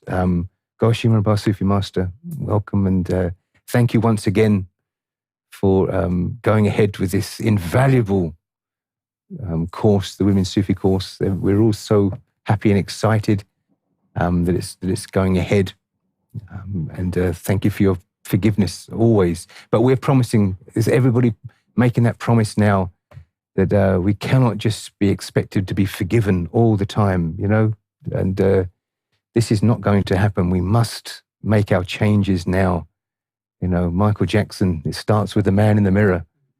This is how we make the change. We don't expect other people to change or other people to change us. It has to come within. And I think we can go on to the Women's Sufi course now, because I discussed it with Bez. I'd like to get your take on it, Sheikh Tanveer. I think firstly we'd like to see Antara Ahana from Bangladesh. Wonderful video promoting the Universal Sufi course for women. It's going to be absolutely amazing, this course, and everybody is really excited about it. And let's see what Antara's got to say. গহর মারহাবা, আসসালামু আলাইকুম। আমি আন্তারা অহনা চান্তারা, ঢাকা বাংলাদেশ থেকে। এই ভিডিওটা বানানোর উদ্দেশ্য হচ্ছে আলরা টিভি সম্পর্কে কিছু বলা এবং আলরা টিভি সম্পর্কে কৃতজ্ঞতা প্রকাশ করা। কিন্তু যখন আমি ভাবি যে আলরা টিভি সম্পর্কে কৃতজ্ঞতা প্রকাশ করার জন্য কি বলবো, তখন আমি সত্যি ব্ল্যাঙ্ক হয়ে যাই। কারণ আলরা টিভি আমাকে যা দিয়েছে তা ভাষায় বলে বোঝানো আমার পক্ষে সম্ভব না। তবু আমি যেটা বলতে চাই সেটা হচ্ছে আলরা টিভির মাধ্যমে আপনি আল্লাহ তাআলা পর্যন্ত পৌঁছানোর রাস্তাটা খুঁজে পাবেন। তাসাউফ বা স্পিরিচুয়ালিটিকে সৈয়দ ইউনুস আল গহর এত সুন্দরভাবে ব্যাখ্যা করেন যে সবার জন্যই জিনিসটা অনেক সহজ হয়ে ওঠে। আমি অনেক জায়গায় অনেক ধরনের ব্যাখ্যা, অনেক ধরনের কথা শুনেছি, যে আল্লাহকে পাওয়ার জন্য কি কি করতে হবে। অনেকেই নামাজ রোজার কথা বলেন, কিন্তু নামাজ রোজা, আমার মনে সবসময় এই ধরনের প্রশ্ন আসতো যে নামাজ রোজার মাধ্যমে হয়তোবা আমি জান্নাতে পৌঁছাতে পারবো, কিন্তু আল্লাহ তাআলার ভালোবাসা পাওয়ার যে আলটিমেট পাওয়াটা, সেটা আমি কোথা থেকে পাবো বা কিভাবে পাবো? এই প্রশ্নের উত্তর সাইদি ইউনুস আল গওহার খুব সুন্দর করে গুছিয়ে আমাদেরকে দিয়েছেন। ভালোবাসা হচ্ছে এমন একটা জিনিস, যে জিনিস দ্বারা আপনি যে কোনো কিছু অর্জন করতে পারবেন। আল্লাহ তাআলাও ভালোবাসা অন্যরূপ। আল্লাহ তাআলাকে ভালোবাসলে আল্লাহ তাআলাও আপনাকে ভালোবাসবেন। আপনি নামাজ রোজা করলেন, কিন্তু আপনার মনে আল্লাহ তাআলাকে পাওয়ার কোনো তৃষ্ণা নেই, আল্লাহ তাআলাকে ভালোবাসার কোনো তৃষ্ণা নেই, তাহলে হয়তো বা আপনি জান্নাতে পৌঁছে যাবেন, কিন্তু আল্লাহ তাআলাকে কি পাবেন? আমার মনে এই প্রশ্নটা ওঠে। আল্লাহ তাআলাকে পেতে হলে অবশ্যই আল্লাহ তাআলার প্রতি মনের মধ্যে ভালোবাসা এবং তাকে পাওয়ার জন্য অগাধ তৃষ্ণা থাকতে হবে। এই তৃষ্ণাকে কিভাবে কনভার্ট করে আল্লাহ তাআলার পর্যন্ত আপনি পৌঁছাতে পারেন, সে বিষয়ে সাইদি ইউনুস আল গওহার কথা বলেন। সাইদি ইউনুস আল গওহার জিক্রে কালবের মাধ্যমে আপনাকে আল্লাহ তাআলা পর্যন্ত পৌঁছানোর রাস্তা দেখিয়ে দিতে পারেন। জিক্রে কালব হচ্ছে আল্লাহ তাআলার নামকে আপনার হৃদয়ের প্রত্যেকটি স্পন্দনে স্থাপিত করা। আল্লাহ তাআলার নাম যখন আপনার হৃদয়ের প্রত্যেকটি স্পন্দনে স্থাপিত হবে, তখন আপনার নিজের মধ্যে এক ধরনের নূর সৃষ্টি হবে, যেই নূরটা পরবর্তীতে আপনাকে আল্লাহ পর্যন্ত পৌঁছাতে সাহায্য করবে। জিক্রে কালবের কথা বললে, আমি যখন জিক্রে কালব নেই, আমি 9 মাস আগে জিক্রে কালব নিয়েছি, আমি জানি না, আমি হয়তো বা অনেক লাকি ছিলাম বা কিছু, কিন্তু আমি যখন জিক্রে কালব নেই, তখন আমার ভিতরে আল্লাহ তাআলার ইসমে জাতের আল্লাহর নামটা প্রবেশ করছে, এই জিনিসটা আমি ফিল করতে পেরেছিলাম। আমি মোটেও ইমোশনাল কোনো পার্সন না, আমি সহজে ইমোশনাল হই না, কিন্তু সেদিন আমি জানি না, আমি সেই দিনের কথা এখনও মনে করলে আমার চোখে পানি চলে আসে, কারণ সেদিন যখন আমি জিক্রে কালব নেই, তখন আমার ভিতরে যে জিক্রে কালব প্রবেশ করছে, মানে আল্লাহ তাআলার নাম প্রবেশ করছে, এটা আমি অনুভব করতে পেরেছিলাম, এবং আমার চোখ দিয়ে অঝরে পানি পড়ছিল, এবং আমি প্রত্যেকটা মুহূর্তে কান্না করছিলাম। এই জিনিসটা আসলে অনেক বড় পাওয়া। আপনি যদি জিক্রে কালব না নেন, সাইদি ইউনুস আল গওহারের তালিমটাকে বোঝার না চেষ্টা করেন, আপনার পক্ষে কখনোই এই ফিলিংসটা পাওয়া পসিবল না। আমি আরেকটা যে জিনিস এই প্ল্যাটফর্ম থেকে পেয়েছি, সেটা হচ্ছে সাইদি ইউনুস আল গওহার এবং রারিয়াজ গওহার শাহীকে। আমি যখন থেকে জিক্রে কালব নিয়েছি, 9 মাস হয়ে গিয়েছে, প্রত্যেক দিন আমি নিজের মধ্যে এক ধরনের পরিবর্তন ফলো করি, মানে এক ধরনের পরিবর্তন অনুভব করি। আমি দিন দিন সরকার রারিয়াজ গওহার শাহীর প্রেমে হয়তো বা মানে প্রেমে তলিয়ে যাচ্ছি, আমার এরকম মনে হয়। কারণ আমি অনেক সময় দেখা যায় একা রুমে বসে আছি, আমার কান্না করার জন্য কোনো বিষয় নেই, কোনো কিছু না, আমি কোনো কিছু নিয়ে স্ট্রেস না, কিন্তু আমি হঠাৎই কান্না করছি। আর আরেকটা জিনিস যেটা আমার সাথে হয়, সেটা হচ্ছে এই তালিম নেওয়ার পর থেকে আমার মধ্যে কনফিডেন্সটা বেড়ে গিয়েছে।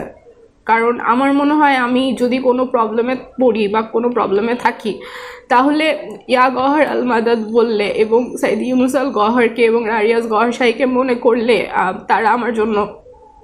তারা আমাকে সাহায্য করতে এগিয়ে আসবেন এবং আসেনও। আমি এমন প্রবলেমে পড়েছি, প্রবলেম থেকে উদ্ধার করার জন্য ওনাদের নাম নেওয়ার সাথে সাথে আমি ওই প্রবলেম থেকে উদ্ধার পেয়ে গিয়েছি। আমি জানি না যে আমি আমার ফিলিংসগুলো বোঝাতে পারবো কি না, কিন্তু এই প্ল্যাটফর্ম থেকে সবচেয়ে বড় পাওয়া আমার হচ্ছে সাইদি ইউনুস আল গওহার এবং রারিয়াজ গওহার শাহী। আমি আসলে এখন আমার কথা আটকে যাচ্ছে, আমি কিছু বলতে পারছি না। আমি জাস্ট এতটুকুই বলতে চাই যে আপনি যদি প্রেম, সত্যিকার অর্থে ভালোবাসা, যেটা কিনা দুনিয়াবি ভালোবাসা নয়, আল্লাহর প্রতি ভালোবাসা এবং আপনার মুর্শিদের প্রতি ভালোবাসা, আপনি যদি সত্যি সেটা অনুভব করতে চান যে সঠিক অর্থে ভালোবাসাটা বলতে কি, তাহলে আমি আপনাকে বলবো যে আপনি জিক্রে কালব নিয়ে আপনার স্পিরিচুয়াল পথটা শুরু করেন এবং স্পিরিচুয়াল যে জার্নিটা সেটা শুরু করেন। আপনি সাইদি ইউনুস আল গওহারের যখন লেকচারগুলো শুনবেন, আপনি যদি একটা না 1 মাস বা 2 মাস শুনেন, আপনার মধ্যে প্রেম জাগ্রত হবেই। মানে আমার মনে হয় উনি ইন্টারনেটের মাধ্যমে মানে প্রেম হচ্ছে বাতাসে, আমরা যেমন বাতাসে ইন্টারনেট ছড়িয়ে যায়, আমার মনে হয় উনি বাতাসে প্রেম ছড়িয়ে দেন। আমি এটা ছাড়া আর কিছু বলার আসলে আমার যোগ্যতা নেই। আমি জানি না, মানে আমি এতটা ইমোশনালি ওভারওয়েলমড এখন ফিল করছি যে আমি কি বলতে চেয়েছিলাম সেটাও এখন আসলে আমার মনে পড়ছে না। তো এই ভিডিওর মাধ্যমে কৃতজ্ঞতা প্রকাশ করার আমার কোনো যোগ্যতা নাই। আমি জাস্ট নিজের মনের যতটুকু কথা ছিল সেটা আপনাদের মধ্যে পৌঁছে দিয়েছি, যাতে আপনারাও এই যে ডিভাইন লাভটা যাতে আপনারাও ফিল করতে পারেন, এই ডিভাইন লাভটা যাতে আপনাদের মধ্যেও জাগ্রত হয়, আমি এই আশাই করি। এর চেয়ে বেশি আমার বলার কিছু নেই। আমি অনেক অনেক বেশি কৃতজ্ঞ সৈয়দ ইউনুস আল গহরের কাছে যে উনি ওমেন সুফি কোর্স স্টার্ট করছেন। আমাদের মতো নারীরা যারা কিনা আল্লাহ তাআলাকে ভালোবাসতে চায়, আল্লাহ তাআলার ভালোবাসা পেতে চায়, কিন্তু তারা সঠিক পথ জানে না, তাদেরকে সবসময় এটা বলা হয় যে নারীরা সুফি হতে পারে না, নারীরা আল্লাহ তাআলার দেখা পেতে পারে না। এই ধরনের কথা যারা শুনেছেন এবং যারা ডিসহার্টেন হয়েছেন তাদেরকে আমি বলবো আপনারা ওমেন সুফি কোর্স জয়েন করেন এবং সৈয়দ ইউনুস আল গহরের তালিমের মাধ্যমে, সৈয়দ ইউনুস আল গহরের শিক্ষার মাধ্যমে আল্লাহ তাআলার প্রতি ভালোবাসা এবং আল্লাহ তাআলাকে ভালোবাসার পথে অগ্রসর হন। এতটুকুই আমার বলার ছিল। থ্যাংক ইউ অনেকক্ষণ শোনার জন্য। গহর হাফিজ, আসসালামু আলাইকুম। Wow, that was wonderful. Thank you so much, Antara, for sending us that wonderful video. And there is the faith that whenever we need help, whenever we're in trouble, just ask for help from our spiritual master and help will be given straight away. That's the faith that we need. That's the trust that we need. And she was also giving thanks to the Sufi master because this wasn't available before. The upliftment of the woman wasn't given before. This chance that they can rise in spirituality so high on the spiritual path. Exactly. This is all bounty to us. Of course. Like in Sufi practices, the kind of bounty Sufi master Sayyid Younus AlGohar is bestowing upon our hearts is just like we have said it many times, it's just unprecedented. It makes a difference. Like in this Sufi course, yes, we are going to see the difference Sufi master is going to make in a way that you take a religious person and a Sufi person. A religious person also abides by some certain rules and regulation, and so does the Sufi. But what is the difference? Like this is a women Sufi course, and women are going to be, more blessed than, though Sufi master has said that everybody will have these blessings and will share this, but women particularly, especially, are going to be given or awarded or gifted these precious pearls from Sufi master. I see this as like a Sufi mother and a religious mother. Yes. A religious mother, takes care of her kids. Right. In the light of the religious teachings. And she follows the code that is based on some kind of fears and some incentives there. That fear of hellfire and incentives of paradise. Okay, don't do this. Don't tell lies because this is a sin and God is going to punish you. So she instills fear in her kid. Whereas a Sufi mother knows the fact that telling lies is a sin, but she does not instill this fear in her kid.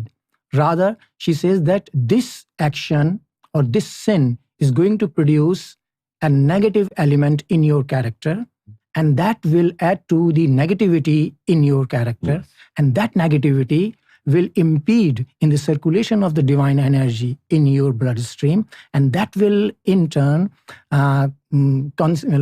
result in the slow progress of your purification and purgation. And this will take you away from the Lord, and you will be struggling in the path of spirituality, of finding God's love. So she instills love of God.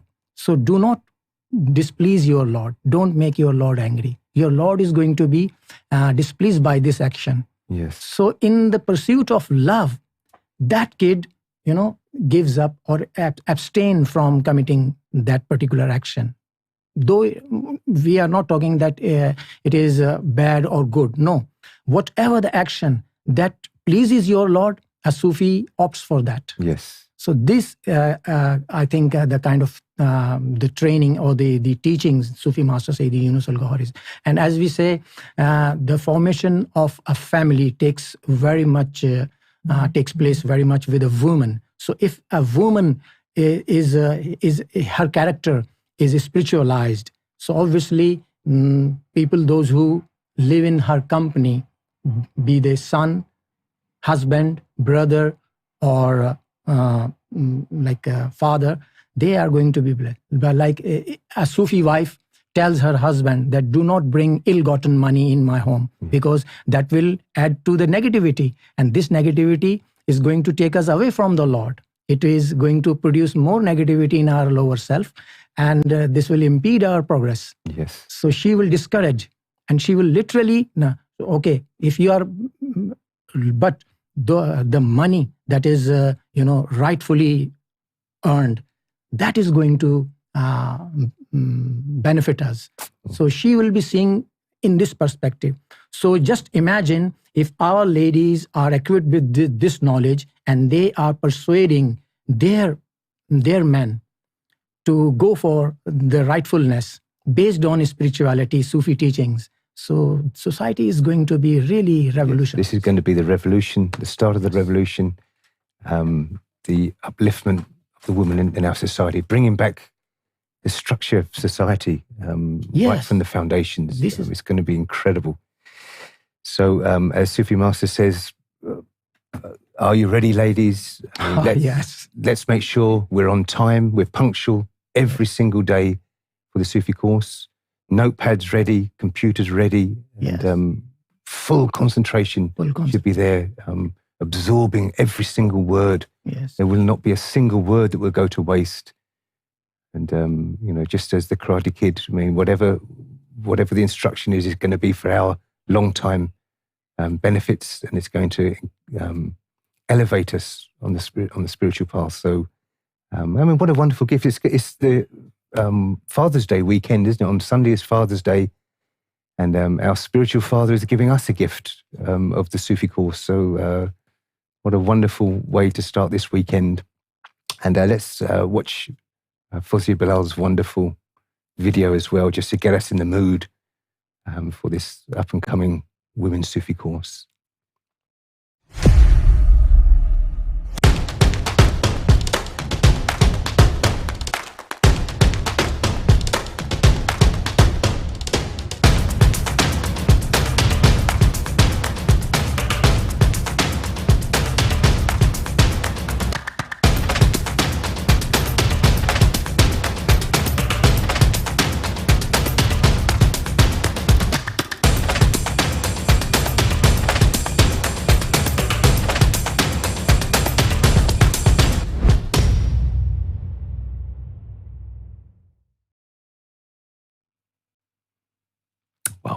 So please, everybody, enjoy. This is what it's about as well. It's enjoyment. It's going to be a very, very happy event. It's the first time in history that such a thing is going to take place. So we're right here, the right place at the right time. Thank you very much, Sheikh Tanveer. Please join me with the closing prayer of thanksgiving before I hand over to Nasser Younus for the Daily Pulse. Yes, sir.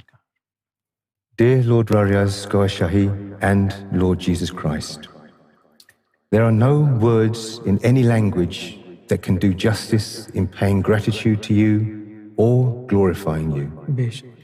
Just as you have embraced us with all our shortcomings, we ask that you accept this humble expression of thanksgiving.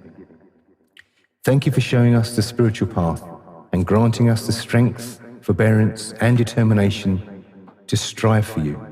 May we grow ever closer to you, and may we help others find the way to you. Amen, sir. Thank you for bestowing us with the knowledge of self-discovery, for showing us all the divine treasures hidden in our very being.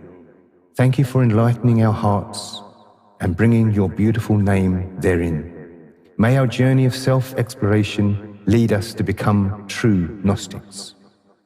Thank you for entrusting us with the divine mission of love, for uniting people from all cultural and religious backgrounds at one platform. The entire world, more than ever, needs to experience your love, your mercy. Please grant us the ability to take this universal message to all the aching hearts. Thank you for granting us your unconditional love in the form of Sufi Master, who always helps us when we fall, who never lets us fail. Very true. His presence and leadership for us are nothing but your utter bounty. He inspires us every day with his words, actions, and sublime character to be the best that we can be. He is a true reflection of the divine beauty, and may we embody your teachings as he does. Amen. Dear Lord, we ask that you keep us with you eternally and continue to shower us with your grace. Amen. Amen. Thank you for joining me with that prayer of thanksgiving. And we will see you, God willing, we will see you tomorrow, 8:45, the Daily Preload Show. And then we're going to have lots to discuss after this very first day of the Women's Sufi course. Please enjoy it and stay safe, stay tuned. God Hafiz.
Ladies and gentlemen, welcome to the Daily Pulse. Assalamu alaikum, Sat Sri Akal, Namaste, Shabbat Shalom, and warm greetings to everybody on ALRA TV tonight.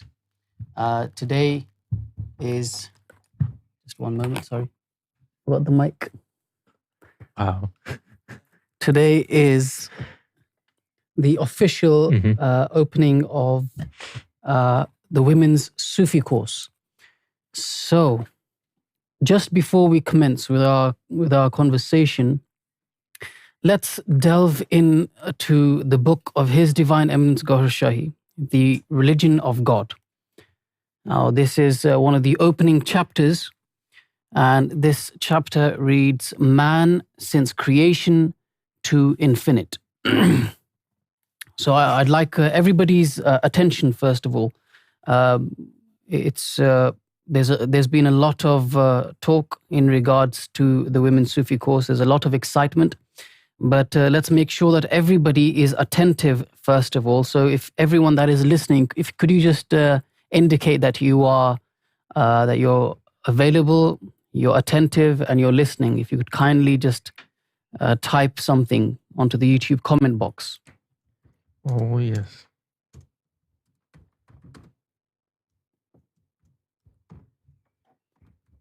$116 viewers.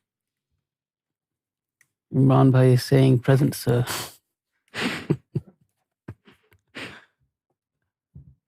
Okay. So this is the first, this is one of the opening chapters. Man since creation to infinite. Please listen very attentively. As God intended to create souls, He said, be, kun. As God intended to create souls, He said, be. And countless souls came into existence. By and beside God were the souls of the prophets. In the second row were the souls of the saints. And then in the third row were the souls of the faithful ones. They were followed by the souls of the common folks. And then at a distant row that fell beyond God's sight were created the souls of women, who were followed by the animal, botanical, and mineral souls respectively. So I'll repeat that. They were followed by the common souls, and then at a distant row that fell beyond God's sight were created the souls of women, who were followed by the animal, botanical, and mineral souls respectively.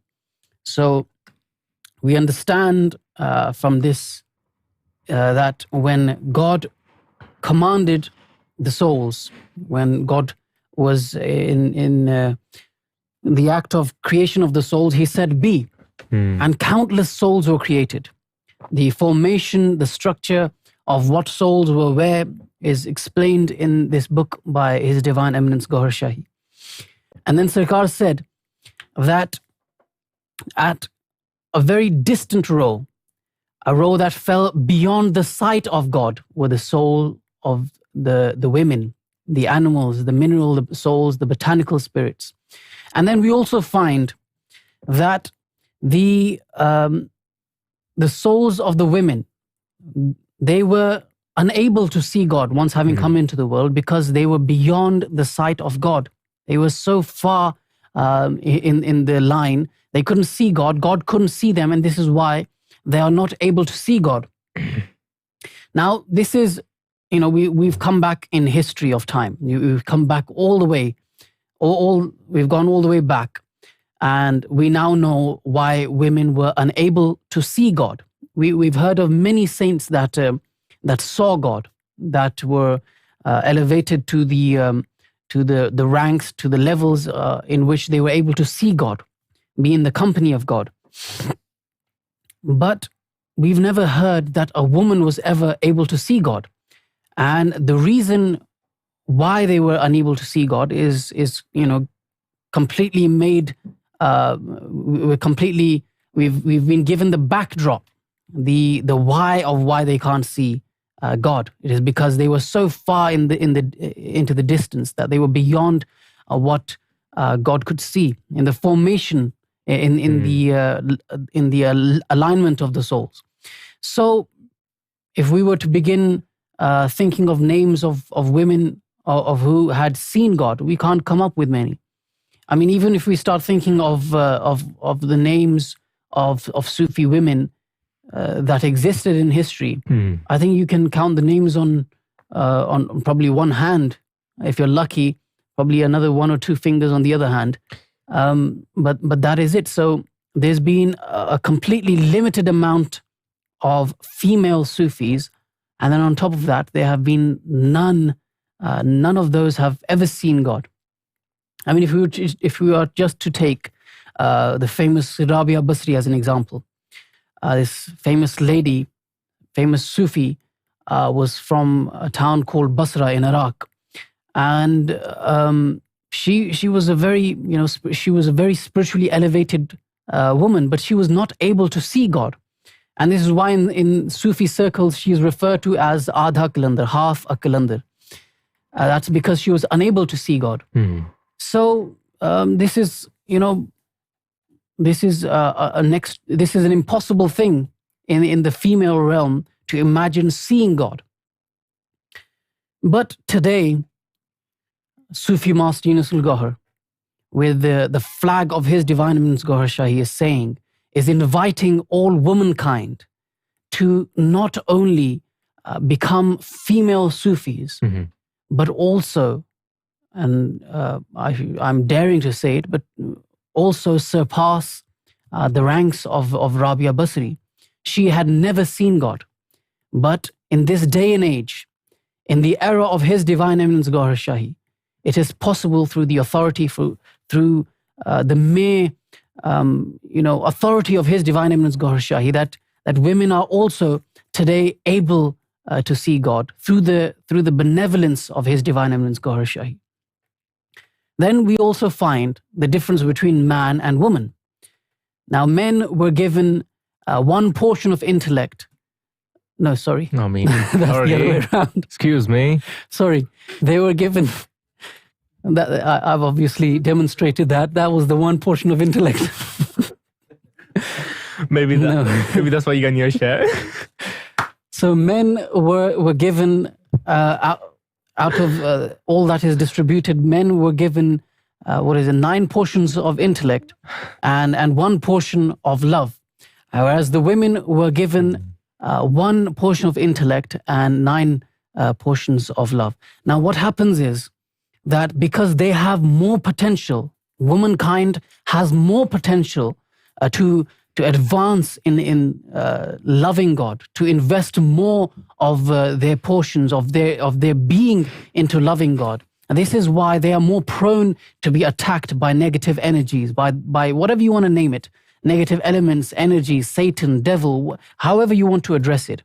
But they are more prone, they are more targeted. Why? Because when a man is misguided, if I am to get misguided, I will simply leave my post. I'll go about doing my own hanky-panky and destroy my own self. But if a woman is misguided, if a woman is led astray, then she influences not only herself, but her children. She also influences her husband, her brothers, her family, because this is the type of an influence a woman has in a household. So this is why they are more prone to being attacked. This is why, my dear sisters, everyone that is listening, you are more prone to being attacked. You are more prone to being led astray. So this is all the more reason that you should be more vigilant, more vehemently considerate of where you are, of where you stand. And this is why, it was explained yesterday. Now, it was already spoken about on the previous show, on the 9 p.m. Prelude show, when they were discussing that when somebody is initiated into the path, how much is invested, especially today. We've already spoken about it. The ratio of nar is so high. That is, it is near impossible that you can generate and accumulate and also keep at the same time the nur that you generate through zikr qalb.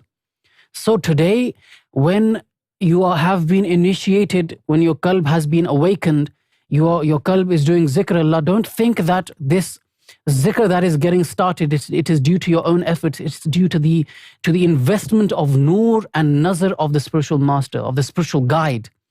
So much is done just to make sure that you begin to walk the right path, that you are now initiated on this onto the spiritual path. We aren't doing anything.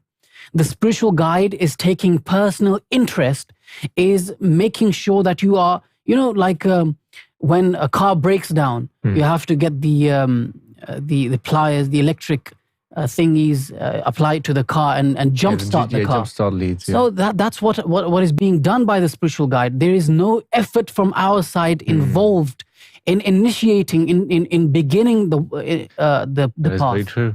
So much is spiritually invested. So much of the personal noor of the spiritual guide, the attention, so much is invested. And at the end of the day, you are sent a message from someone on WhatsApp, and that's all it takes for you to lose your head. What do you reckon, Ari? Yeah, exactly.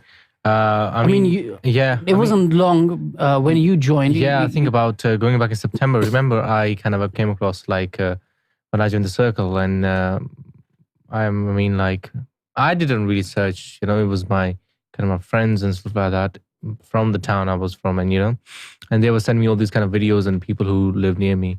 And my heart wasn't just accepting, and I said, what it seems to appear is not what it is. And my heart wasn't settling down for it. I was quite affirm that what I'm getting here, it cannot be found anywhere. That was the first thing. So basically, you used your head. Yeah, exactly. Yeah, you need to do that. Yeah, exactly. Because when you're buying something and you're tight on a budget, you always think, okay, do I need it? Can I get by with what I have? You use your head. You don't just go splash your money, or you don't just leave it. You use your head. In the same way, you use your head. Am I getting this knowledge? Am I getting this feeling, this spiritual experience anywhere else? Continue, please. Yeah, exactly. So in that regards, when my first time I met Sufi Master Younus AlGohar, and I had this intense experience inside, and this kind of spiritual experiences or anything like that, I was looking for a long time. And then immediately when I felt that, that jump start effect, all six, 5 sub spirits in my chest were rumbling and, saying, chanting the name of God. And then I said, no matter what says, no matter even if the devil comes in the form of a human being and try to stray me from the path, I am not going to believe him. Because then I think you become unshakable. It's when you especially feel, it's the very first time I felt the faith, something like faith existed. And I was getting the scent of it all the way through, but it was the very first time I have experienced something so strongly in this state of conscious state, right? And when I felt it, I said, whoa, this is mind-blowing. And this is not even a starting, This is not even an introduction. This is not even hello, hi. But it's like, looked at the first time and,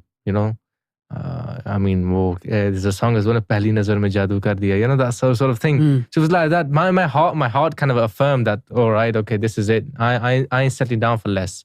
So then whatever this thing I discussed with you, in a very ethical way. I said, but for some reason my heart doesn't accept what it is. I believe it's a pure propaganda. How it usually is to kind of put people off and stuff like that. And I had a sort of understanding, a bit of IQ as well, that these things kind of happen. They happen, exactly, yeah. Yeah.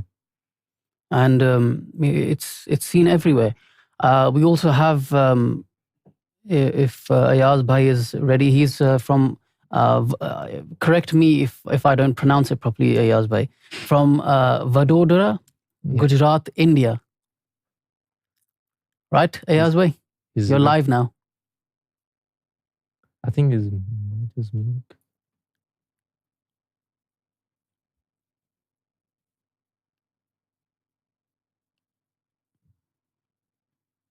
Audio isn't, I think, yet available. I think he's going to be transmuting message into our hearts, right?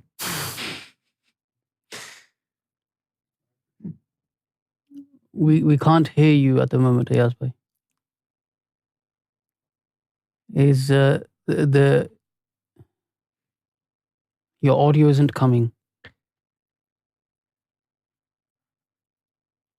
Okay.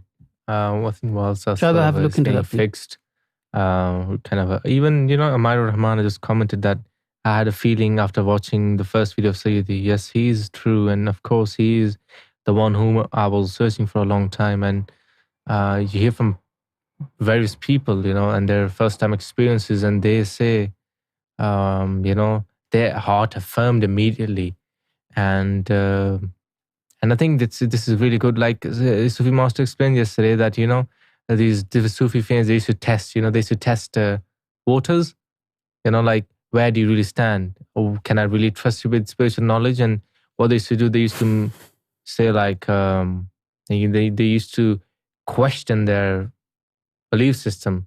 Like, is this person shakeable? Is this person wouldn't be, if like somebody says something about me as tomorrow or so, like as a Sufi master, and will this person like have, negative thoughts and stuff like that, and it will just like, will flee away. And that's, that's like, in army, they do that sort of thing, isn't it? When somebody has, breaks the contract sort of thing, isn't it? It's a bit like that. Yeah, court-martialing. Yeah, court-martial. So it's like you're breaking the spiritual contract, and they're a bit careful so that you don't receive the wrath of God. So in the similar sense, so they used to test, they used to shake your foundation and see where you stand. And like Sufi Master explained that in India, Ajmer Sharif, like one of the famous saint, Moinuddin, when the Sufi aspirant used to come into their court, they used to say, La ilaha illallah, Chishti Rasulullah, right? And I can imagine the Muslims, like, naive Muslims, like, no, what the hell? Yesterday was mind-blowing. Yeah, exactly. That what are you asking me to do? Like, Chishti Rasulullah? No way, I'm not. And then the people who actually did really want spirituality and did really was seeking truly for it and believed in the spiritual master, they said, yeah, okay, we will read as you say, And then they said, okay, this was only there to test you. Okay. And so this is something that, a spiritual master tests so that where do you really stand in that sense. So, and I think, once, especially activation of the heart is not found like from every... No, this is what we try to highlight quite often. It's how expensive, let's think of it this way, that we have iPhones nowadays. Right now, the prices are increasing. So one iPhone costs roughly £1,200. It sets you back 1,200 British pounds sterling. One iPhone.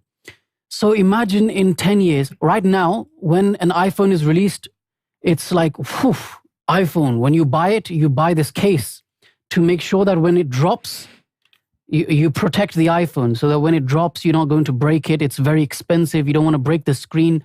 Breaking the screen, it will set you back another £700, £500, £700 sometimes, just to get this screen repaired, which the phone already costs £1,200. So then you also buy another, this costs £50. Really? Okay. This costs £50. This costs another £20 or £30, the screen protector. So you're doing all of that so that you now protect the investment that you've already made of £1,200. So you care about it. You save up the money, and you can imagine for someone that works 5 days a week and is on an £8 or £9 an hour. So you're working 6 hours a day, earning £8 or £9 an hour. You imagine how much you're going to save up. And if you want Isme Zat Allah, not Sifati names, you don't want the attributive names to activate your heart. You want Isme Zat Allah, you want the best iPhone, you don't want an Android like yours. So you you work hard, you save a lot of money, you spend months and months, and then you buy the latest iPhone.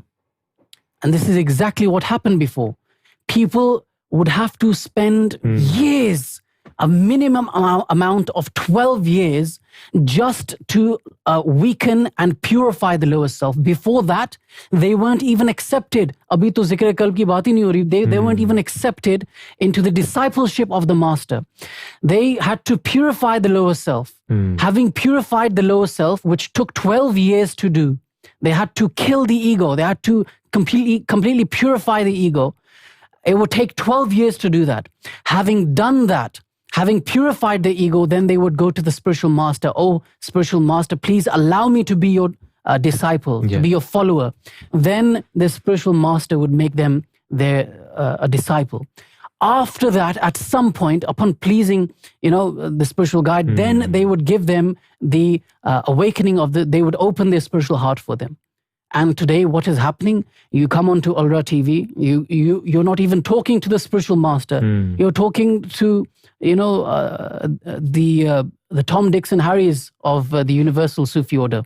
You're calling Sheikh Amjad. You're calling Sheikh Fareed, Sheikh Hafiz Nadeem. Uncle Mazhar. I mean, just look at that. He was on the phone the other day. And we were driving somewhere, and he was on the back. He was in the back of the car, and he had just given someone zikr. He said, "Okay, say Allahu, Allahu, Allahu. Okay, your zikr is done. Now, please go to ALRA TV and describe on the channel." It's like, what? Describe the channel? Like, what? What are you saying? He said, "Well, what are you supposed to say?" I said, "Not describe the channel. Subscribe to the channel." He said, "Okay. Go on the channel and make sure that you surprise the channel." No, you want to surprise the channel, subscribe. So these, the point is that everyone, this power was given to everyone, that anyone that you find willing, allow them, just take the oath and allow them to begin the opening of the spiritual heart. Now they have the permission to do zikr. So it was given, it's like, standing at the edge of the street and literally just handing out 1,200 pound iPhones for free. You won't then care. You're going to be like, okay, if I drop it, who cares? It was for free. You're not going to care about it. You won't bother getting a 50 pound case or 30 pound screen protector. You won't care. And this is what has been happening. People have don't understand the value of what they have attained. Something for which they would have to spend years. Yep. Some people spent 32 years. These great names that we say, we apply so many long prefixes to their names. These saints had to spend 32 years before they could even start. And today, every single person can, just have it for free. It's like toffees. So the point is that now, if you want the awakening of the spiritual heart, now if you want zikr-e-qalb, then go onto YouTube. And nobody does this.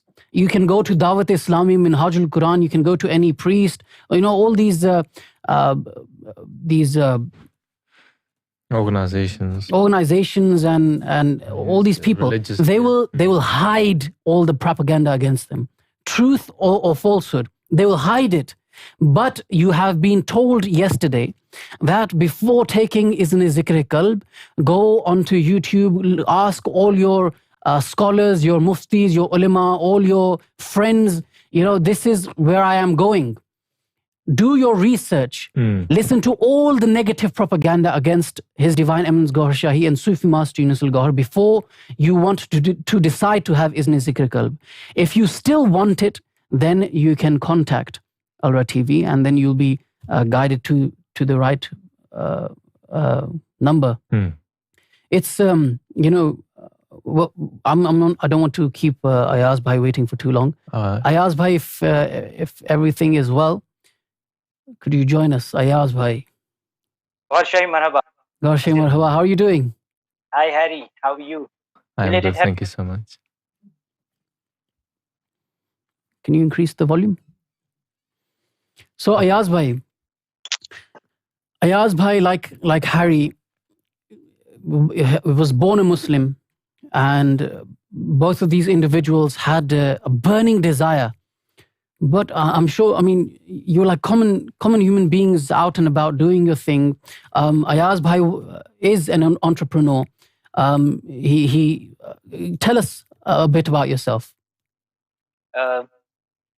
My name is Ayaz, and I am from a Sayyid family.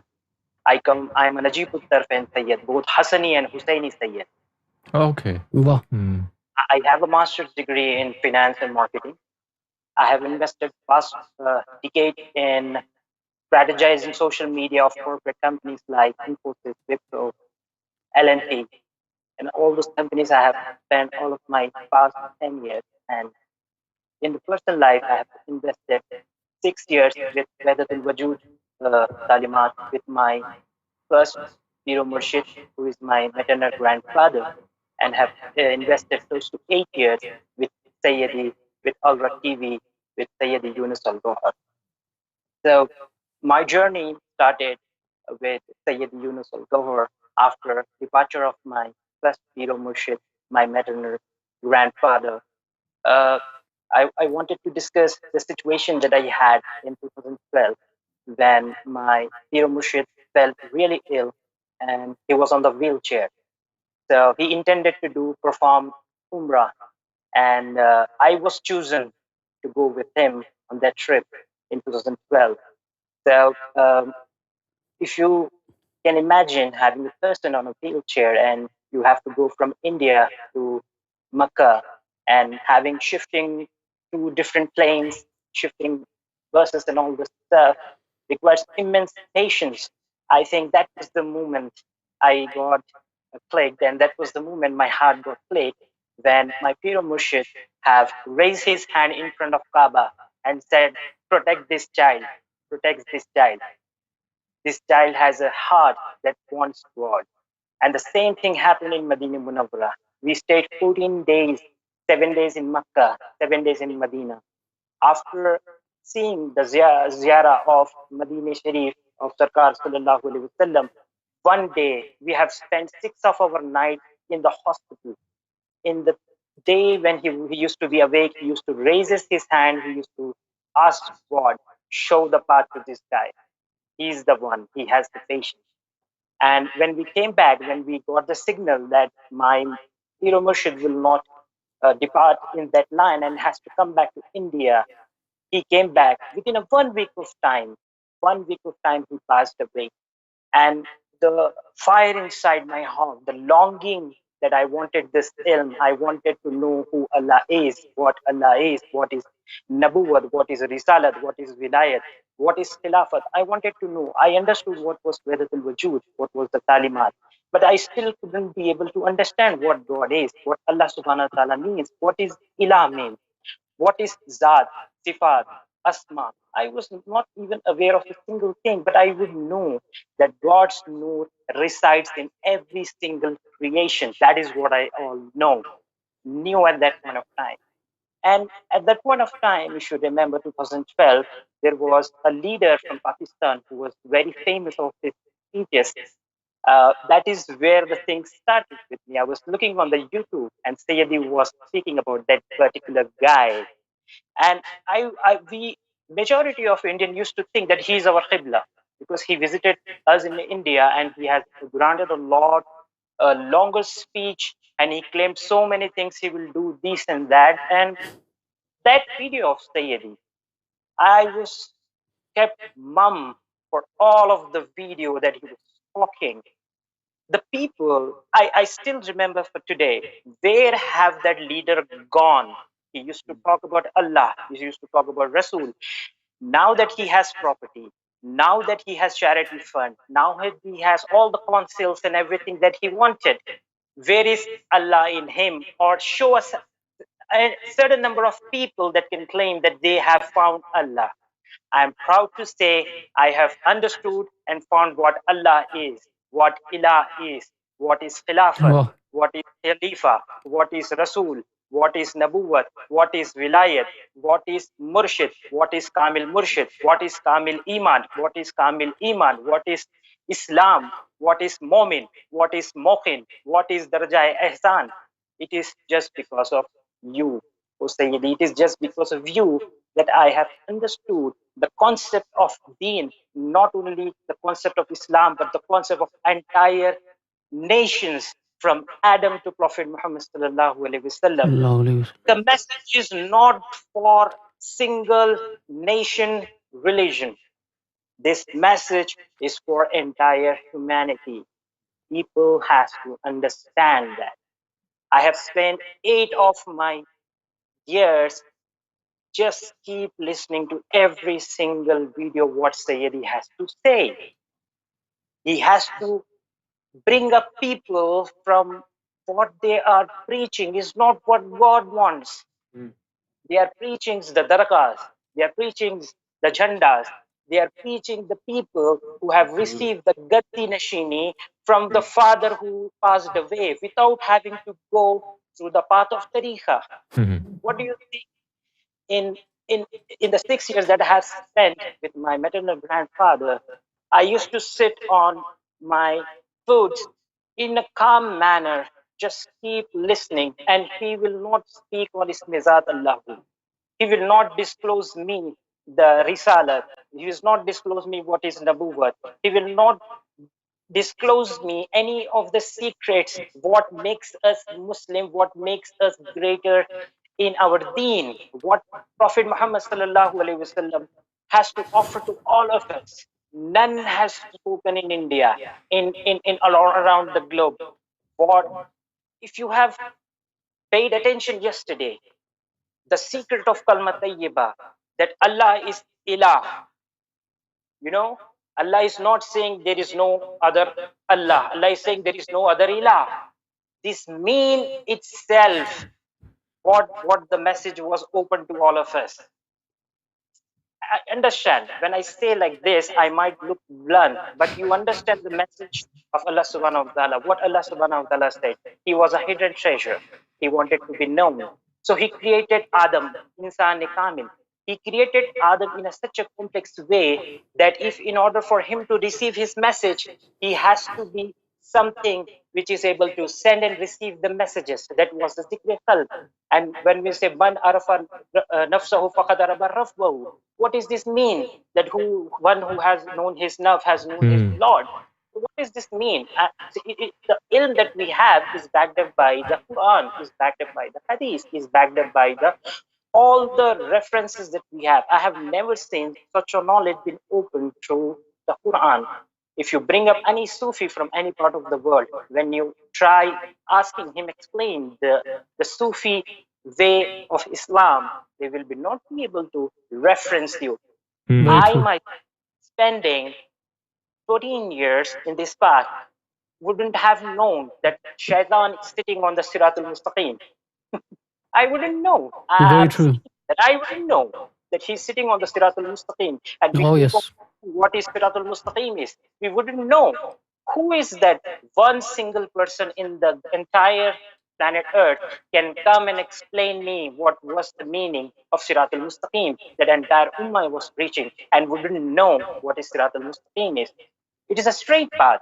It is a straight path we all knew. We have read it so many times in 5 times of our prayer. The meaning, the message that Sayyidi wants for every people is very clear. From Har to Sayyid is to receive the name of God in your heart. Bring nafs in control. Keep yourself from within. Yeah, absolutely. Attain the peace and harmony.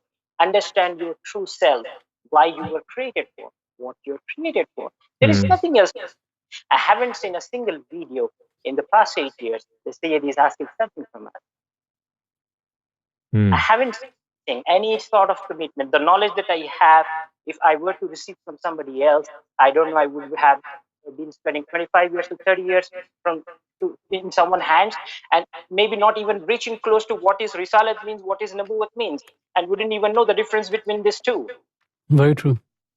No? Exactly. No, it's not commonly known, the difference between Risalat and Nabuwat. Exactly. You know, kind of referring to your point about the teachings of, being in such a process for such a long time. When I was looking for Sufi courses back in hometown, Blackburn, when I was looking for all this knowledge, I actually came across some websites. I don't remember the websites clearly, but they're actually, and you had to do a monthly subscription and you had to pay for like 70, £80 and you would get this amount of course, and then if you want to go to level 2, then you need to pound this amount of, but everything is like given by Sufi Master Younus AlGohar is here on his open based platform anywhere you go in the world. Anyone and everyone. Exactly. I mean, even the premium stuff is being like okay, if you want it, if you're interested, here it is. You just have to watch it and you just have to understand it. So it's very good points you've made, that Sufi Master is not asking anything from anybody. You may continue, please. One more thing that I wanted to say. I don't want to be a blonde. I don't want to show myself that I have been here for 8 years and I'm talking because I'm here. I want to talk the things that have changed my life totally. The person I used to be, the person I am today. I used to think that we are only on the straight path. We are the only nation that has been guided. And when Sayyidi started the Quran Maknoon, I understood what my ignorant self is actually. That when Allah subhanahu wa ta'ala says in the Quran that the people from the religion of Moses are still on the right path, among the group are the people who are on the right path. So I was kind of in an understanding that we are only the blessed people. We are only the one who have been guided. But when Sayyidi has opened up this thing to us, that you are not the only one who has guided, you are the one who have rejected guidance. Indeed. Very true. It's an eye-opener, isn't it? Everywhere people are in fight with us in regards to the land, in regards to what we preach, how we are, who we are. Show us some people who have done some innovation in this century, in this era, in the past 20 decades, 30 decades. Look at these people fighting for the land. Fight for Allah, not for the land. Try to seek God. What is there in the land? You are here for some time, spend 50 years, 60 years of life. If you are not able to get Allah subhanahu wa ta'ala in your life, you will die dumb and deaf. You will raise dumb and deaf. The very beautiful thing about Sayyidi is the very beautiful gift at the very beginning, where every Sufiya's teaching ends. That is the part by Sallallahu Alaihi Wasallam. That is where the teaching of Sayyidi starts.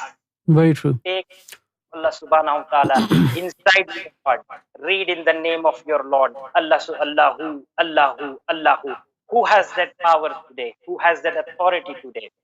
We think that when Sayyidi is speaking, he's just speaking, his voice is just going into our ears. No, exactly. People don't know what true spirituality is. They don't know what is going on. They've only read the books. They've only heard of so-called Sufis here and there, and they just think that this is like you just mentioned. Sirat-e-Mustaqim. Now, it was, and it is His Divine Eminence Sayyidina AlGohar Shahi that explained what Sirat-e-Mustaqim is. We often think Sirat-e-Mustaqim is if you're a Sunni, then it's just doing what Sunnis do, that is Sirat-e-Mustaqim. Doing what Salafis do is Sirat-e-Mustaqim. But Sayyidina AlGohar Shahi said that one by one, once your heart has been activated, now that nur that you are generating, it is going up towards God, and then those droplets are coming down from God towards you. That is called Sirat-e-Mustaqim. Now, every single day, we've run out of time. Today is the day for the Women's Sufi course. But just on an ending note, every single Muslim in prayer, when we go into prayer, we read Surah Fatiha.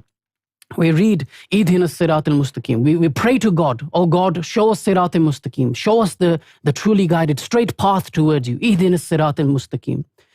Sirat-al-Lazina an'amta alayhim, ghayril maghdubi alayhim waladwalin. That guide us unto the path of those who you have rewarded with your benevolence, who you have blessed upon.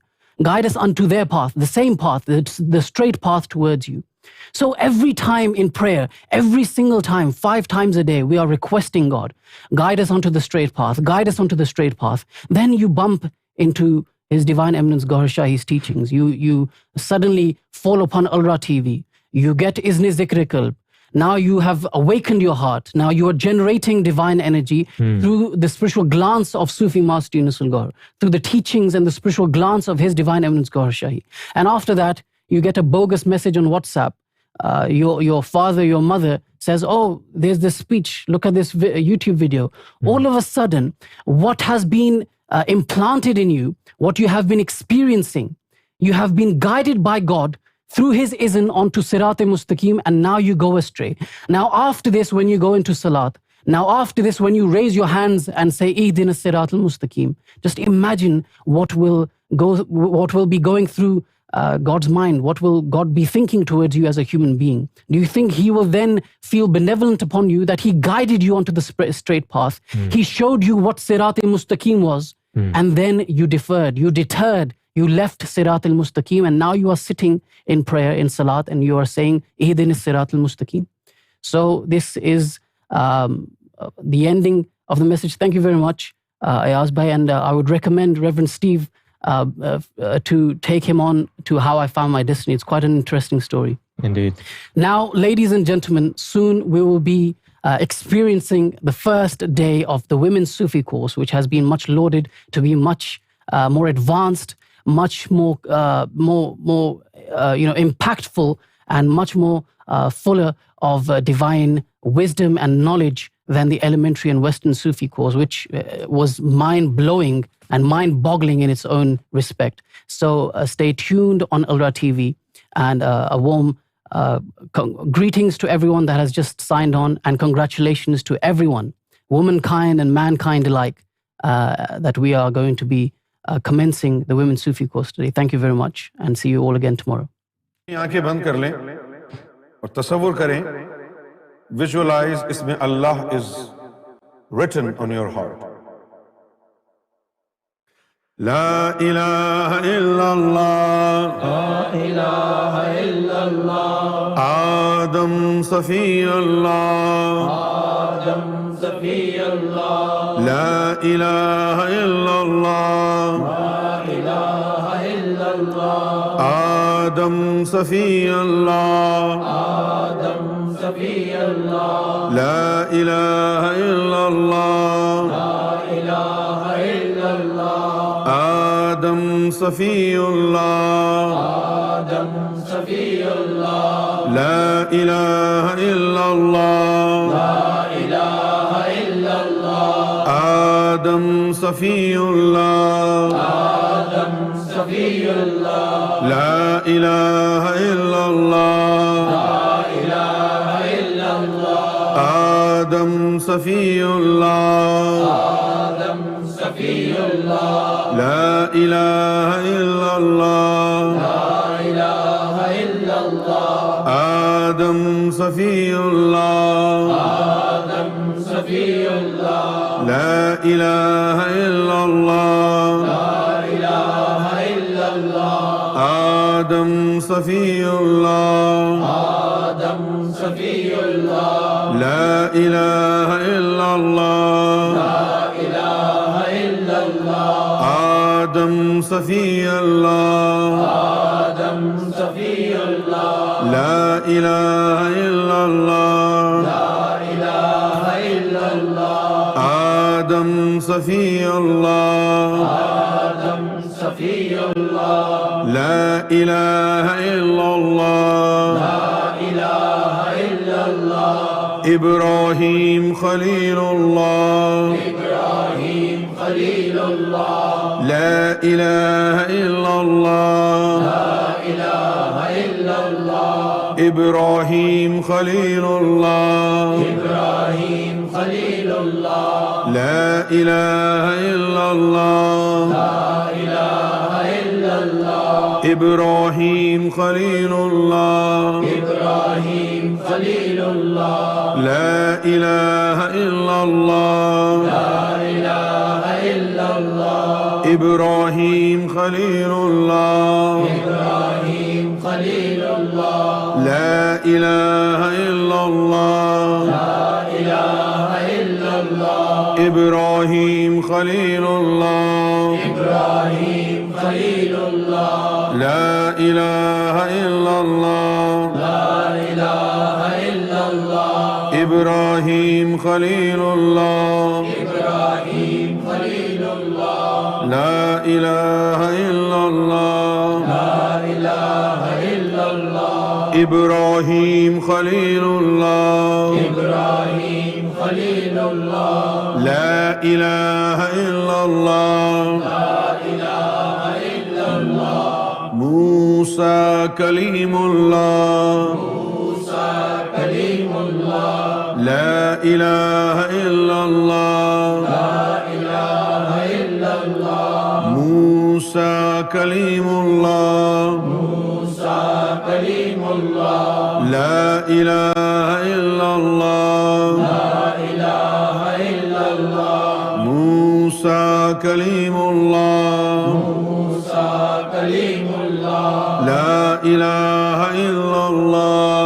La ilaha illallah. Musa Kalimullah. Musa Kalimullah. La ilaha illallah. La ilaha illallah. Isa Ruhullah. Isa Ruhullah. La ilaha illallah. La ilaha illallah. Isa Ruhullah. Isa Ruhullah. La ilaha illallah. La ilaha illallah. Isa Ruhullah. Isa Ruhullah. La ilaha illallah. La ilaha illallah. Isa Ruhullah. Isa Ruhullah. La ilaha illallah. La ilaha illallah. Isa Ruhullah. Isa Ruhullah. La ilaha illallah. La ilaha illallah. Isa Ruhullah. Isa Ruhullah. La ilaha illallah. La ilaha illallah. Isa Ruhullah. Isa Ruhullah. La ilaha illallah. La ilaha illallah. Muhammadur Rasulullah. Muhammadur Rasulullah. La ilaha illallah. La ilaha illallah. Muhammadur Rasulullah. Muhammadur Rasulullah. La ilaha illallah. La ilaha illallah. Muhammadur Rasulullah. Muhammad.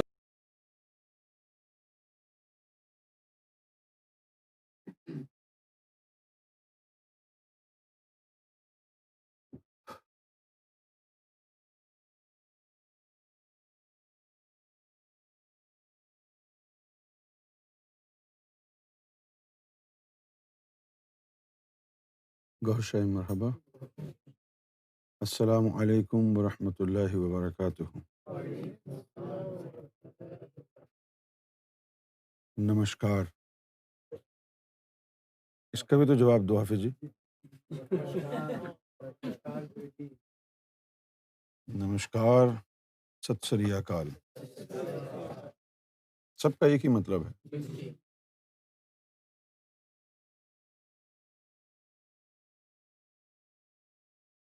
Women Sufi course.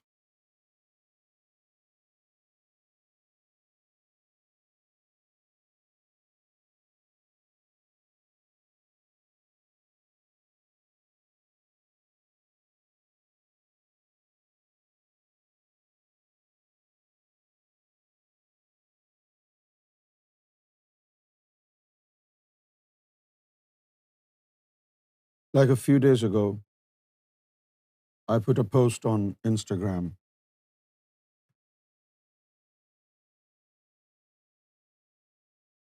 Women are undeclared leaders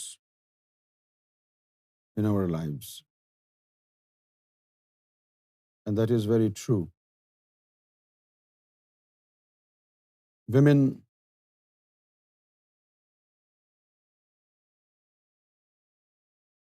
are unofficially involved in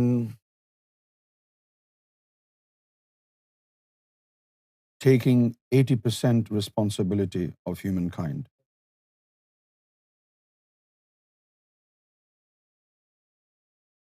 If you are good, if you're a good man, honestly, it is because your mother is good.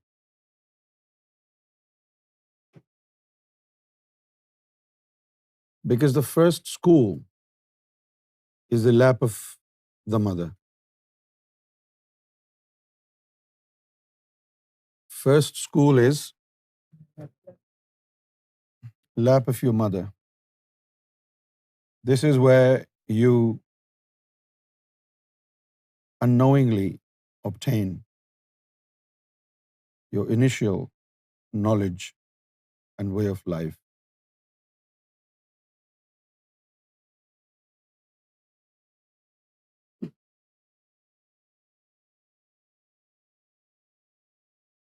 I was in America with Sarkar Gohar Shahi, and a woman came to visit Sarkar Gohar Shahi, and she said that my children do not love me. And Sarkar replied, you must not have nursed them through your breast. You must have given them formula. They must have been bottle fed. Had you nursed them, they would have loved you. And Sarkar Gohar Shahi then explained, when a mother nurses her baby,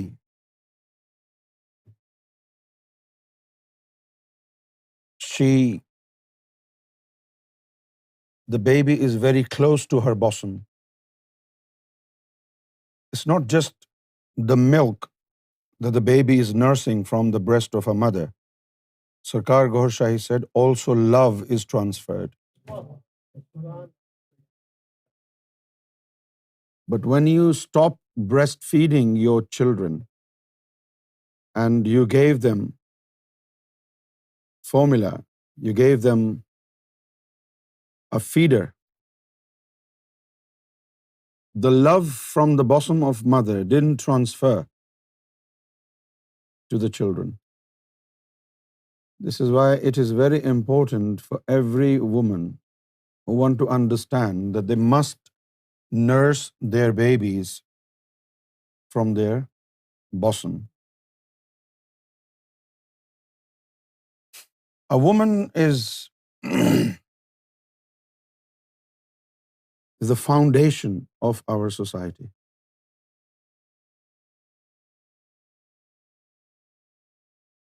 If women realize their potential and they also get the awareness of what different types of potential God has treasured in their bosom, I think they would have been proud of themselves. A woman's heart weighs 120 grams. A woman's heart weighs 120 grams. In comparison to a man's heart, the physical, fleshy heart, in comparison to the men, a male heart is 180 gram in weight. So a woman's heart is smaller, almost 30% smaller, or maybe more. However, a woman's heart beats from 78 to 82 times per minute.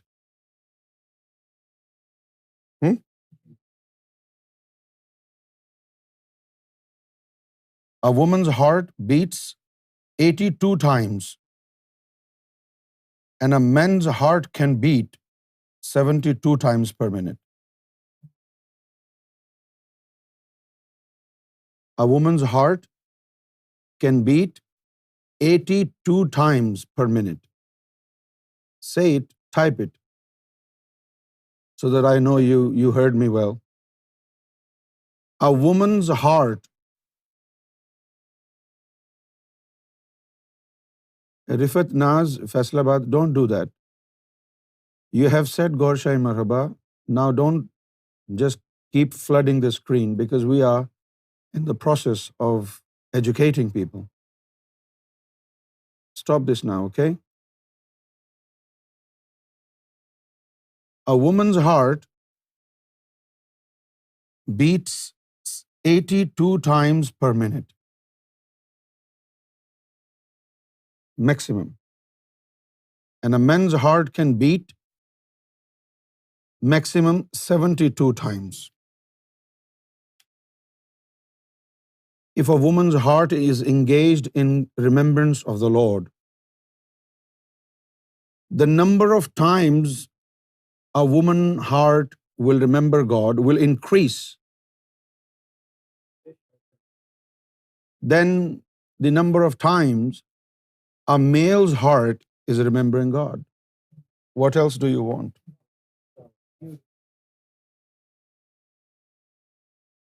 Right? So a male heart beats 72 times per minute, and a female heart beats 82 times per minute.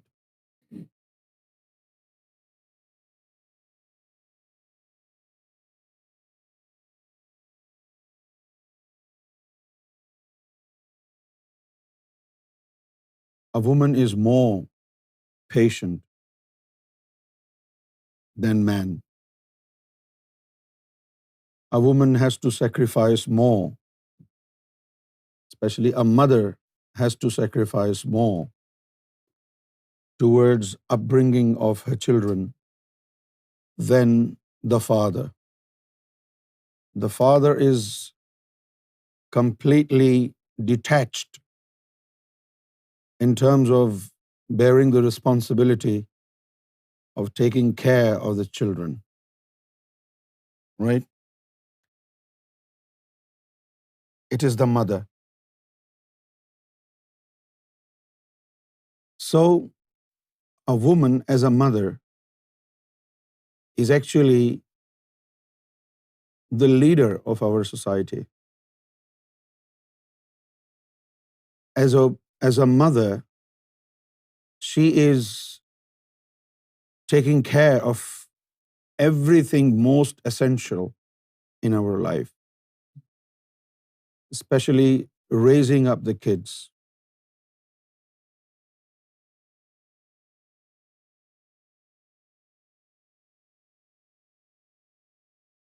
Sheikh Abdul Qadir Jilani has been the greatest of all saints in the history of mankind. Sheikh Abdul Qadir Jilani of Baghdad was the greatest of all saints.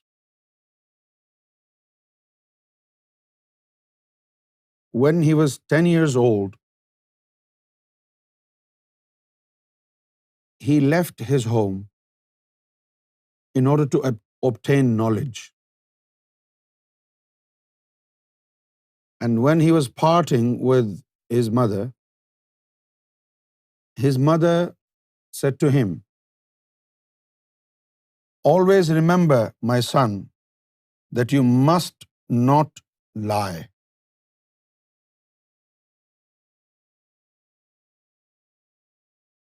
Even if you see there is a loss if you lie, do not lie. And his mother gave him 40 gold coins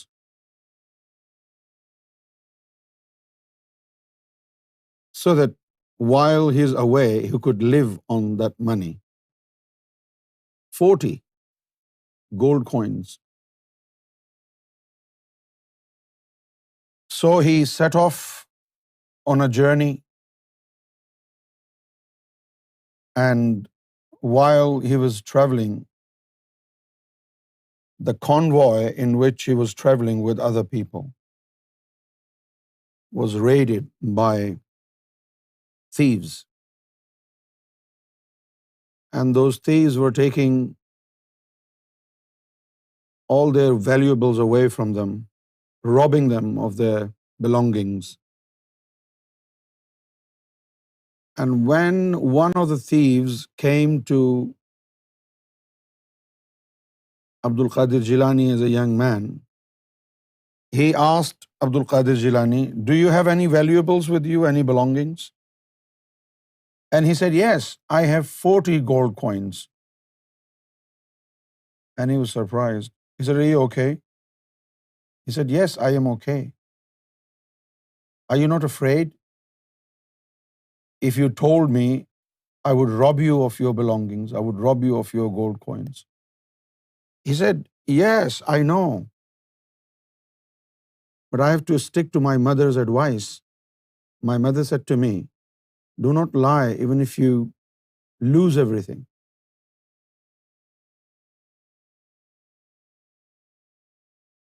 And the thief was really, really inspired by honesty of this young man, or maybe I should call a young boy. And immediately that thief repented, and he made a promise to himself and to God that he would not be a thief anymore.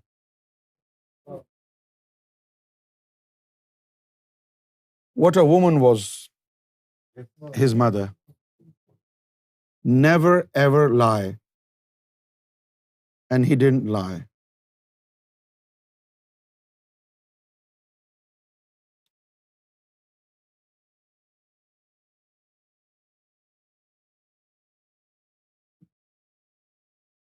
A guy came to Sarkar with his mother. And this mother was complaining to Sarkar. "Sarkar, my son has become a habitual thief. What should I do?" Sarkar Gohar Shahi said, "You are responsible for this. When for the first time he stole something and he came back home, that was the time when you must have scolded him. But he gave you money and you were quiet because you needed it. So this is all because of you."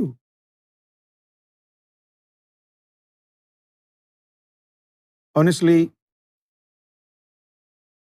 if we today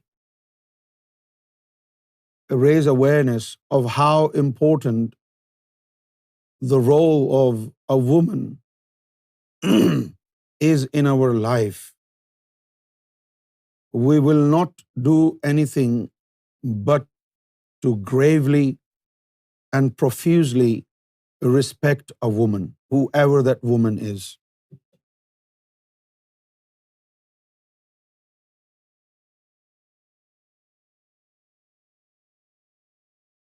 A woman is far greater than a man.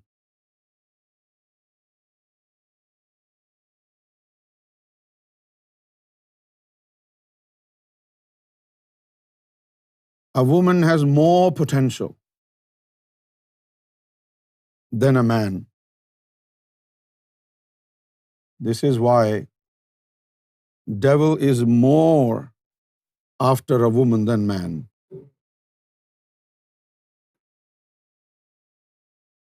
Because she has more potential of becoming a saintly figure.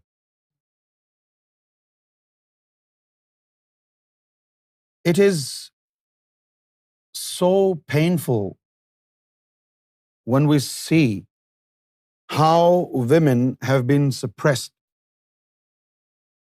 in our Muslim societies all over the world.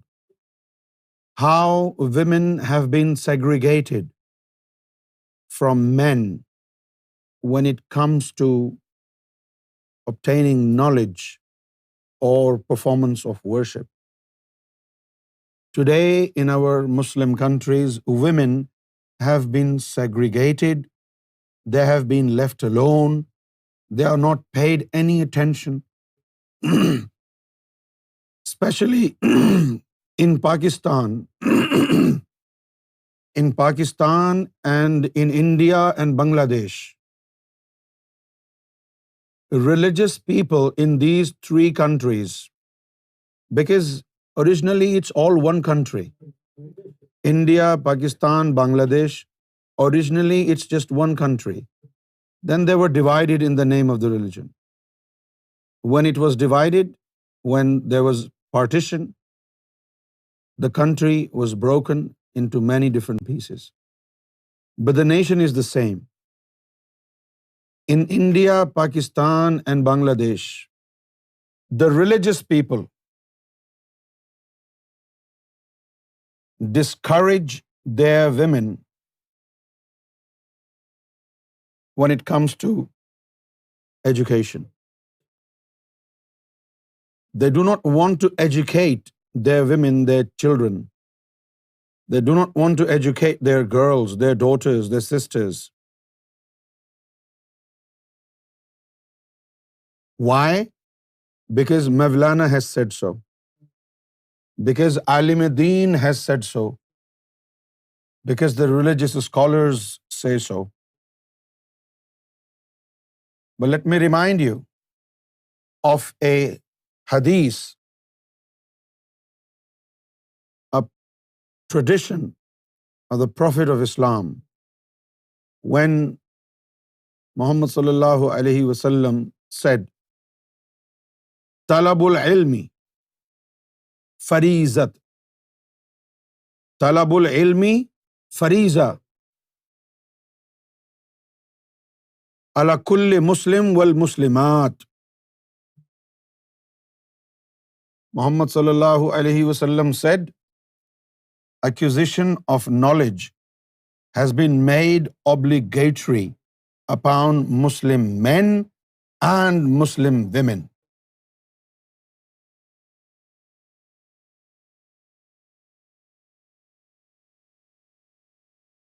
देखिए अब आप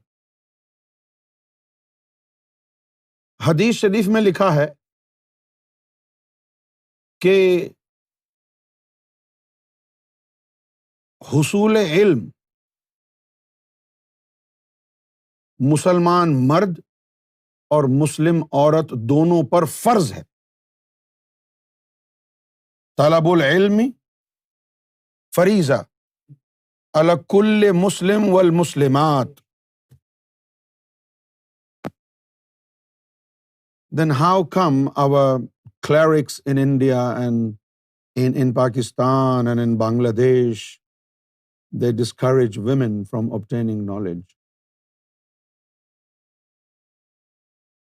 Well, God did not specify which knowledge, which means all sorts of knowledge. And Maulana Rumi said, "Be ilm nitwa khudara shanakht."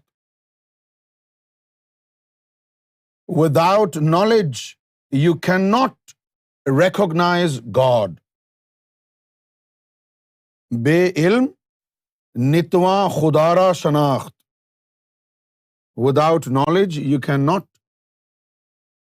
recognize God. Now, let me tell you, this particular hadith, talabul ilm fariza ala kulli muslim wal muslimat, I have been reading this hadith for the past many years. And the first time I came to know about this hadith was when I went to my college for the first day. It was written on top of the gate of my college. In Karachi, it was written, Talabul ilm fariza ala kulli muslim wal muslimat.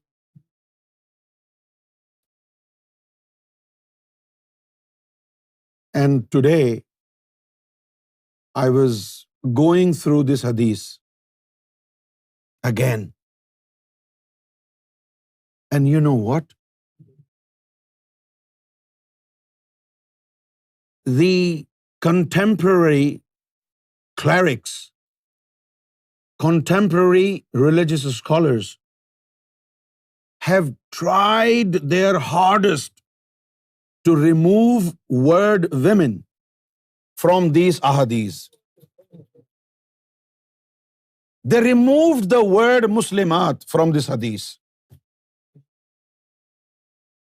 And they also commented on this. And they said this hadith is mawdu.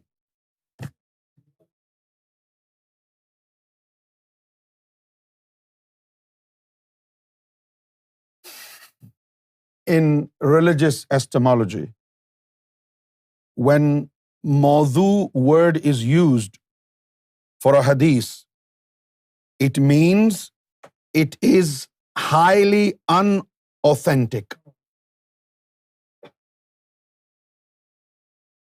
almost equal to a fabrication. Now tell me, does it go with Quran? It's about obtaining knowledge. Does it not make sense to you that this could be right hadith? And the ulama has made it controversial. And why do they say it's controversial? Because of this word woman in the end. They want to show to the world obtaining knowledge is not an obligation upon women. This is the character of our contemporary religious scholars. یعنی اس حدیث میں سے انہوں نے مسلمات یعنی خواتین کو نکالنے کی کوشش کی، نکال دیا کئی احادیث میں. اب یہاں جو حدیث ہم نے لکھی ہے یہ تو امام بہقی رحمۃ اللہ علیہ نے اس کو روایت کیا ہے، لیکن کتب حدیث بہت ساری ہیں. There are many books that contain ahadith and there are many narrators, right?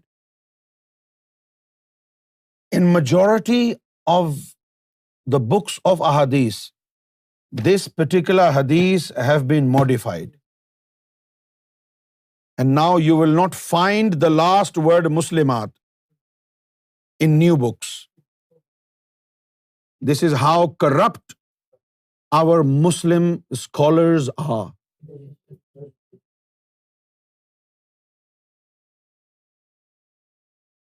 A woman is no lesser in anything than men, according to Islam, according to Quran, in Sufism.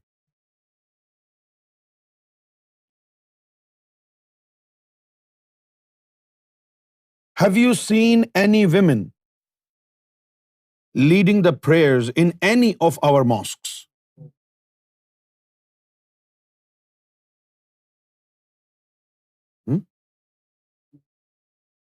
And these contemporary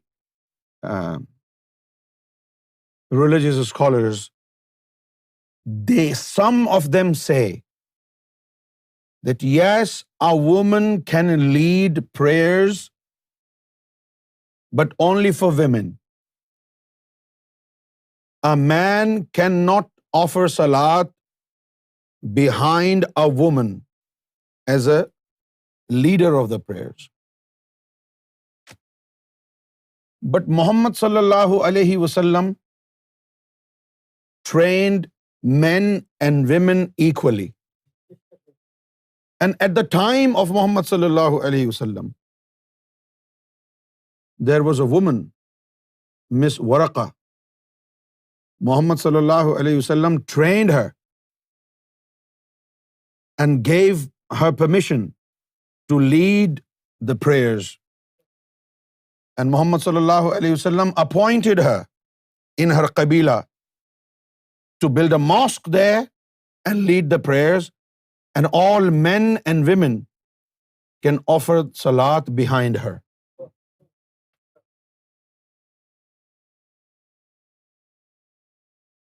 Second Caliph of Islam, Umar bin Khattab, was making a wrong decision about dowry.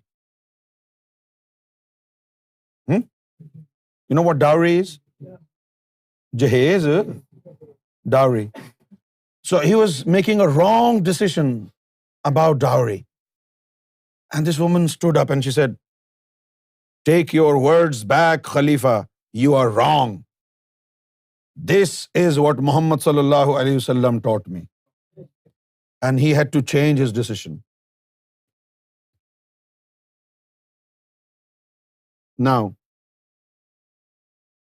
at least there are 300,000 traditions of Prophet Muhammad sallallahu alaihi wasallam which have been narrated by Muhammad sallallahu alaihi wasallam's wife Aisha.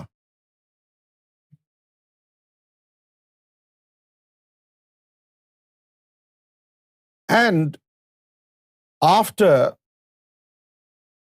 the departure of Prophet Muhammad from this world, it was Prophet's wife Aisha Siddiqa radiyallahu ta'ala anha who became an alim hadith.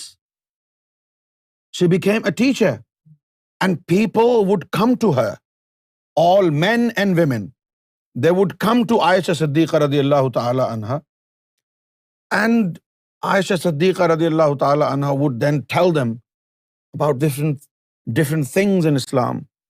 And she narrated 300,000 ahadith. Have you seen any woman today who is Imam Hadith? Have you seen any woman as a murshid? Have we seen any woman as a murshid? No. Why? There are a number of reasons. Women have been suppressed. Right? Women have been cornered. Women have been labeled as untrustworthy source.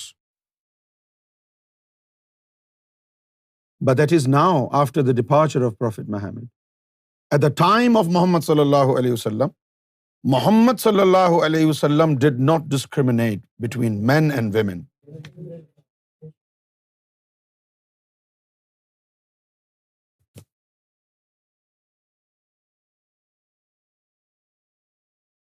Has there been a woman who was a saint of God? The answer is yes, many. Has there been a woman who was a prophet of God? Ulama in Islam will say no. But on many occasions, a woman was granted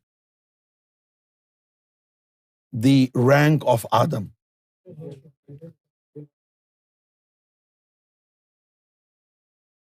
On many occasions in the history, a woman was sent into this world as a messenger of God. A woman was sent into this world as a prophet. So a woman has been a prophet, a woman has been a saint, and today we see a woman is a heart surgeon. A woman is a pilot. A woman is an engineer. A woman is a doctor. A woman is a prime minister. The prime minister of New Zealand is a woman. Prime minister of Finland is a woman. And maybe many other different countries. And at one time in Pakistan, there was a woman prime minister, Benazir Bhutto. So women have been doing everything, almost everywhere in this world. When a woman can become a heart surgeon, when she can become an engineer and a doctor and a pilot and a prime minister of a country, why can't a woman become a saint of God?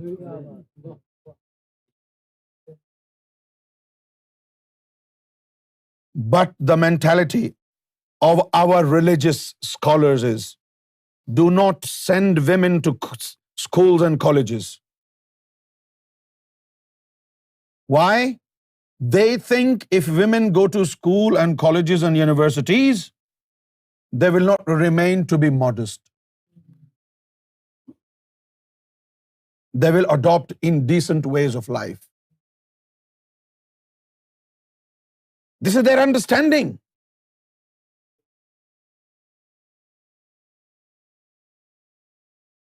But let me tell you, my friends, Muhammadur Rasulullah sallallahu alayhi wasallam was helped by a woman. He confided himself in a woman. It was a woman who believed in the Prophet.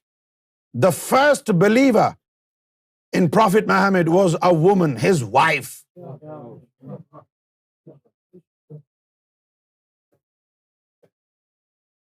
Khadijatul Kubra, mother of Fatimah az-Zahra, mother of Zainab, mother of Kulthum. See? Muhammad sallallahu alayhi wasallam was 25 years of age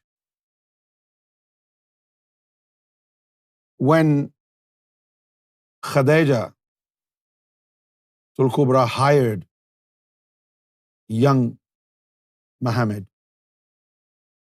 and sent him on a commercial trip to Syria. And when he returned after a successful business trip, Khadija was really happy. And Khadija said, he is a very honest man, praised him. And he made a lot of profit in that business trip for Khadija. After a couple of days, Khadija radiyallahu ta'ala anha sent her friend with a proposal to Muhammad sallallahu alayhi wasallam. Muhammad sallallahu alayhi wasallam thought about it, and finally the Prophet said, yes, I am ready. Khadijatul Kubra was 15 years older. Khadijatul Kubra, 15 years older than Prophet Muhammad. But many of our Muslims only remember that Prophet Muhammad married a young woman, Aisha. But they don't want to know that the first wife and the beloved wife was Khadijatul Kubra, and she was 15 years older than Prophet Muhammad. So it was not the lust that the Prophet was after.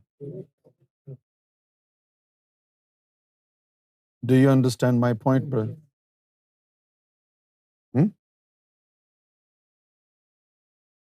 And what happens when, for the first time, in the cave of Hira, the Prophet is confined to vigorous contemplation and meditation and zikr Allah, uninterrupted, unruffled, and all of a sudden a silly head appeared before the Prophet and says, read, read, read.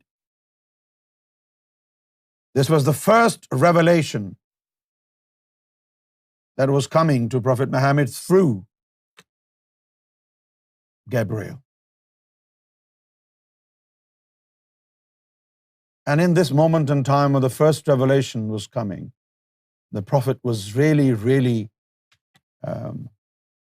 overwhelmed of this experience. It was the first-hand experience. It's like an emotional shock rather than physical shock.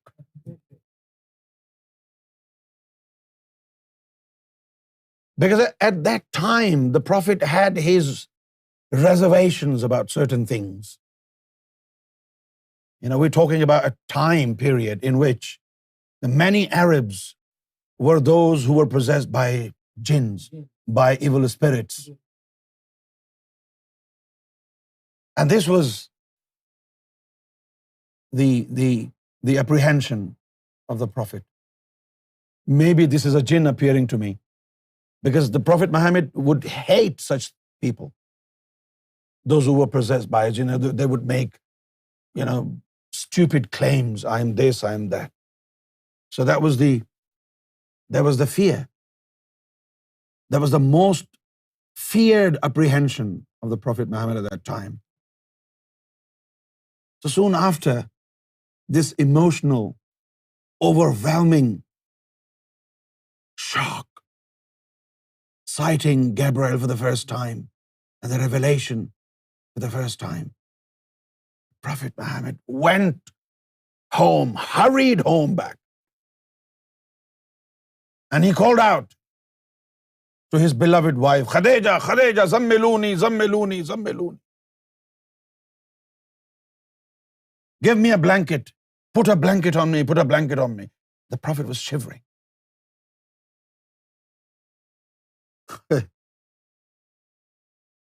And Khadijatul Kubra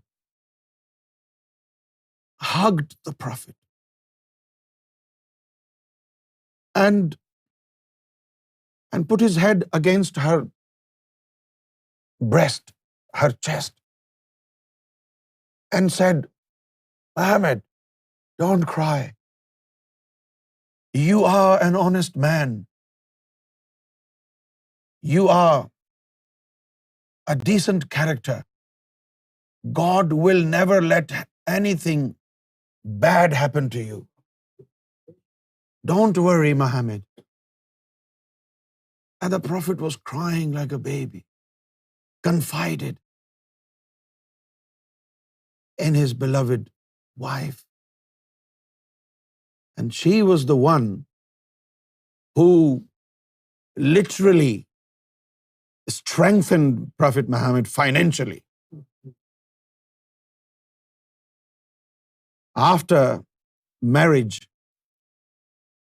the Prophet was able to financially support himself. And then it was his wife, Khadijatul Kubra. She said, I have a cousin and he is into all these things like, religion and everything. So let's go and visit him. Maybe he can tell us what's happening. Right? So Khadijatul Kubra took Muhammad sallallahu alaihi wasallam to Waraqa bin Nawfal. According to some narrations in Ahadith, he was a Jew. And to some other narrations, he was a Christian. But I personally believe, because I met him, I saw him, but I personally believe that he was a Jew rabbi.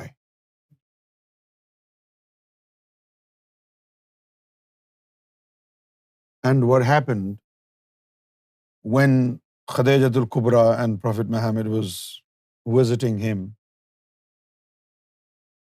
he was already standing outside his house. And he opened his arms and hugged the Prophet. And then he kissed feet of the Prophet.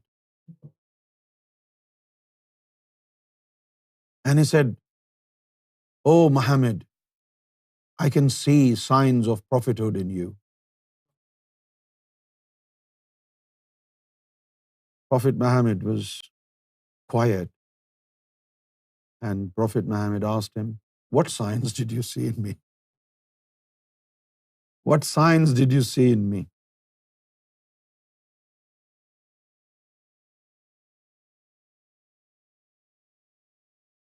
And he said, Muhammad, when you were coming towards me, when you were walking, coming, I saw the trees and stones prostrating to you.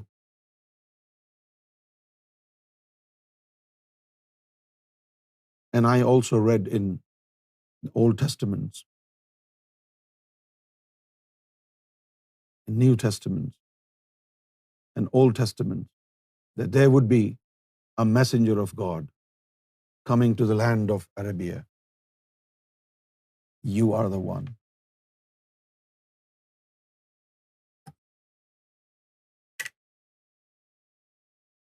The most faithful friend of Muhammad was Khadijatul Kubra. And Prophet Muhammad was most loved by was his daughter, Fatima az-Zahra radiyallahu ta'ala anha. No matter how great a man you are, if you look back, you will find out my greatness is due to a woman, the one who produced me, the one who gave birth to me. This is how important a woman can be. A mother is the best university on earth. A mother is the best school for her children on earth. A mother is the best college, best imam, best murshid for her kids. Only if a woman is corrupt, then the entire race will become corrupt.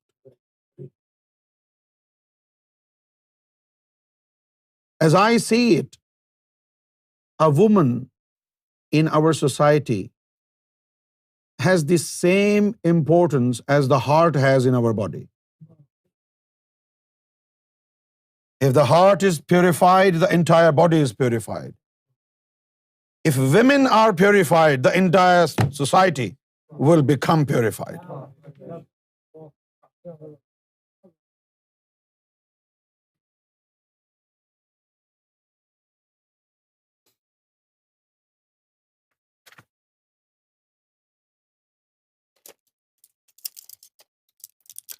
In Islam, men and women are moral equals. In Islam, men and women are moral equals in God's sight and are expected to fulfill the same duties of worship: prayer, faith, almsgiving, fasting.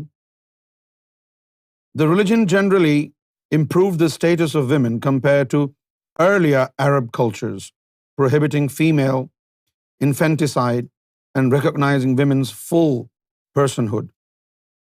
Islamic law emphasizes the contractual nature of marriage, requiring that a dowry be paid to the woman rather than to her family, and guaranteeing women's right of inheritance and to own and manage property.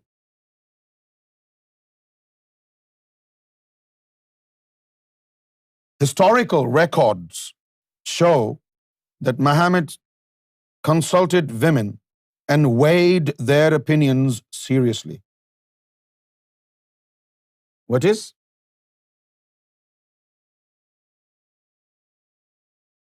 Historical records show that Prophet Muhammad consulted women and weighed their opinions seriously, as compared to what Muhammad sallallahu alaihi wasallam did in our societies back home in Pakistan and in India. They teach us, do not listen to a woman. Isn't that true? In our societies that they teach us, do not listen to a woman. But historically, Prophet Muhammad consulted women and weighed their opinions seriously.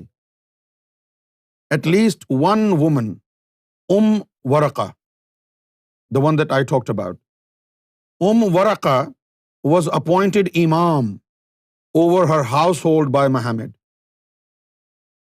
Women contributed significantly in the Quran. A woman is known to have corrected the authoritative ruling of Caliph Umar on dowry. Women prayed in mosques unsegregated at the time of Prophet Muhammad.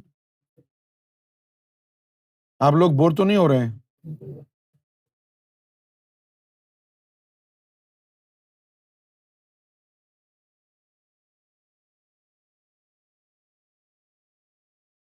Today, if we say a woman should be a murshid, men will laugh, and also the women who are listening, they will also laugh. They don't take it seriously. Why? Because the concept of women being a spiritual guide doesn't exist in our contemporary societies.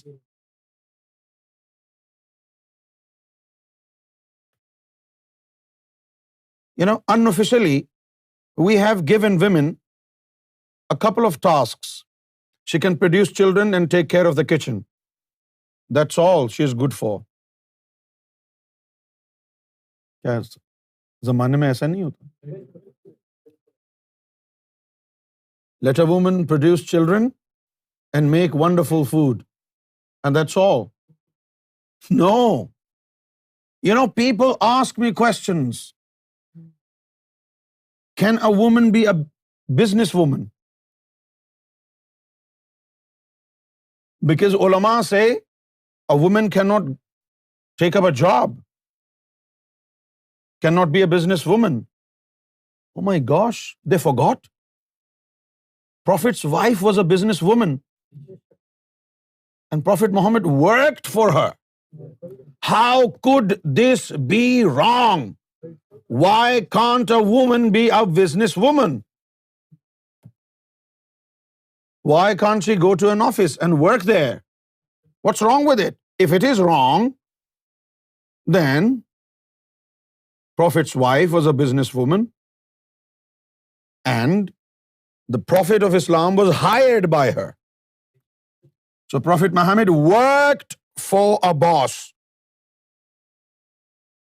This is all historical. It's not my opinion. It's not my concocted story, my friends. So Prophet Muhammad worked for a boss, and that boss was a woman. What's wrong with it?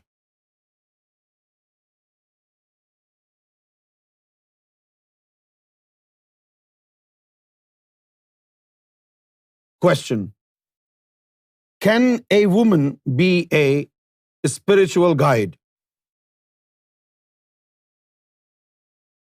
The answer is, a woman has been entrusted by God to be a messenger of God. Do you think a spiritual guide is greater than a messenger of God? No. If God can appoint a woman to be a messenger of God, there is no harm. There is no unlikelihood that a God would not appoint a woman to be a spiritual guide.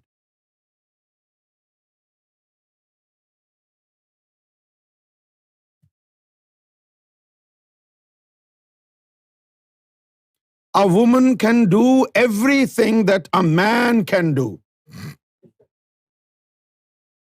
A woman can do everything that a man could.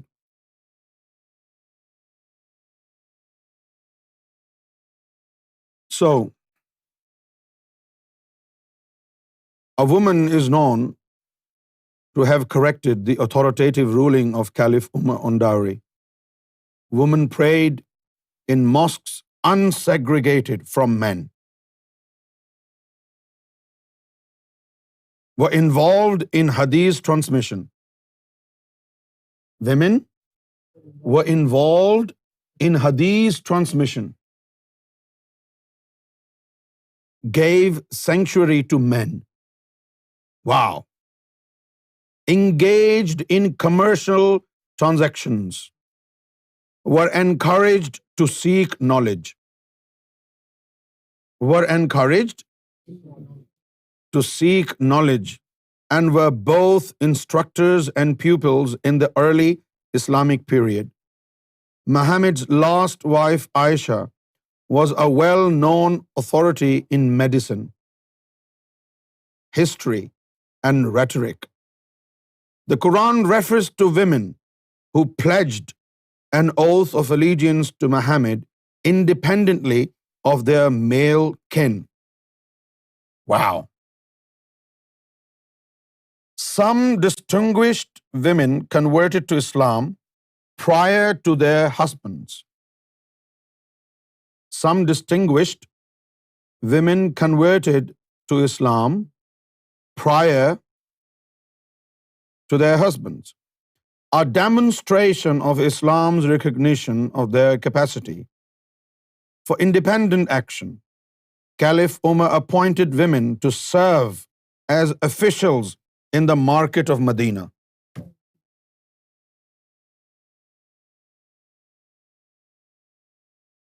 Why can't we do it in today's world?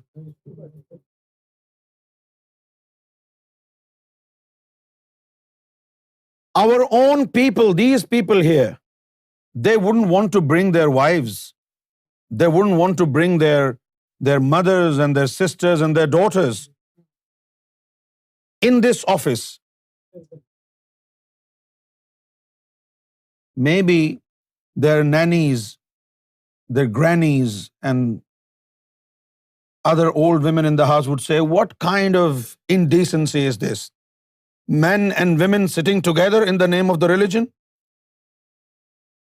Oh, old woman, when you go to Kaaba,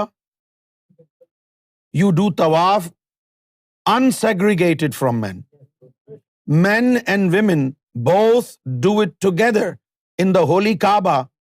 If this is wrong, why it is done in the Kaaba?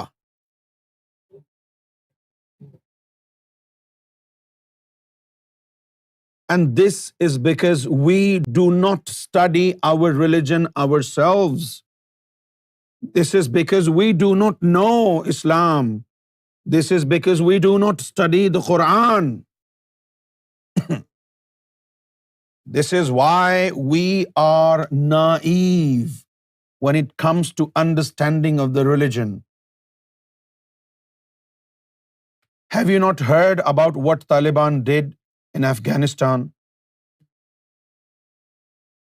A woman cannot come out of her house alone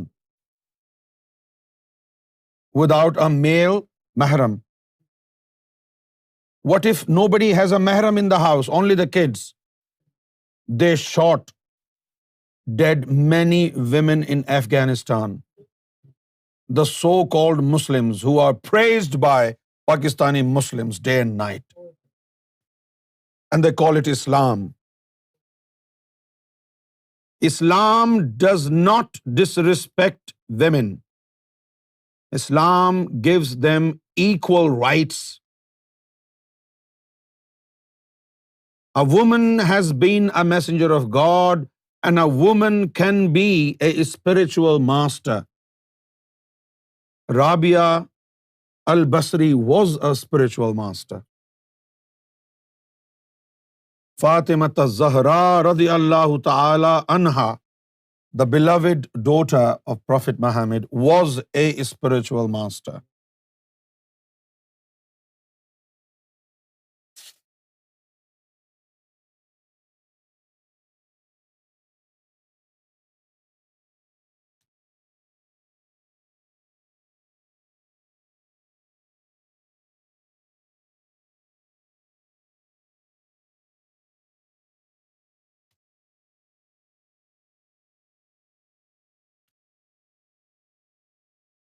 I hope you understand some of these things.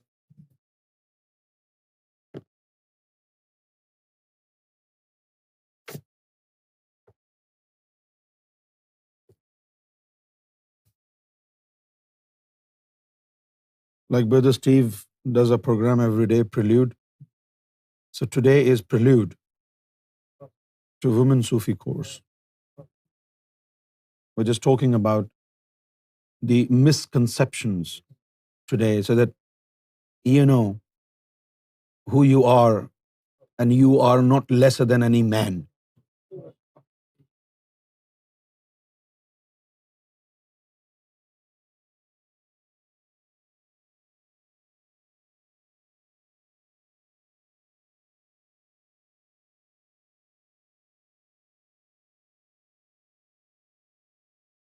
women, as society members and men's life partners, have played a major role in the development of Sufism.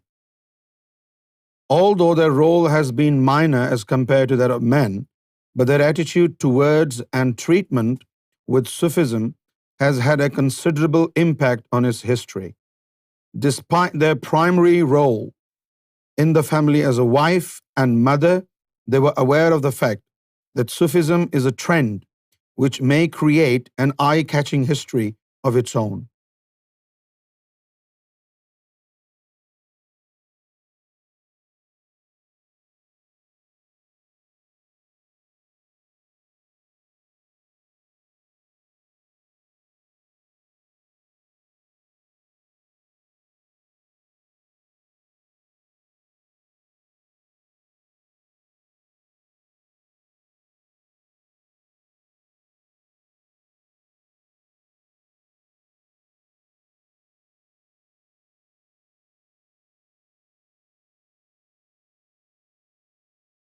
Please let me know if you are bored.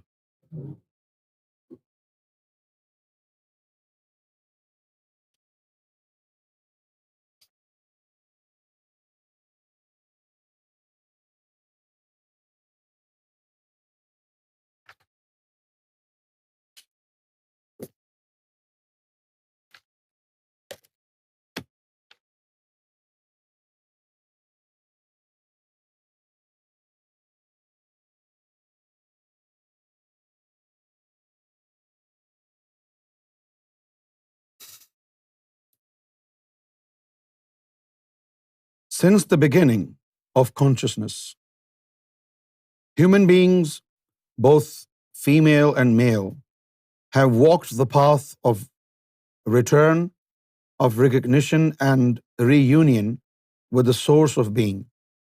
Though in this world of duality, we may find ourselves in different forms, ultimately, within truth, there is no male or female. Only being. There is no male or female. Only being. Within the Sufi traditions, the recognition of this truth has made possible the spiritual maturation of women in a way that has not always been possible in the West.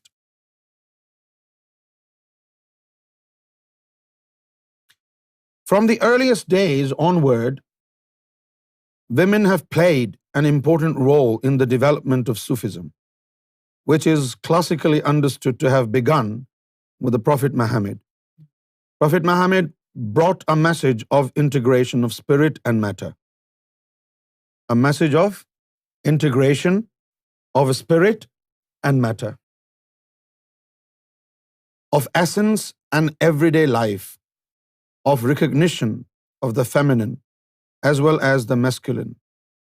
Though cultural manifestations have layered over some of the original purity of intention, the words of the Quran convey the equality of women and men before the eyes of God. At a time when the goddess-worshipping Arabian tribes were still quite barbaric, even bearing infant girls alive because male offspring were preferred. This new voice of the Abrahamic tradition attempted to re-establish the recognition of the unity of being. It tried to address the imbalances that had arisen, advising respect and honor for the feminine as well as for the graciousness and harmony of nature.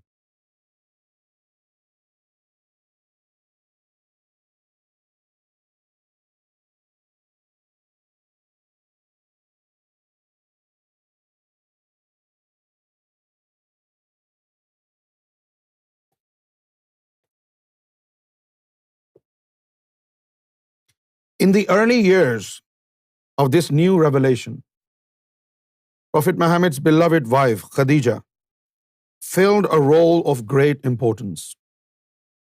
It was she who sustained, strengthened, and supported him against his own doubt and bewilderment. She stood beside him in the midst of extreme difficulty and anguish, and helped carry the light of the new faith. It was to Muhammad's and Khadija's daughter Fatima that the deeper mystical understanding of Islam was first conveyed. And indeed, she is often recognized as the first Muslim mystic. Her marriage with the close friend and cousin of Muhammad Ali bound this new manifestation of mysticism into this world, and the seeds of their union began to blossom. As the mystical side of Islam developed, it was a woman, Rabia al-Basri, who first clearly expressed the relationship with the divine in the language we have come to recognize as particularly Sophic by referring to God as the Beloved. Rabia was the first human being to speak of the realities of Sufism with a clear language that anyone could understand. Though she experienced many difficulties in her early years, Rabia's starting point was neither fear of hell nor desire for paradise, but only love, not because of any gifts, but for itself. Her aim was to melt her being in God. Her aim was to melt her being in God. According to her, one could find God by turning within oneself. According to her, one could find God by turning within oneself. As Muhammad said, he who knows himself knows his Lord. He who knows himself knows Lord. It is love that carries and sustains us through this process. The door of Sufism will finally open only with love.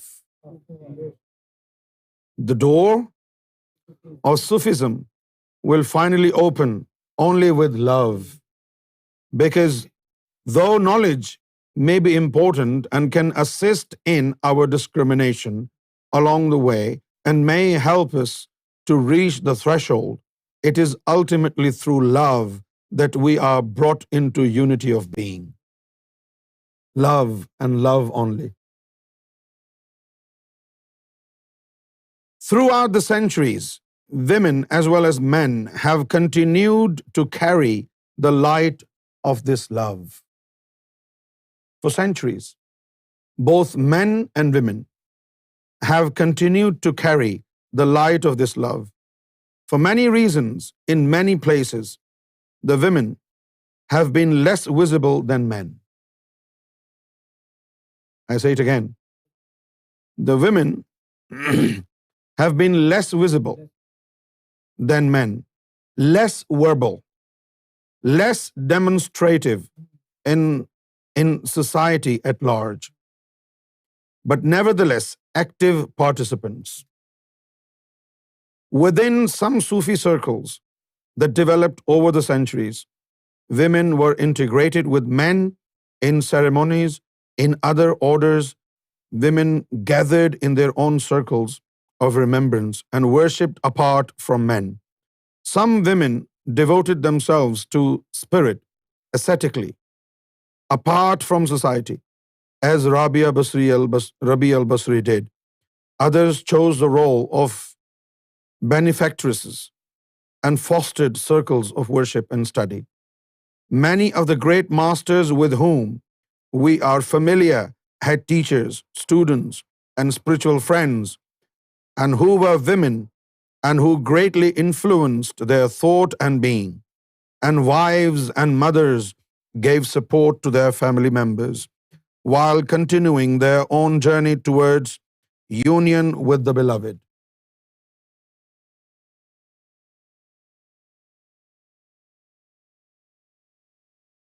Ibn al-Arabi, the great Islamic metaphysician, tells in his writings of time spent with two elderly women mystics who had a profound influence on him.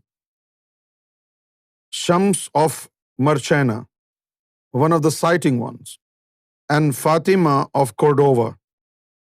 About Fatima, with whom he spent a great deal of time, he says, I served as a disciple one of the lovers of God, a Gnostic, a lady of Seville, called Fatima bint Ibnul Muthana of Cordova. I served her for several years. She being over 95 years of age, she used to play on the tambourine and show great pleasure in it. When I spoke to her about it, she answered, I take joy in him who has turned to me and made me one of his friends, using me for his own purposes. About God, using me for his own purposes. Who am I that he should choose me among mankind? He is jealous of me. For whenever I turn to something other than he, in heedlessness, the opposite of remembrance, thus a lapse from true awareness into illusion, he sends me some affliction concerning that thing. She says, he is jealous of me. If I turn to something else, somebody else, he sends me affliction. So I turn back to him again. With my own hands, I built for her a hut of reeds as high as she is, in which she lived until she died. She used to say to me, I am your spiritual mother and the light of your earthly mother. When my mother came to visit her, Fatima said to her, O light, this is my son and he is your father. So treat him filially and dislike him not. When Bayezid Bastami, another well-known master, was asked who his master was, he said it was an old woman whom he had met in the desert. In the desert. I don't know why I see it as desert. Maybe my sugar is low.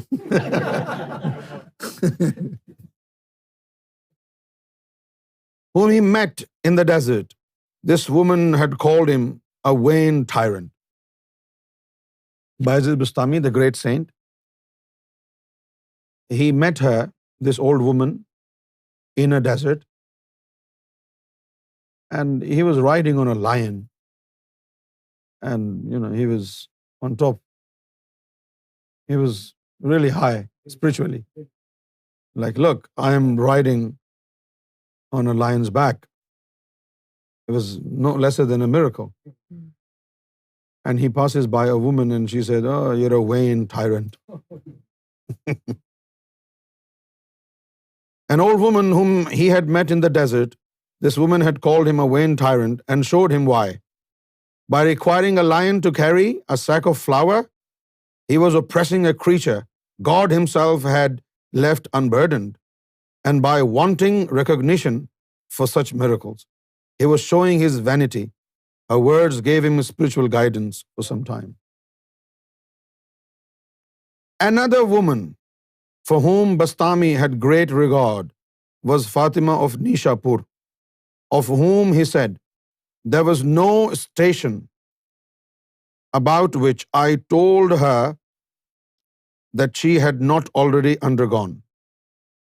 Someone once asked the great Egyptian Sufi master, Zulnoon al-Misri, who in your opinion is the highest among the Sufis? Zulnoon al-Misri was asked, who in his opinion is highest of the Sufis? He replied, a lady in Mecca. A lady in Mecca called Fatima Nishapuri, Fatima of Nishapur, whose discourse displayed a profound apprehension of the inner meaning of the Quran, which were astounding, further pressed to comment on Fatima. He added, "She is of the saints of God and my teacher. She once counseled him, 'In all your actions, watch that you act with sincerity and in opposition to your lower self.'" In opposition to your lower self. I hope you're not getting bored, are you?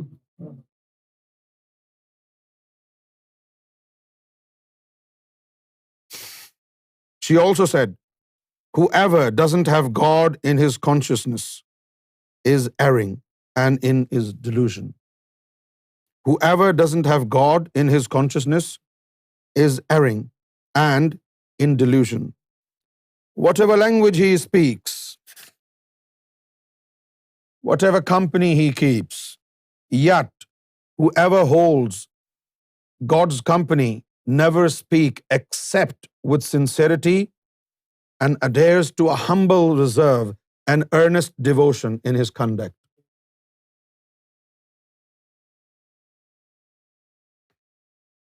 The wife of the 9th century Sufi al-Hakim al-Tirmizi, a narrator of hadith. Wife of the 9th century Sufi al-Hakim al-Tirmizi was a mystic in her own right.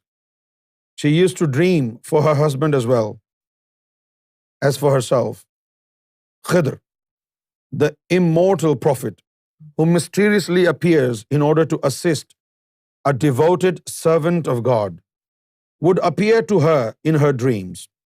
One night, Khidr told her to tell her husband to guard the purity of his house. Concerned that perhaps Khidr was referring to the lack of cleanliness that sometimes occurred because of their young children, she questioned Khidr in her dream. Khidr responded by pointing to his tongue. She was to tell her husband to be mindful of the purity of his speech. Among the women who followed by the way of love and the truth, there were some who rejoiced and some who continuously wept. Shawana, a Persian, was one of those who wept. Men and women gathered around her to hear her songs and melodious discourses.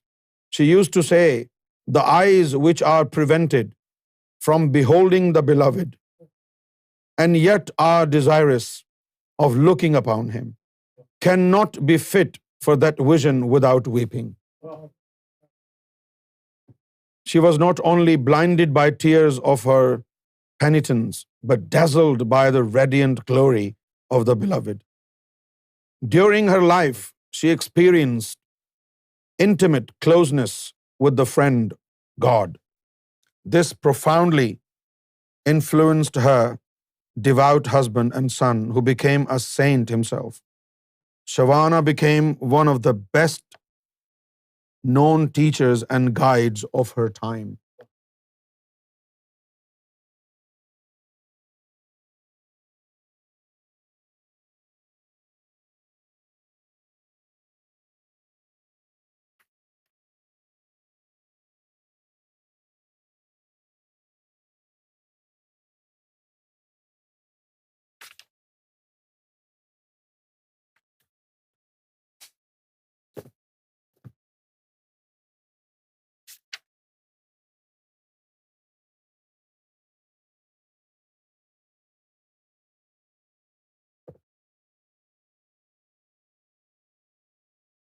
Are you still interested?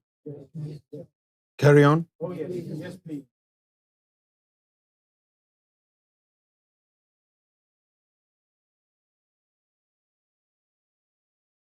For thousands of years, Sufism has offered a path on which one can progress towards the great end of self-realization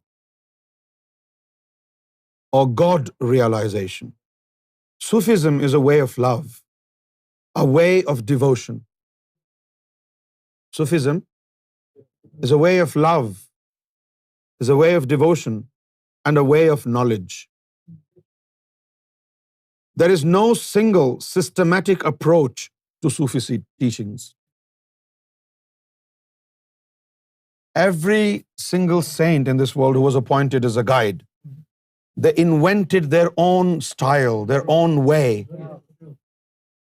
So there is no systematic approach to Sufism. Like one of the saints asked his disciples to just dance, not telling them why. And some others asked their disciples to build a wall, not telling them why. And when the wall was built, they asked them to demolish it again. What the heck on earth? So there is no single systematic approach to Sufi teachings. And not all of his teachings can be communicated in words. Yeah, yaar. میں اس کو کچھ اور کہنے والا تھا. Now this is the problem. ہر کے اوپر رک گیا میں. You see? And not all of his teachings can be communicated in words. Like I never told Brother Steve that a Sufi master must be given a lot of respect. This was communicated spiritually. And such delicate and abstract forms of teachings can only be transmitted from one heart to another heart without needing a mediumship of words. If it is converted into words, they will all create a big problem. Such things should never be expressed in words, because a heart will understand. It should not be expressed in words. The moment it is expressed in words, people will raise questions. Why should we respect him? He's a man like us. Fitna, trial, trouble, calamity.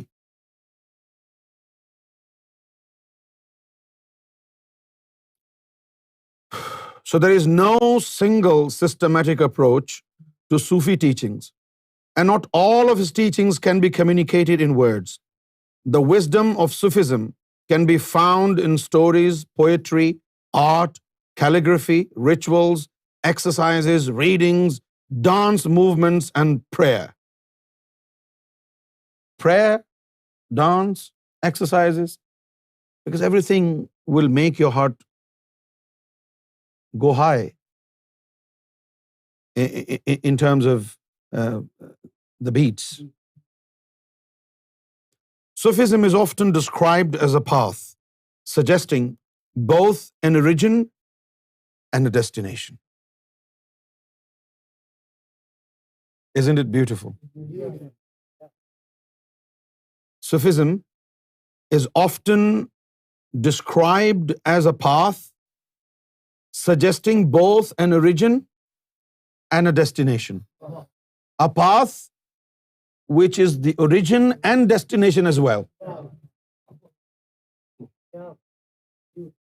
ابتدا بھی وہی اور انتہا بھی وہی. ابتدا بھی وہی، انتہا بھی وہی، منزل بھی وہی، ہاں مقصود بھی وہی. So Sufism is often described as a path suggesting both an origin and a destination. The aim of Sufism is the elimination of all veils between the individual and God. Elimination of all veils between the individual and God. Traveling this path, one can acquire knowledge of reality. God is the ultimate reality, not this phenomenal world of multiplicity. To understand Sufism, we must understand mysticism. In order to understand Sufism, we must understand mysticism. The Greek root mean to close the eyes is also the root of mystery. So mysticism means the art of closing the eyes and finding God.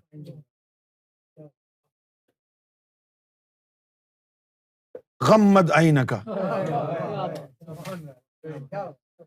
The Prophet of Islam said to Mawla Ali, Ghammad aynaka ya Ali, wasma fi qalbik la ilaha illallah, Muhammadur Rasulullah.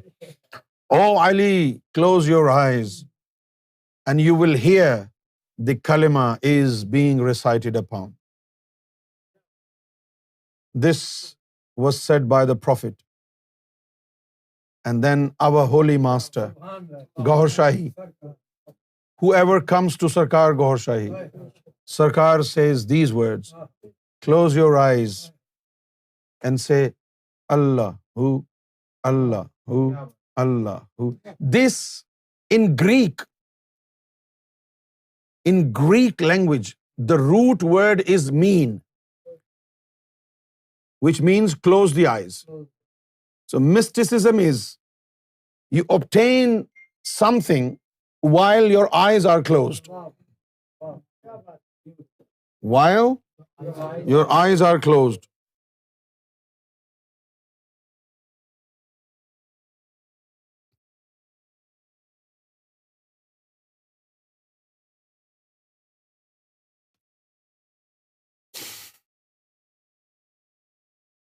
To understand Sufism, we must understand mysticism. The Greek root mean to close the eyes is also the root of mystery. The mystic's goal is not to be reached by the intellect or by ordinary means. Fundamentally, mysticism is love of the absolute. Mysticism is love of the absolute, the one reality, also called truth, love, or God. Same thing. The Sufis are people who prefer God to everything, and God prefers them to everything else. The Sufis are people who prefer God to everything, and God prefers them to everything else. For the Sufis, not only love, but also self-knowledge leads to knowledge of God. The Sufi philosopher Al-Ghazali says, real self-knowledge consists in knowing for the following things. What are you in yourself, and where did you come from? What are you going, and for what purpose are you tarrying here a while? In what does your real happiness and misery consist? Historians usually describe Sufism as a mystical core of Islam and date its appearance to the beginnings of Islam. At about the 9th century, according to many Sufis. However, the essential truth of Sufism exists in all religions. Right? The essential truths of Sufism exist in all religions. The foundation for all mysticism includes the outer forms of religious practice as well as a life based on moral and ethical principles. The roots of the tree of religion are founded in religious practice and principles, which focus on outer behavior. The branches of the tree are mysticism, the spiritual disciplines that extend the individual upward toward the infinite. The fruit of the tree is the truth, God. In this universal sense, Sufism existed before Islam. in this universal sense, Sufism existed before Islam. Before the time of Muhammad, religious law had died out in Arabia, and people had lost their understanding of ethics and morality. Without the outer practice of religious law and moral principles, there could be no inner practice of Sufism. The adoption of the moral and ethical teachings of Islam created a climate in which Sufism could develop and flourish. Sufism is not different from mysticism at the heart of all religions. Just as a river that passes through many countries and is claimed by each as its own is still only one river. All mysticism has the same goal, the direct experience of the divine. The direct experience of the divine. One who practices Sufism is called a Sufi, a Darwish, or a Faqir. Sufi has several meanings in Arabic language, including pure and wool. Early Sufis wore simple wool cloaks in addition to seeking inner purity. A Darwish is a Persian term derived from dar, a door. It refers to one who goes from door to door. Many Darwishes used to go from house to house begging for food or lodging. It also means that one who is at the threshold between awareness of this world and awareness of the divine. Fakir in Arabic, for a poor person. In Sufism, this does not refer to those poor in worldly goods, but to those who are spiritually poor. That is, those whose hearts are empty of attachment to anything other than God. Empty of attachment to anything else but God. They are spiritually poor. In Sufism, this does not refer to those poor in worldly goods, but to those who are spiritually poor. That is, those whose hearts are empty of attachment to anything other than God. They realize that they have nothing, that they can do nothing, that they are nothing without God. They rely on nothing in this world, only on God.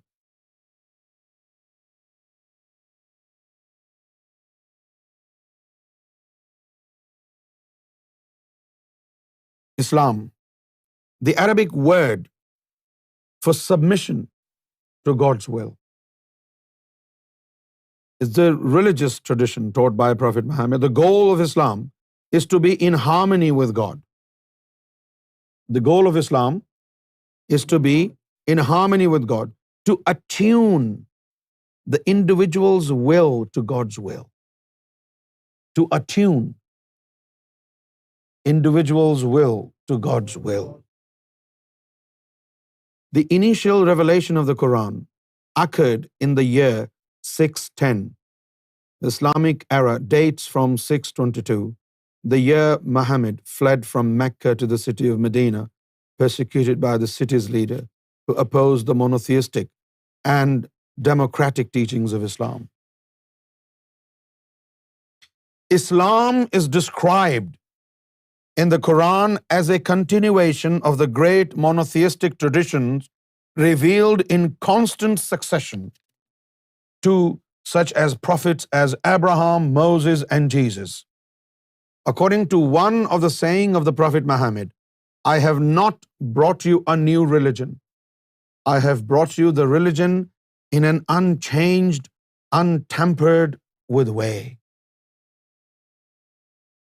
Islam stresses honesty, charity, service, and other virtues that form a solid foundation for the spiritual practice of Sufism. A moral, ethical, and disciplined lifestyle is like a solid container that can hold the Sufi's mystical experience without its leaking. In words of my first Sufi, Sufism without Islam is like a candle burning in an open without a lantern. Sufism without Islam is like a candle burning in the open without a lantern. There are winds which may blow that candle out, but if you have a lantern with glass protecting the flame, the candle will continue to burn safely.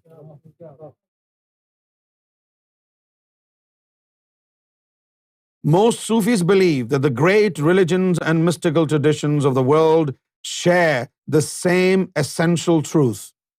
The various prophets and spiritual teachers are like the light bulbs that illuminate a room. The bulbs are different, but the current comes from one source, which is God. It is the same light. Each of the individual bulbs receive electricity from a single source. The quality of the light is always basically the same. The quality of light. Whether it comes from Moses, Adam, Abraham, Jesus, or Muhammad, the quality of light is basically the same. Because of the great prophets have received their inspiration from the same source and brought the same light, the same basic truth to humanity. The Sufis believe that to deny even one of the prophet is to deny their universal message and common source. When bulbs are arranged in series so that electricity passes through one bulb to get to the next, if one bulb goes out, all the lights go out. This is why Islam stresses upon believing in all messengers of God, starting from Adam to Jesus and then Prophet Muhammad. You must believe in all prophets, in all messengers. Sufism proposes that all the great religious and spiritual teachers were sent by one God. They were all true teachers, and what they taught was true. Their teachings originated from the same divine source. There is no fundamental difference among all the spiritual teachers and what they have brought. However, just as some bulbs give more light, some teachers have illuminated more of humanity than others. The Sufis love and accept them all because the Sufis believe there is one God and one message and many prophets. One God, one message and many prophets. The differences among religions are of human origin. The differences among religions are of human origins. But the truth of all religions is the same and comes from same God. The saints are those men and women who interpret the teachings of the religion and live by the truth of their religion. The writings and poetry are from some great Sufi saints. Though it may be very difficult to recognize who's a saint, one of the signs is that a saint inspires and increases the seeker's devotion to God. The principal characteristic of the saints is that they are loved by God and they love only God. The principal characteristic of a saint is they are loved by God and they love God only. Also because of their proximity to God, when saints pray for something, right? Also because of their proximity to God, यानी कुर्बे इलाही की वजह से जब ये वली किसी के लिए हाथ उठा के दुआ कर देते हैं तो अल्लाह कभी रद्द नहीं करता. So also because of their proximity to God, when saints pray for something, it often happens. Many saints are hidden. That is, their outer lives do not look any different from the lives of their neighbors, although their inner lives are radiant with divine presence. It is said that God hides the saints and lovers of God so that people will think that everyone else might be a saint and will therefore love and care for each other. The writings of the saints may inspire you deeply. क्या कहा? The writings of the saints may inspire you deeply, but to become a mystic, you have to go to a mystical school. The writings of the saints may inspire you deeply, but to become a mystic, you have to go to a mystical school. In Sufism, this generally means to study with a teacher and a group of Sufi seekers who follow in the tradition of one of the Sufi orders. Sufi groups generally meet several times a week for prayer, meditation, Sufi discourses, and other spiritual practices. You cannot teach yourself Sufism. You cannot teach yourself Sufism or develop spiritually by yourself.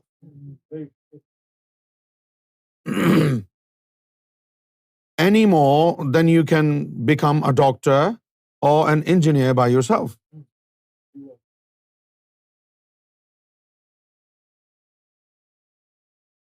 So this is our opening to the Women Sufi course. This course is going to be very intense because I want to encourage all women to become saintly.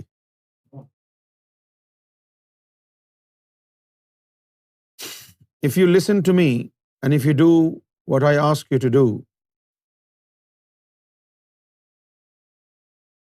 in the capacity of a religion or Sufism, I will definitely ask you anything other than spirituality. Then I promise to you that you will become a saint of God. You'll become a saint of God. Not only a saint of God, but also a spiritual guide. We will appoint spiritual guides once we receive permission from His Divine Grace, His Holiness Gohar Shahi. I want to see every single woman in MFI or anywhere else who want to participate in this course to become a Rabia Basri of our time.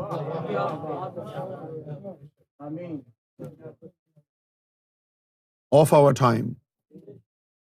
I want every woman to walk in the footsteps of Mother Mary. I want every woman to walk in the footsteps of Fatima, the daughter of Prophet Muhammad. I want every woman to become a teacher of the universe, enlightening men and women alike. You have more potential than men have in them. The number of times you can remember God will exceed the number of time a male heart can remember God. Just think about it.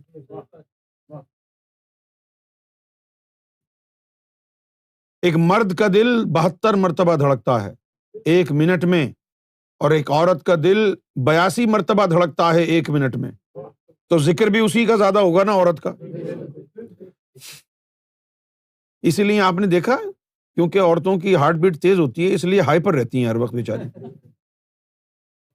Heart beat तेज होती है ना भाई. This is why a woman is hyper. आराम से नहीं बैठेंगी. क्यों? वो दिल की धड़कनें ज्यादा हैं, फुर्ती भी ज्यादा होती है उनमें. So why don't we use this to become a saint? Why don't you invest your potential and your energies towards becoming a friend and a beloved of God?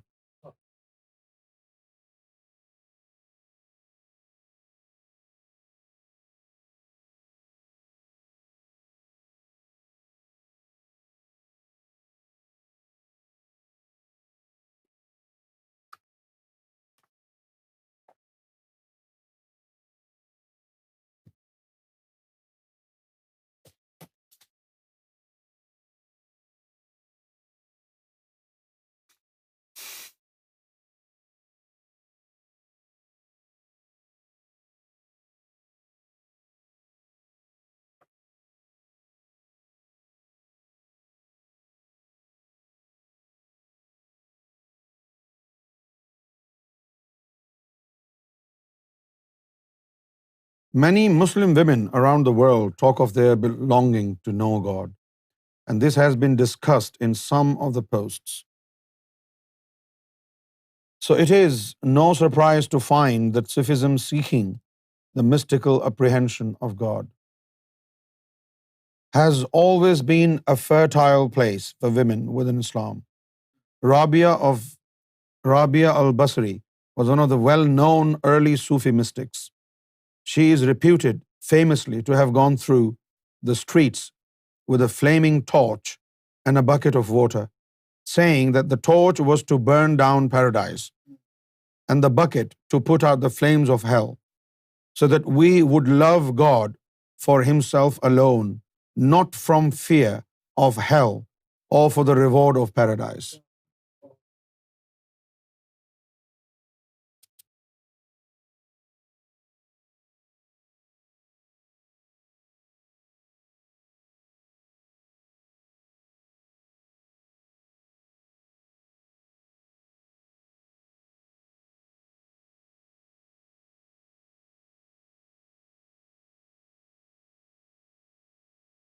Ibn al-Arabi, a great Islamic mystic, was convinced that women could reach the highest ranks in the hierarchy of the saints. Ibn al-Arabi said women can reach the highest ranks in hierarchy of the saints, and chose women as 14 of the 15 individuals to whom he gave the khirqa, the patched frock of the darwishes.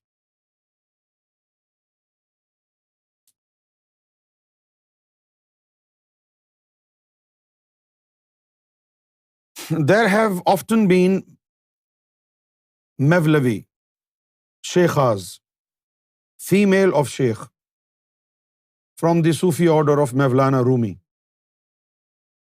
Mevlana Rumi appointed women as Sheikh. You remember for the first time when we offered the Stari Fazilat to women, there were some complaints from different parts of the world. That why are you giving this to a woman? A man is called a sheikh. What about a woman? A woman has the same potential. If a man can be a saint of God, a woman can be a saint of God. Now there have often been Mevlevi sheikhas, female of sheikh, who have guided both men and women. Mevlana Rumi himself had many female disciples, and women were also encouraged to participate in Sama, the musical whirling ceremony of Mevlevis. Women usually had their own Samas, but sometimes performed Samas together with men.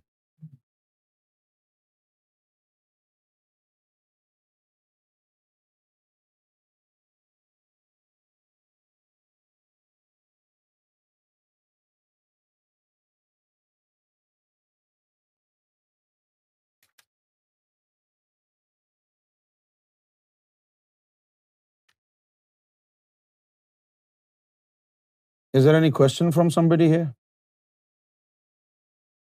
Or a hit out?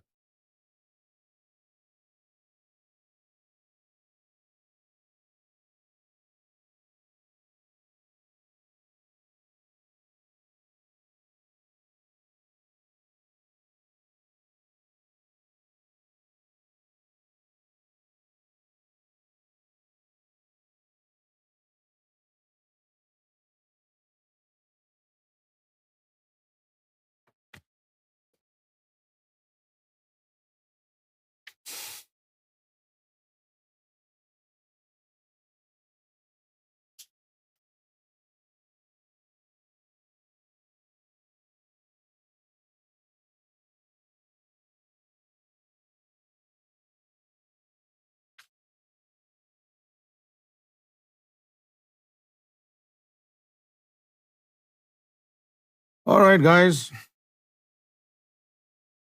There are 4 stages of Sufism. How many? 4 stages of Sufism. So there are 4 stages of practice and understanding in Sufism. Sharia, the religious law.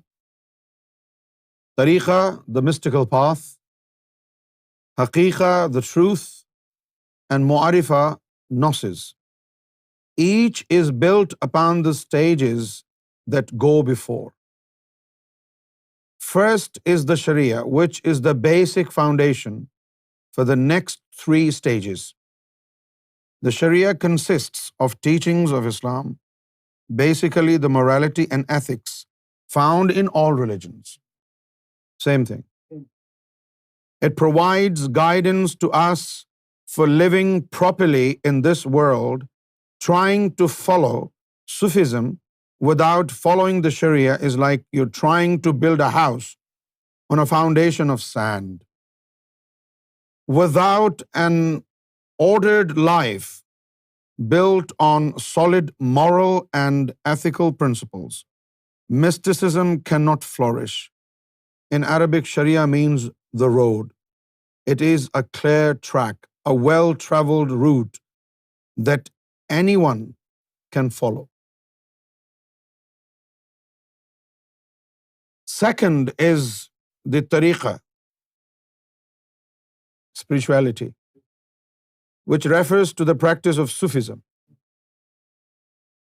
It literally means the path in the desert that the Bedouin would follow to travel from oasis to oasis.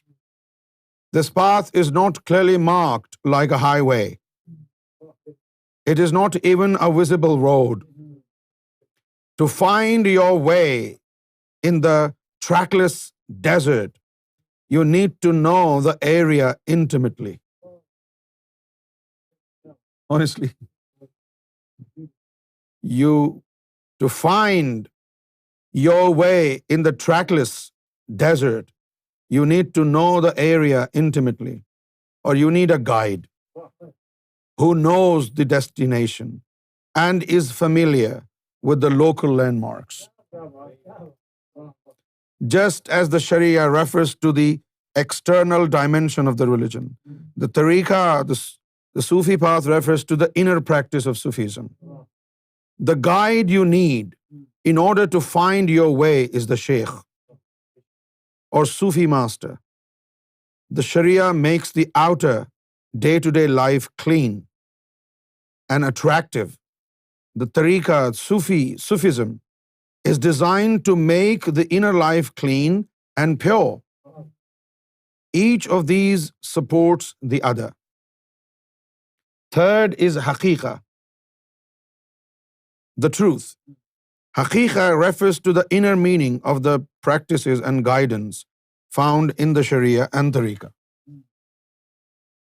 It is the direct experience of the mystical states of Sufism, direct experience of the presence of God within, a direct experience of presence of God within. Without this experience, seekers follow blindly, attempting to imitate those who know. Those who have attained the station of Haqiqa, the attainment of Haqiqa confirms and solidifies the practice for the first 2 stages. Before Haqiqa, all practice is imitation. Before Haqiqa, all practice is imitation. Without the deep inner understanding that comes from experience, one follows mechanically the teachings and practice of the others. Fourth is Mu'arifa, gnosis. Gnosis is superior wisdom or knowledge of spiritual truth. This is a deep level of inner knowing, beyond haqiqa, more than momentary spiritual experience. Mu'arifa refers to an ongoing state of attunement with God and with truth. It is the knowledge of reality, attained by a very few. This is the station of messengers, the prophets, and the great sages and saints. The great Sufi sage Ibn al-Arabi explained these 4 levels as follows. At the level of the law, there is yours and mine. At the level of Sharia, there is yours and mine.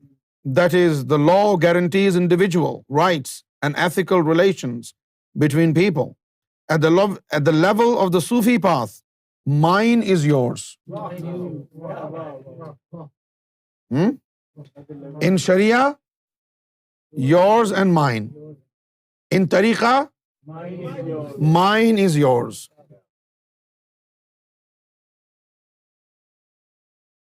It is the knowledge of reality and attained by a very few. This is the station of messengers, the prophets, and the great sages and saints.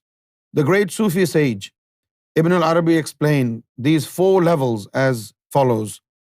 At the level of the law, Sharia, there is yours and mine. In Sharia, yours and mine. And in Tariqa, mine is yours and yours is mine. In Tariqa, mine is yours and yours is mine.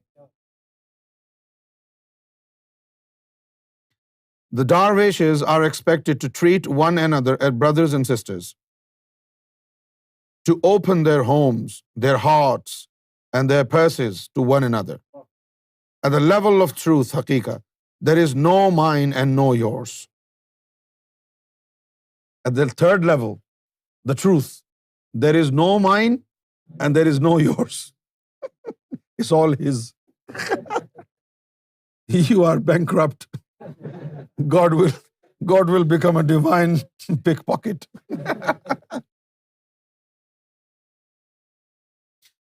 At the level of truth, there is no mine and no yours.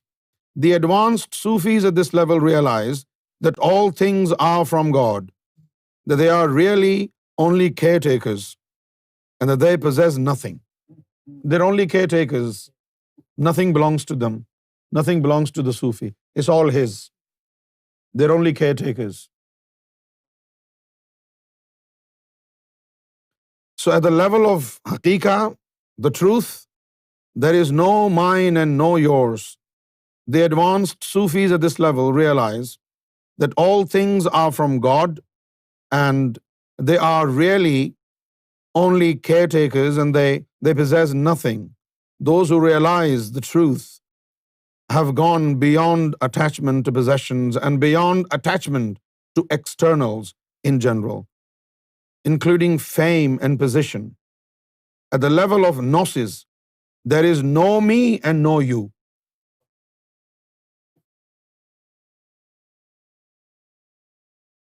The 4th level of Sufism is gnosis. And at this level, there is no me and no you. No Harry, no Fazila. No Harry, no Fazila. No me, no you. So at this level of gnosis, there is no me and no you. At this final level, the individual has realized that all is God. I am not me and you are not you. It's God here, it's God there.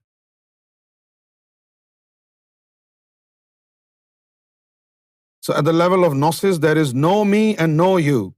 At this final level, the individual has realized that all is God.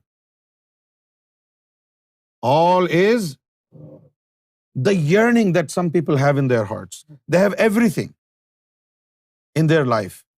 They have good family, they have no financial problems, nothing. Their life, the phenomenal life that they're living here in this world, is completely satisfactory. There is no problem there.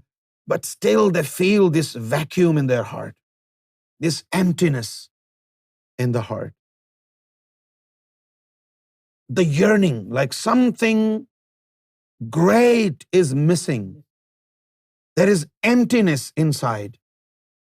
What is it that I am seeking? What is it?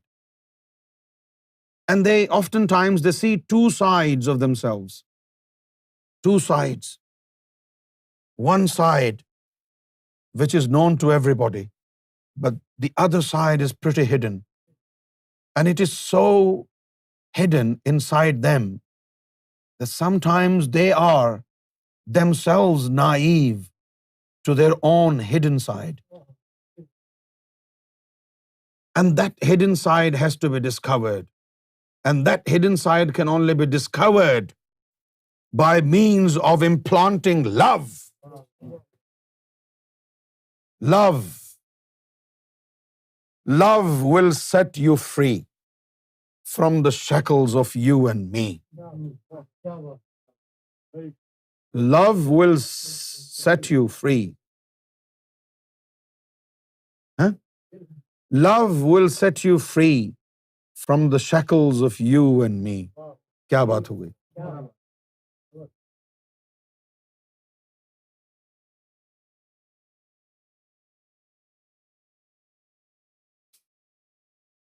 So we all have these two sides in us, two different aspects of our being. One is pretty common, everybody knows. Like, this is Steve. Steve wants no hanky-panky, right? Steve is very serious man. Steve is very lovely man. He talks about spirituality. He wants to sit alone, right? He doesn't want to be disturbed. He helps himself. He doesn't ask people to bring him a glass of water or do me this favor or do me that favor. That's one thing. And this is what you're known for in this world. But there is a different hidden Steve inside Steve. And it is always altogether a different Steve. Your hidden you inside you is always altogether different to what your external personality and persona is. Your inside is very romantic. Your inside is like a child. Your inside is like a lamb. Your inside is like a bride of God. Your inside is so passionate and so sick of duality. Do you understand my point? Your inside is so sick and so fed up of this duality that you want to just plunge into the river of union with God. And you do not want to know your external personality anymore. You want to detach from yourself. This very inside is inside everybody. This very inside is inside everybody. But this very inside needs a teacher. This very inside is thirsty and need constant supply of wine of love. This very inside has a bloody huge appetite of love. So much so that if this appetite of love is given as much love as the entire Atlantic and Pacific Ocean, it will disappear in the heart in no time. And still your inside will ask for more and more. This thirst of your inside will never come to an end. Never. It's like there is a hole at the bottom.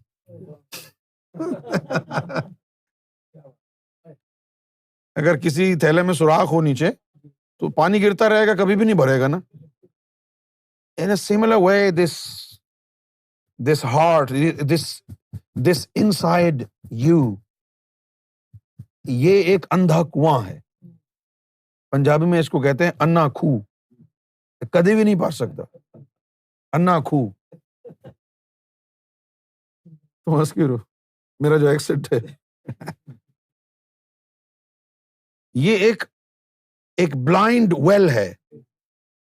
You keep the supply of wine of love intact. You will never fill it up. It has a huge appetite. Wine of love. More and more. More and more and more and more. Remember those who will enter the 7th grade of paradise, Al-Firdaus,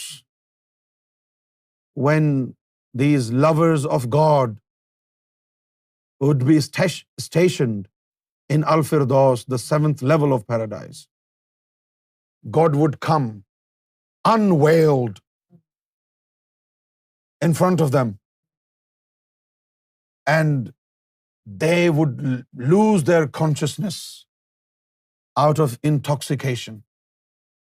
They will be intoxicated profusely by witnessing the divine splendor, that they will faint,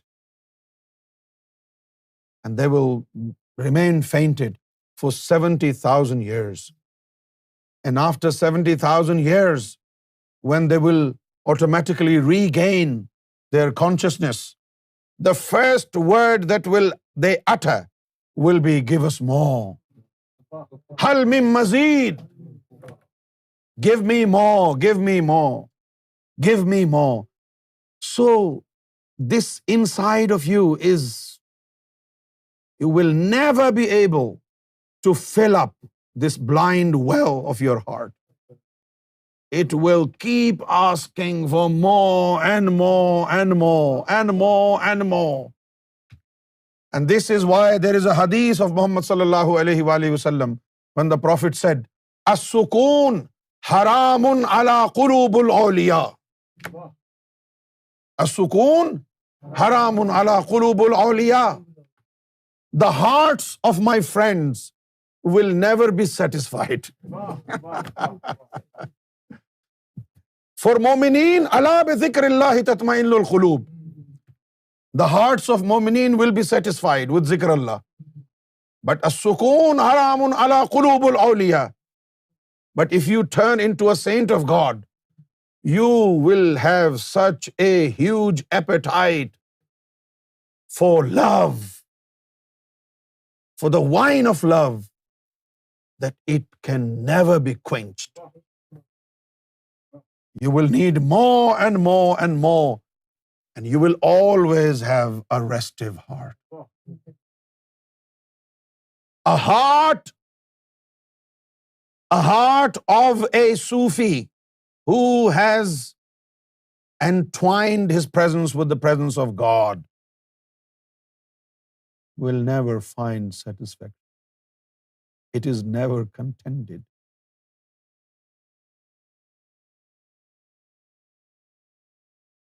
Like when I say, "Sarkar, I need more love," my nafs tells me, "Gustakh." My nafs tells me, "Gustakh, you are complaining to Sarkar." And I got really, low. I felt really lowly. Oh my gosh. Such a horrible mistake did I make. And then my heart said to me, "Are you listening to your lower self? Are you listening to your lower self?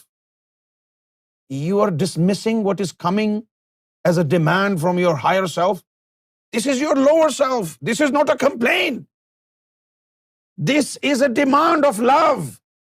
Ask the Lord to give you more wine of love. More and more. And this will go forever. This will go forever.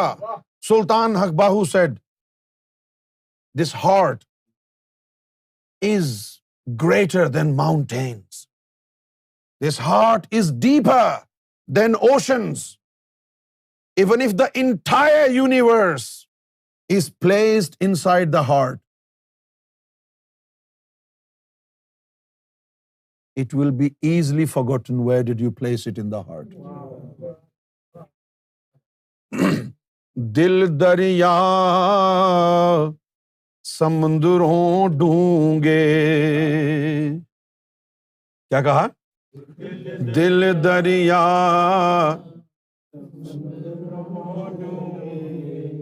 کون دلاں دیاں جانے ہو.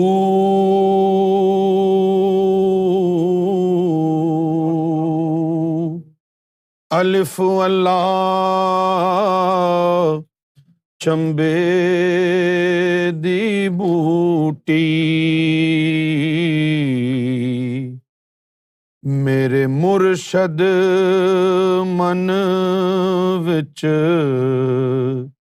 لائی ہو.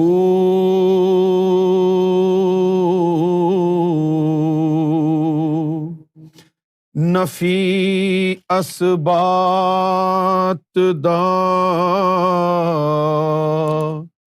پانی ملیا ہر رگے ہر جائی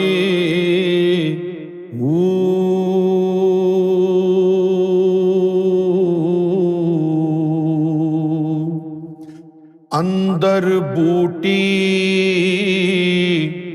مشک مچایا as soon as the seed of love was implanted who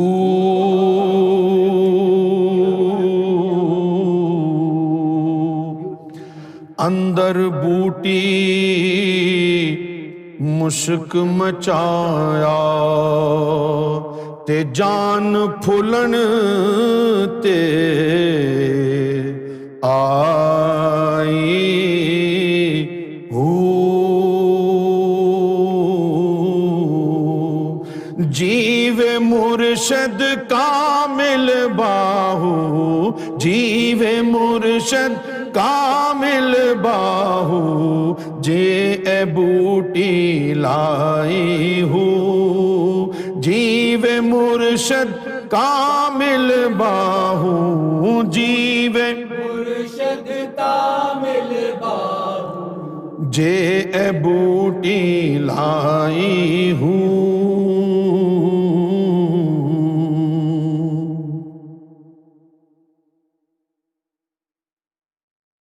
So at this level, there is no me and there is no you.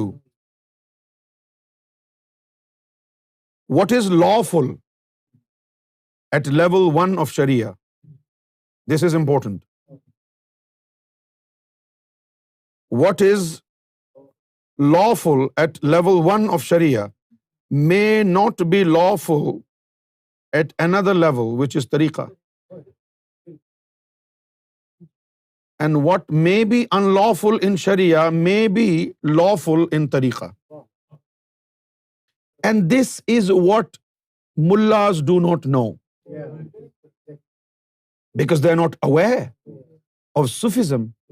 They are not aware of the deeper meaning of the Quran. They are not aware of the deeper meaning of Sufism. So what may be unlawful,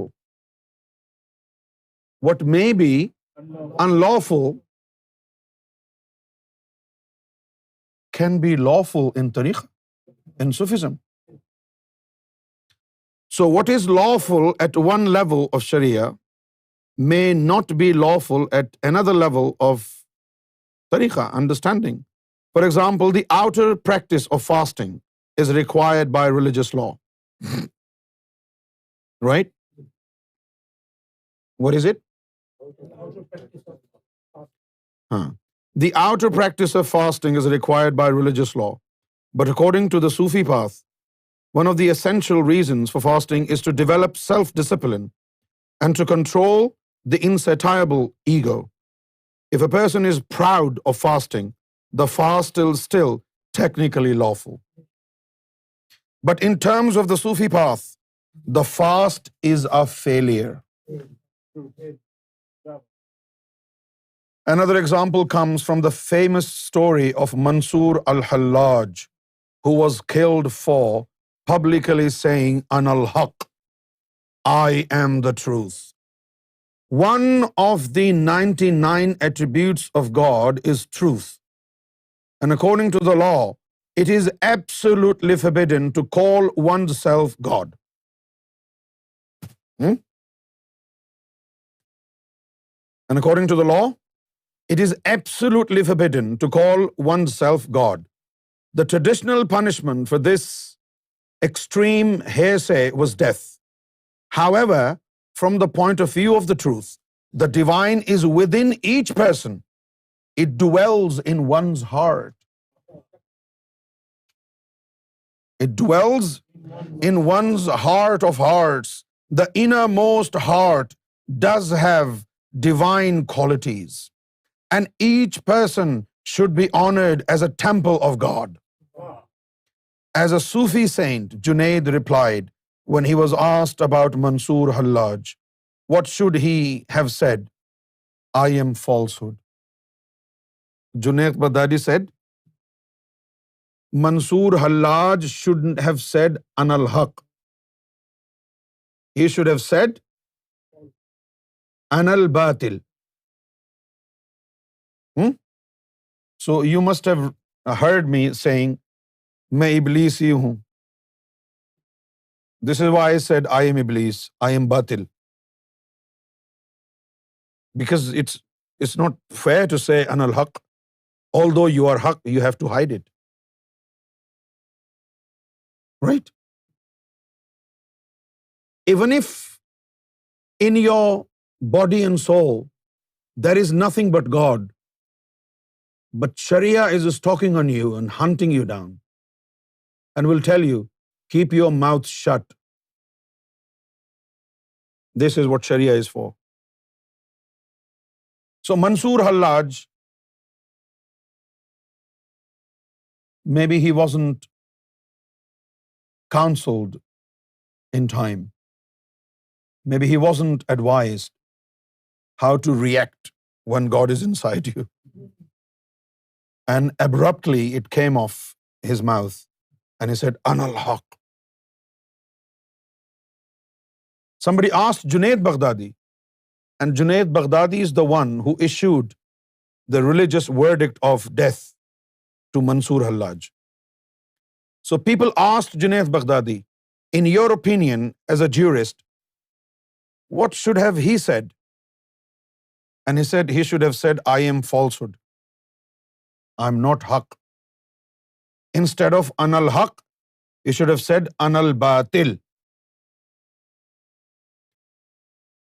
So I remembered that. So when I wanted to say Ana al-Haq, I just twisted it. And I said, मैं गुमराही हूँ बातिल हूँ मेरा पेशा है. अच्छा अब भी लोग खुश नहीं हैं. बोलते देखो खुद ही को गुमराह कह रहा है, ये तो है गुमराह. Right? When you say I am the truth, people are not happy. And when you say I am falsehood, people are not happy. They are happy in a sense that, look, didn't I tell you he's devil? They're not happy for you, but they're happy for a reason. Look, I told you time and time again, this guy is mushrik, this guy is batil. Do you understand now? Now today he's saying himself he is batil. So they're happy for a reason. So they're not happy. No matter what you say, whether you say Ana al-Haq, they're not happy. If you say you're batil, they're still not happy. So mind your business. You don't need to say anything. Why do you need to say it? We say things so that others can find out.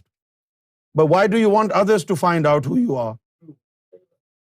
Zip your lips and be who you are. Don't tell anybody. Maybe one day when, you work miracles, they will say, oh, who the hell are you? And then tell them, this is fazl min Allah. I recited some ayah from Quran. Okay, I thought you were a saint of God. No. Wallahi, no, you're wrong. I'm not a saint of God.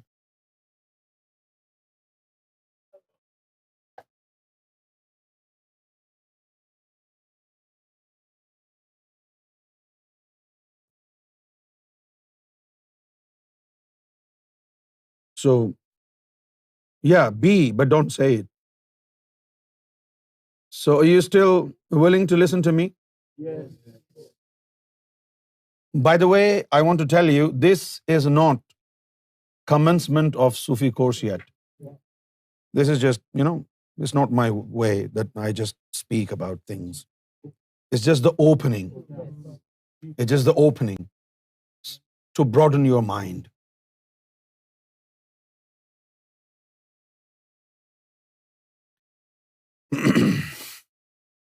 Mansoor Hallaj, who was killed for publicly saying an al-Haq, I am the truth.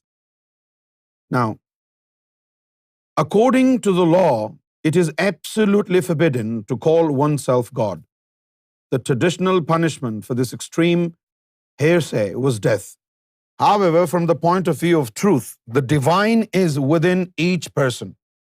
It dwells in one's heart of hearts.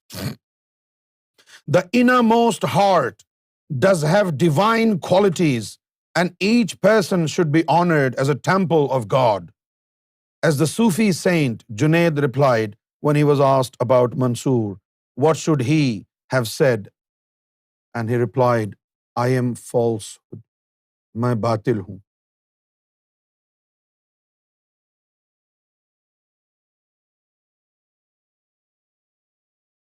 Rumi said, I have spent my life, my heart, and my eyes this way.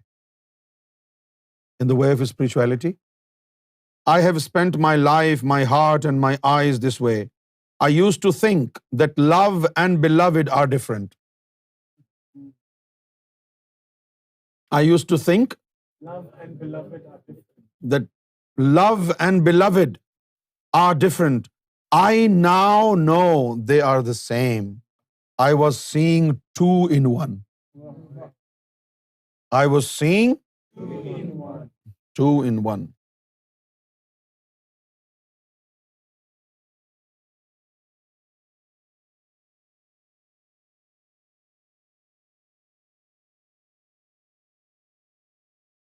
Now, the perception of God as the beloved. Perception of God As the beloved. as the beloved, common to both Christian and Sufi writings, comes from the direct experience.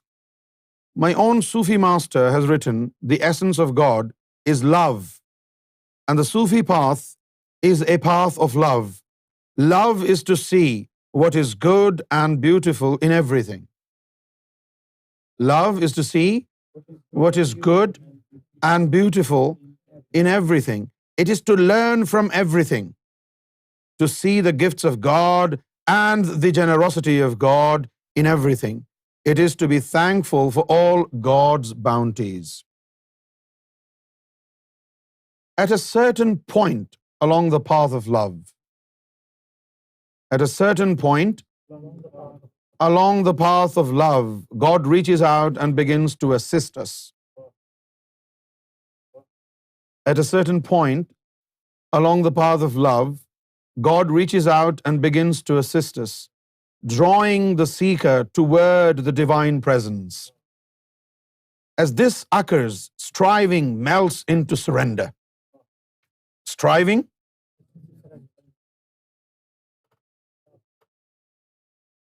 you surrender yourself to love. You've been striving to reach love, right? At culmination, you just surrender. This is love. Surrender. Khud supurdagi. क्या? तेरे जलवों को जो देखा तो ये एहसास हुआ किस कदर कीमती शै है मेरी बीनाई भी. Surrender. Like a thief surrenders to the police.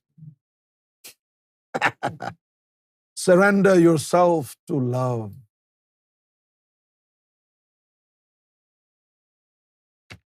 Let love rule the kingdom of your heart.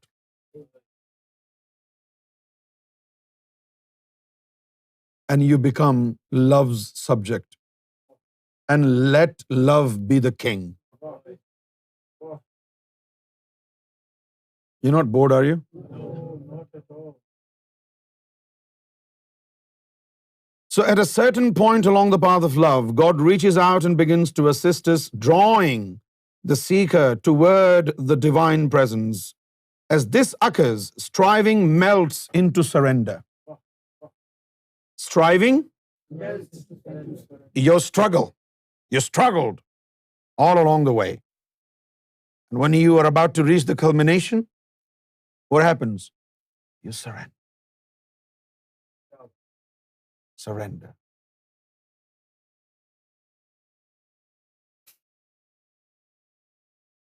Through which one is helped to awaken, is taken in by God. The eyes of the darwish, who is a true lover, see nothing but God. The eyes of a Sufi, who is a true lover, see nothing but God. His heart knows nothing but Him. His heart knows nothing but Him. God is the eye by which he sees. Ha ha ha ha ha. God is the eye by which he sees, the hand with which he holds, the hand with which he holds, and the tongue with which he speaks. Were he not in love, agar wo pyar karne wala na hota, were he not in love, he would pass away. अगर उसे प्यार न मिलता तो वो मर ही जाता. Were he not in love, he would pass away. If his heart should be devoid of love, if his heart should be devoid of love for as much as a single moment, the Sufi could not stay alive. Even for a single moment, if heart is taken love out of it, the Sufi cannot survive. He will die. Let me say it again. If his heart should be devoid of love for as much as a single moment, the Sufi could not stay alive. Love is the Sufi's life. His health, his comfort, love ruins the Sufi. His comfort is in his suffering. Terrible, isn't it? His comfort, his solace is in pain. What a terrible philosophy is the philosophy of love. नहीं?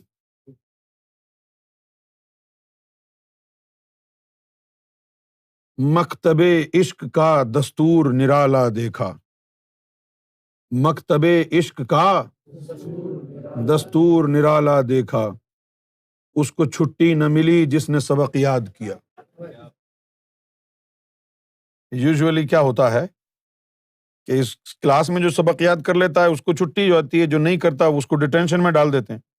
लेकिन in the school of love, the principles of the school of love is different, brother Steve. Those who have learnt their lesson, they are not released from the school. And those who fail in the exam in the school, they are released from the school. Maktabe ishq ka dastoor nirala dekha, उसको छुट्टी न मिली जिसने सबक याद किया.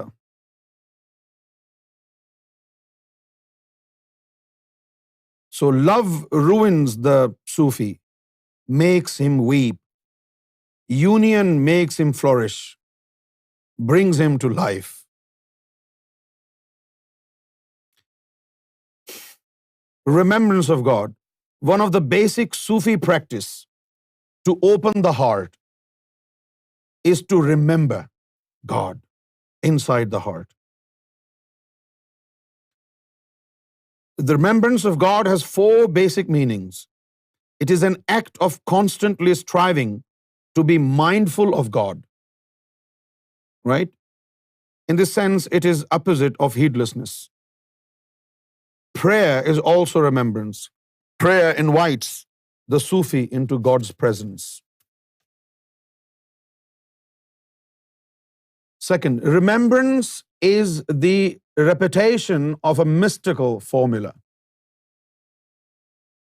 Remembrance is the repetition of a mystical formula or a divine name, such as there is no God, there is no ma'bood, no creator but God.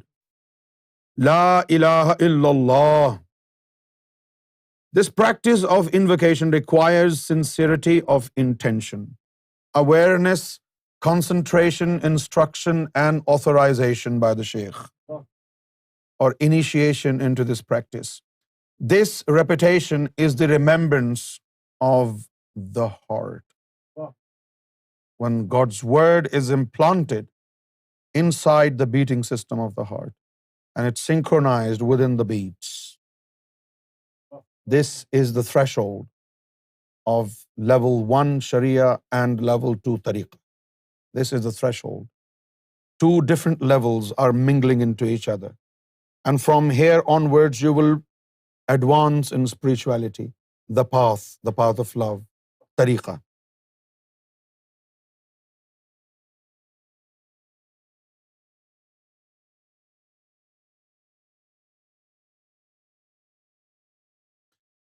The Sufis of most Sufi orders come together weekly to perform the ceremony of remembrance of God. In the ceremony, they invoke God by chanting and repeating God's name.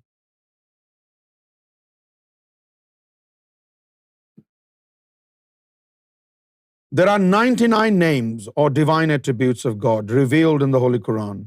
In addition to those mentioned above, they include merciful, eternal, ever-living, peace, strength, glory, and power.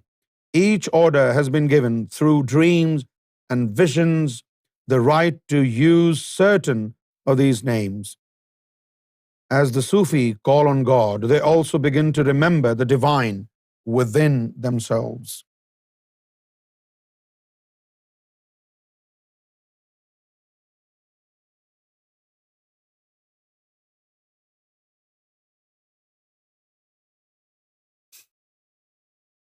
Longing for God is also a sign of God's presence.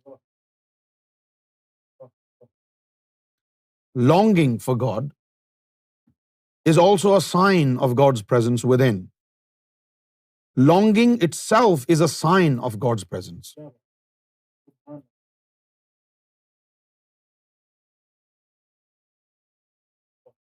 Do you sometimes feel this longing in you? At least nod your head in negative or positive. Longing for God is a sign of God's presence within. Longing itself is a sign of God's presence. This state is the remembrance of the soul. The Prophet of Islam said, God has made a polish for everything that tarnishes. God has made a polish for everything that tarnishes, and the polish for the heart is remembrance. The Sufis believe that before the material universe was created, we were all souls in the world of souls. The Sufis believe that before the material universe was created, we were all souls in the world of souls. God addressed the souls, Am I not your Lord? Alast bi rabbukum? Am I not your Lord? And they answered, Qalu bala. Yes, indeed. The Sufis remember that state in which they knew who they were. They knew God and they were close to God. They knew God and they were close to God. So this was the introduction to Sufism for Women Sufi course today. And tomorrow we will start the first chapter of Women Sufi course.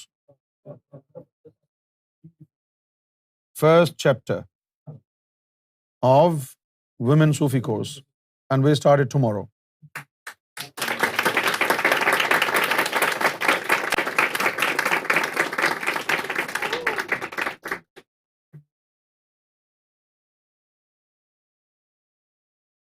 Does prayer mean namaz, salah, or a combined form of remembrance? A combined form of remembrance. A salat is only valid in the eyes of God when it is accompanied with presence of heart. When the heart is enlightened and the heart has obtained eternal remembrance of God, only then salat is acceptable in the eyes of God. The Prophet of Islam said, La salata illa bihuzuril qalb. Without the presence of the heart, there is no salat. So it's combined form of remembrance.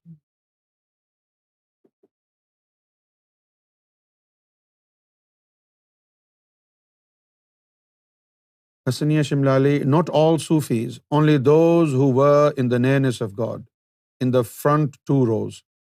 Yep, that's right. Not all the Sufis, but those who acquired nearness of God. It's for them. It's not for everybody. You're right.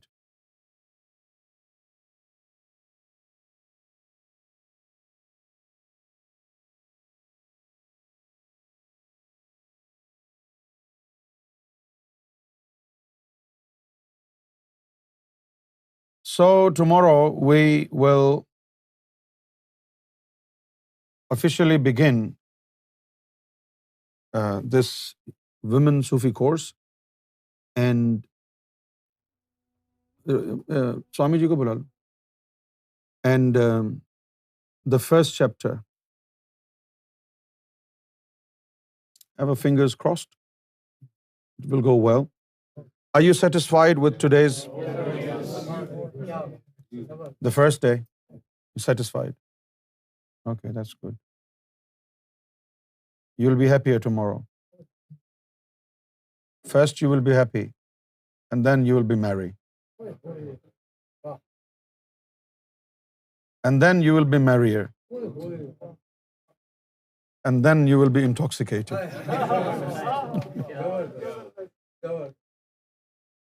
And once you're intoxicated, then you will stop existing. You will be history.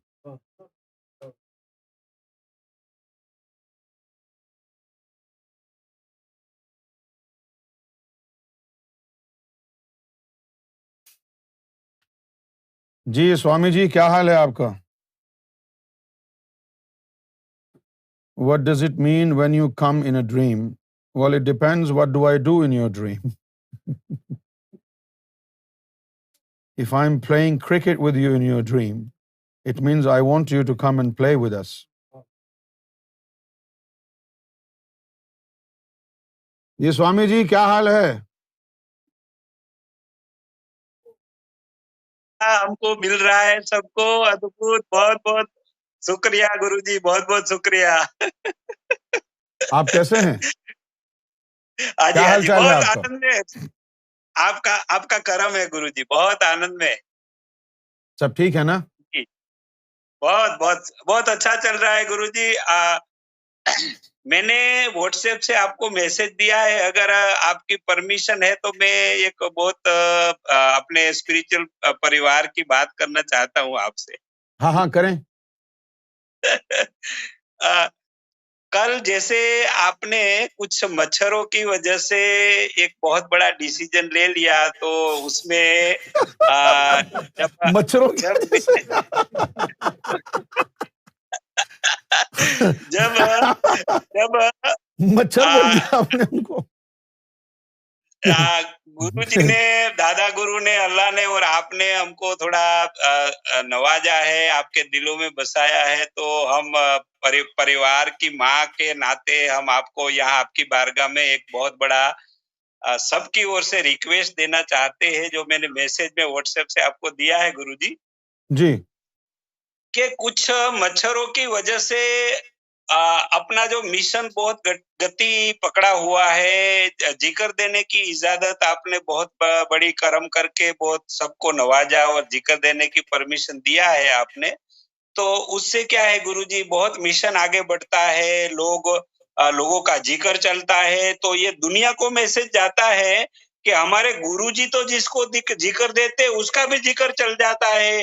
اور ہمارا جیسا سناتن ہندو کا انچلا اوڈا ہوا سوامی وشوانند بھی کسی کو اللہ کا ذکر دیتا ہے تو اس کا اللہ کا ذکر چلتا ہے، اور سوامی جی کا دل میں بھی اللہ اللہ چلنے بسا ہے.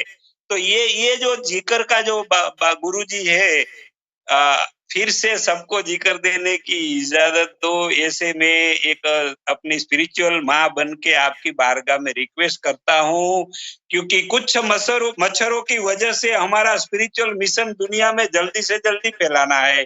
کیونکہ دادا گرو کو، امام مہدی کو اس سنسار میں جلدی لانا ہے نا گرو جی ہم کو، اور سب کو نوازنا ہے. اسی لیے بڑی مہربانی کر کے جس کو ذکر دینے کی اجازت پہلے آپ نے دے دی ہے، اس کو واپس ذکر دینے کی اجازت فرمان کر دینا. میں یہ نہیں کہہ سکتی ہوں کہ ابھی ہی اعلان کر دو، لیکن آپ سوچ لو پھر سے ذکر دینے کی سب کو اجازت مل جائے. ایسی میں آپ کی بارگاہ میں ایک ماں بن کے، آپ کے اپنے پریوار کی ماں بن کے آپ کی بارگاہ میں بہت دل سے ریکویسٹ کر رہی ہوں. ٹھیک ہے سوامی جی، ہم نے بھی یہ سوچا ہے کہ جن لوگوں کو ذکر دینے کی اجازت ہے وہ ذکر دے سکتے ہیں، لیکن ایک کنڈیشن یہ ہے کہ وہ ان کو بتائیں جو ذکر لینے کے لیے ان کو کال کرتا ہے، تو ذکر دینے والے ان کو بتائیں کہ بھئی ہمارے خلاف مولویوں نے، ملاؤں نے ویڈیوز بنائی ہیں، وہ ہم کو مشرک کہتے ہیں، کافر کہتے ہیں. تو وہ جو مولویوں نے ویڈیوز بنائی ہوئی ہیں ہمارے خلاف، آپ ذکر لینے سے پہلے وہ ویڈیوز دیکھ لیں. اگر وہ ویڈیوز دیکھنے کے بعد بھی آپ کا جی چاہے ذکر لینے کو تو پھر لے لیں. ہم نے یہ سوچا ہے اب. صحیح ہے نا کہ وہ جو مچھروں نے ویڈیو بنائی ہے، پہلے وہ مچھروں کی کارستانی دیکھ لیں آپ. ابھی ہمارا اسپرچل پریوار ساری دنیا میں، کیونکہ ہم کو کسی سے کوئی مطلب نہیں ہے، کوئی لالچ نہیں ہے کہ اگر ہمارے لوگ زیادہ بڑھ جائیں گے تو ہمارا جو ہے ہمیں زیادہ پیسہ آئے گا. ہم کو تو کسی کی ضرورت نہیں ہے نا، ہم تو انسانیت کی خدمت کر رہے ہیں. We are serving humanity, right? ہم کسی سے نہ کوئی پیسہ لے رہے ہیں، نہ ہمیں کسی سے کوئی اور مطلب ہے. اسی لیے ہمیں پرواہ بھی نہیں ہے کہ آدمی 10 بیٹھے ہوں یا 20 بیٹھے ہوں یا 1000 ہوں. اس لیے ہم کو سچ کہنے کی جرت ہے، بے باکی ہے، اس لیے ہمیں پرواہ بھی نہیں ہے. ہم یہ اس لیے نہیں کر رہے کہ لوگ ہمیں فالو کریں اور ایک بڑی ہماری جو ہے وہ کنٹینجنٹ بن جائے، ایک بڑا یعنی ایک گروپ ہم بن جائیں. نو، ہم تو سرو کر رہے ہیں ہیومینٹی کو. We are serving humanity. We are not after increasing the number of people who follow us. No. تو اسی لیے میں نے بولا ہے کہ یہ ضروری ہے کہ چلو بھائی جاؤ، پہلے جا کے وہ جو مولویوں نے ہمارے خلاف ویڈیو بنائی ہوئی ہیں پہلے وہ دیکھ لو، اس کے بعد اگر جی کرے تو پھر لے لینا ذکر. اگر ان کی باتوں میں آ گئے اور تم نے تحقیق نہیں کی، ہم کو آزمایا نہیں، جی ہماری پریکشا کرو آ کے، ہم کون ہیں، ہم کو پریکشا میں ڈالو، ٹیسٹ می، اس کے بعد پھر ڈیسائیڈ کرو نا. ہم کو ٹیسٹ کرو پہلے ہم کون ہیں. لیکن اگر تم لوگوں کی باتوں میں آ کے ہم کو مشرک اور کافر کہتے ہو تو تم اس قابل ہی نہیں ہو کہ ہم تم کو ذکر دیں. دفع ہو جاؤ یہاں سے. کیوں بھائی؟ لہذا پہلے وہ جو لوگوں نے، مولویوں نے جو لگا رکھی ہے کہ یہ یار کیا بولتے ہیں، دیکھو کہ یہ مندر میں کیوں جاتا ہے. ابے مندر میں دودھ لینے جاتا ہوں میں کیا؟ مندر میں کیوں جاتا ہے آدمی؟ یہ چرچ میں کیوں جاتا ہے؟ گردوارہ میں کیوں جاتا ہے؟ بھائی اسی لیے جاتے ہیں گردوارے میں جس مقصد کے لیے لوگ گردوارے میں جاتے ہیں، ہم بھی اسی مقصد کے لیے جاتے ہیں. مندر میں کیوں جاتے ہو؟ آپ مندر میں کیوں جاتے ہیں؟ آپ مندر میں پوجا کرنے جاتے ہیں نا, ہم بھی مندر میں پوجا ہی کرنے جا رہے ہیں. آپ مسجد میں کیوں جا رہے ہو؟ آپ عبادت کرنے جا رہے ہو, ہم بھی مسجد میں عبادت کرنے جا رہے ہیں. لیکن ان کا خیال یہ ہے کہ اگر کوئی مندر میں چلا گیا مسلمان تو بس وہ ہندو ہو گیا, اگر کوئی گردوارے میں چلا گیا تو وہ مسلمان نہیں رہا, اب وہ سردار جی ہو گیا. تو بھائی مندر ہو یا مسجد ہو یا گردوارہ ہو, یہ سب رب کے گھر ہیں, سب رب کے گھر ہیں. ہم جاتے ہیں مندر میں, یہ بات ہم چھپا نہیں سکتے, بالکل جاتے ہیں مندر میں. یہاں ٹیکا بھی لگاتے ہیں, اکھاڑنا ہے جو اکھاڑ لو, یہاں پر لگاتے ہیں کشکا, بالکل لگائیں گے. جیسا دیس ویسا بھیس. ہم تمام ریلیجن کی رسپیکٹ کرتے ہیں, ہر ریلیجن کی رسپیکٹ کرتے ہیں. ہم السلام علیکم بھی کہتے ہیں, ہم نمستے بھی کہتے ہیں, ہم ست سری اکال بھی کہتے ہیں, اور ہم اس سے رکیں گے نہیں, کیونکہ یہ حق ہے. کیا خیال ہے آپ کا؟ ہم اللہ کا نام بھی لیتے ہیں, ہم رام کا نام بھی لیتے ہیں, ہم بھگوان بھی کہتے ہیں, ہم منگل بھی کہتے ہیں, ہم ہر بھی کہتے ہیں, ہم ہری بھی کہتے ہیں, ہم اوم بھی کہتے ہیں, سب اسی کے نام ہے. تم کو پسند نہیں ہے تو مت آؤ, یہ حقیقت ہے. ایشور اللہ تیرو نام, رام بھی تو رحیم بھی تو. یہ بات ہے. مچھروں کی پہلے آپ ویڈیو دیکھ لیں, اس کے بعد آپ کو ذکر لینے کا شوق ہے تو پھر آ جائیں, لیکن پہلے مچھروں کی ویڈیو دیکھ لیں آپ. اور ایک اور سماچار بہت بڑا دینا ہے گرو جی, بہت بڑا. ہاں بولیے. گرو جی, جب آپ کے چرن پہ آنے کے بعد لگاتار آپ کے دلوں سے جو روحانیت کا پاور مل رہا ہے, تو ایک بار آپ نے رمضان ماس کے درمیان بہت بڑا بات کیا تھا کہ اللہ تعالیٰ اپنے دوستوں کے کچھ باتوں کی وجہ سے, کچھ پیار کی وجہ سے اللہ اپنا ڈیسیجن بھی چینج کر دیتا ہے اپنے دوستوں کے واسطے. جی ہاں. تو ہم نے ایک بہت بڑا کام کروا لیا ہے اللہ سے. ہم نے اللہ کو بولا کہ جب آپ کی کرپا سے میرے گرو کے چرنوں میں لندن میں 2 مہینہ مجھے تعلیم دیا ہے, تو اور جب خانہ کعبہ میں ہندوستان کی اور آپ نے جب آپ کا چہرہ رکھا ہے, بھارت کی اور سے بہت بڑی اپیکشا ہے, تو یہ بھارت کی دھرتی سے ہم نے اللہ سے جو اسرائیل والے جو خانہ کعبہ کو توڑنے والا کا جو نرنے ہے کہ یہ اسرائیل والے جو خانہ کعبہ توڑ کے وہاں اس کا وستار بڑھا دے گا اسرائیل کا, تو ہم نے اللہ سے وہ اس کو بدلا کر دیا ہے. ابھی اسرائیل والوں کو ہم بہت بڑا تحفہ, ورلڈ کا سارا وشو کا تحفہ اسرائیل والوں کو دے کے موساد والوں کو, اسرائیل والوں کو منا لیا ہے, اور خانہ کعبہ کو وہ چھو نہیں کرے گا, خانہ کعبہ توڑے گا نہیں, وہ وعدہ کروا لیا ہے. تو اتنا بڑا چینجز اس ورلڈ میں راہ ریاض گور سائی کی شکتی کی وجہ سے دنیا میں نظارہ ہونے والا ہے. گرو جی, یہ دنیا میں انہونی ہونے جا رہی ہے. اللہ بھی اپنا وعدہ بدل دیتا ہے اپنے دوستوں کے واسطے, تو وہ وعدہ ہم نے بدلا لیا ہے. ابھی اسرائیل والے, موساد والے یہ راہ ریاض گور سائی کے چرنوں میں آ جائیں گے, اور جلدی سے جلدی آ کر وہ اپنا اعلان کریں گے کہ خانہ کعبہ کو ہم چھو نہیں کریں گے, خانہ کعبہ کو ہم سجدہ کریں گے, توڑیں گے نہیں. تو یہ وعدہ ہم نے بدلوا لیا ہے گرو جی آپ کی شکتی کی وجہ سے. سوامی جی کی جے, سوامی جی کی, سوامی جی کی, واہ واہ کیا بات ہے سوامی جی. تو یہ نظارہ دنیا دیکھے گی کہ گور سائی, امام مہدی, کلکی اوتار اس سنسار میں آ چکے ہیں, اور اس کے بچے جو یہ کام کر سکتے ہیں تو خود کی تو کیا بات ہے.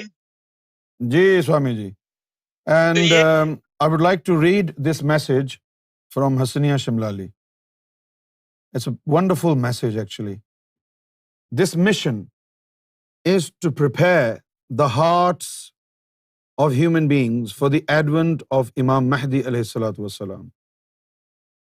This mission is to prepare the hearts of people for the advent of Imam Mahdi alayhi salatu wassalam. In order to recognize the Mahdi from the Antichrist, the heart must be opened with Noor to recognize the Noor. That's a beautiful message.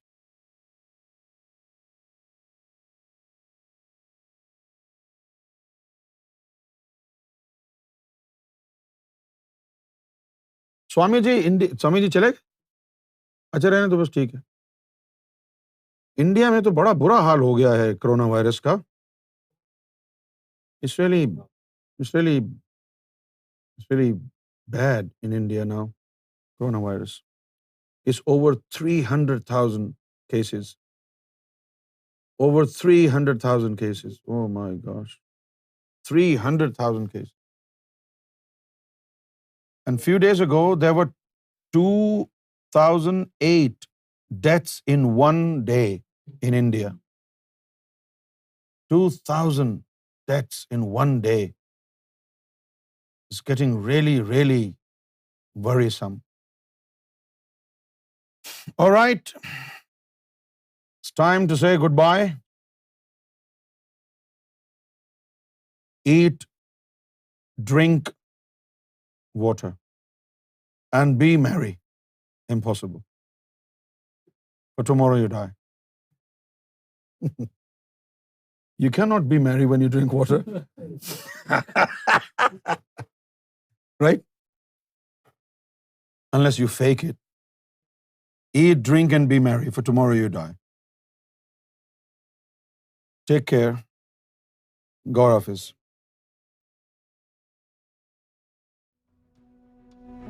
Asniya, you said a wonderful, wonderful message. That was really, really good.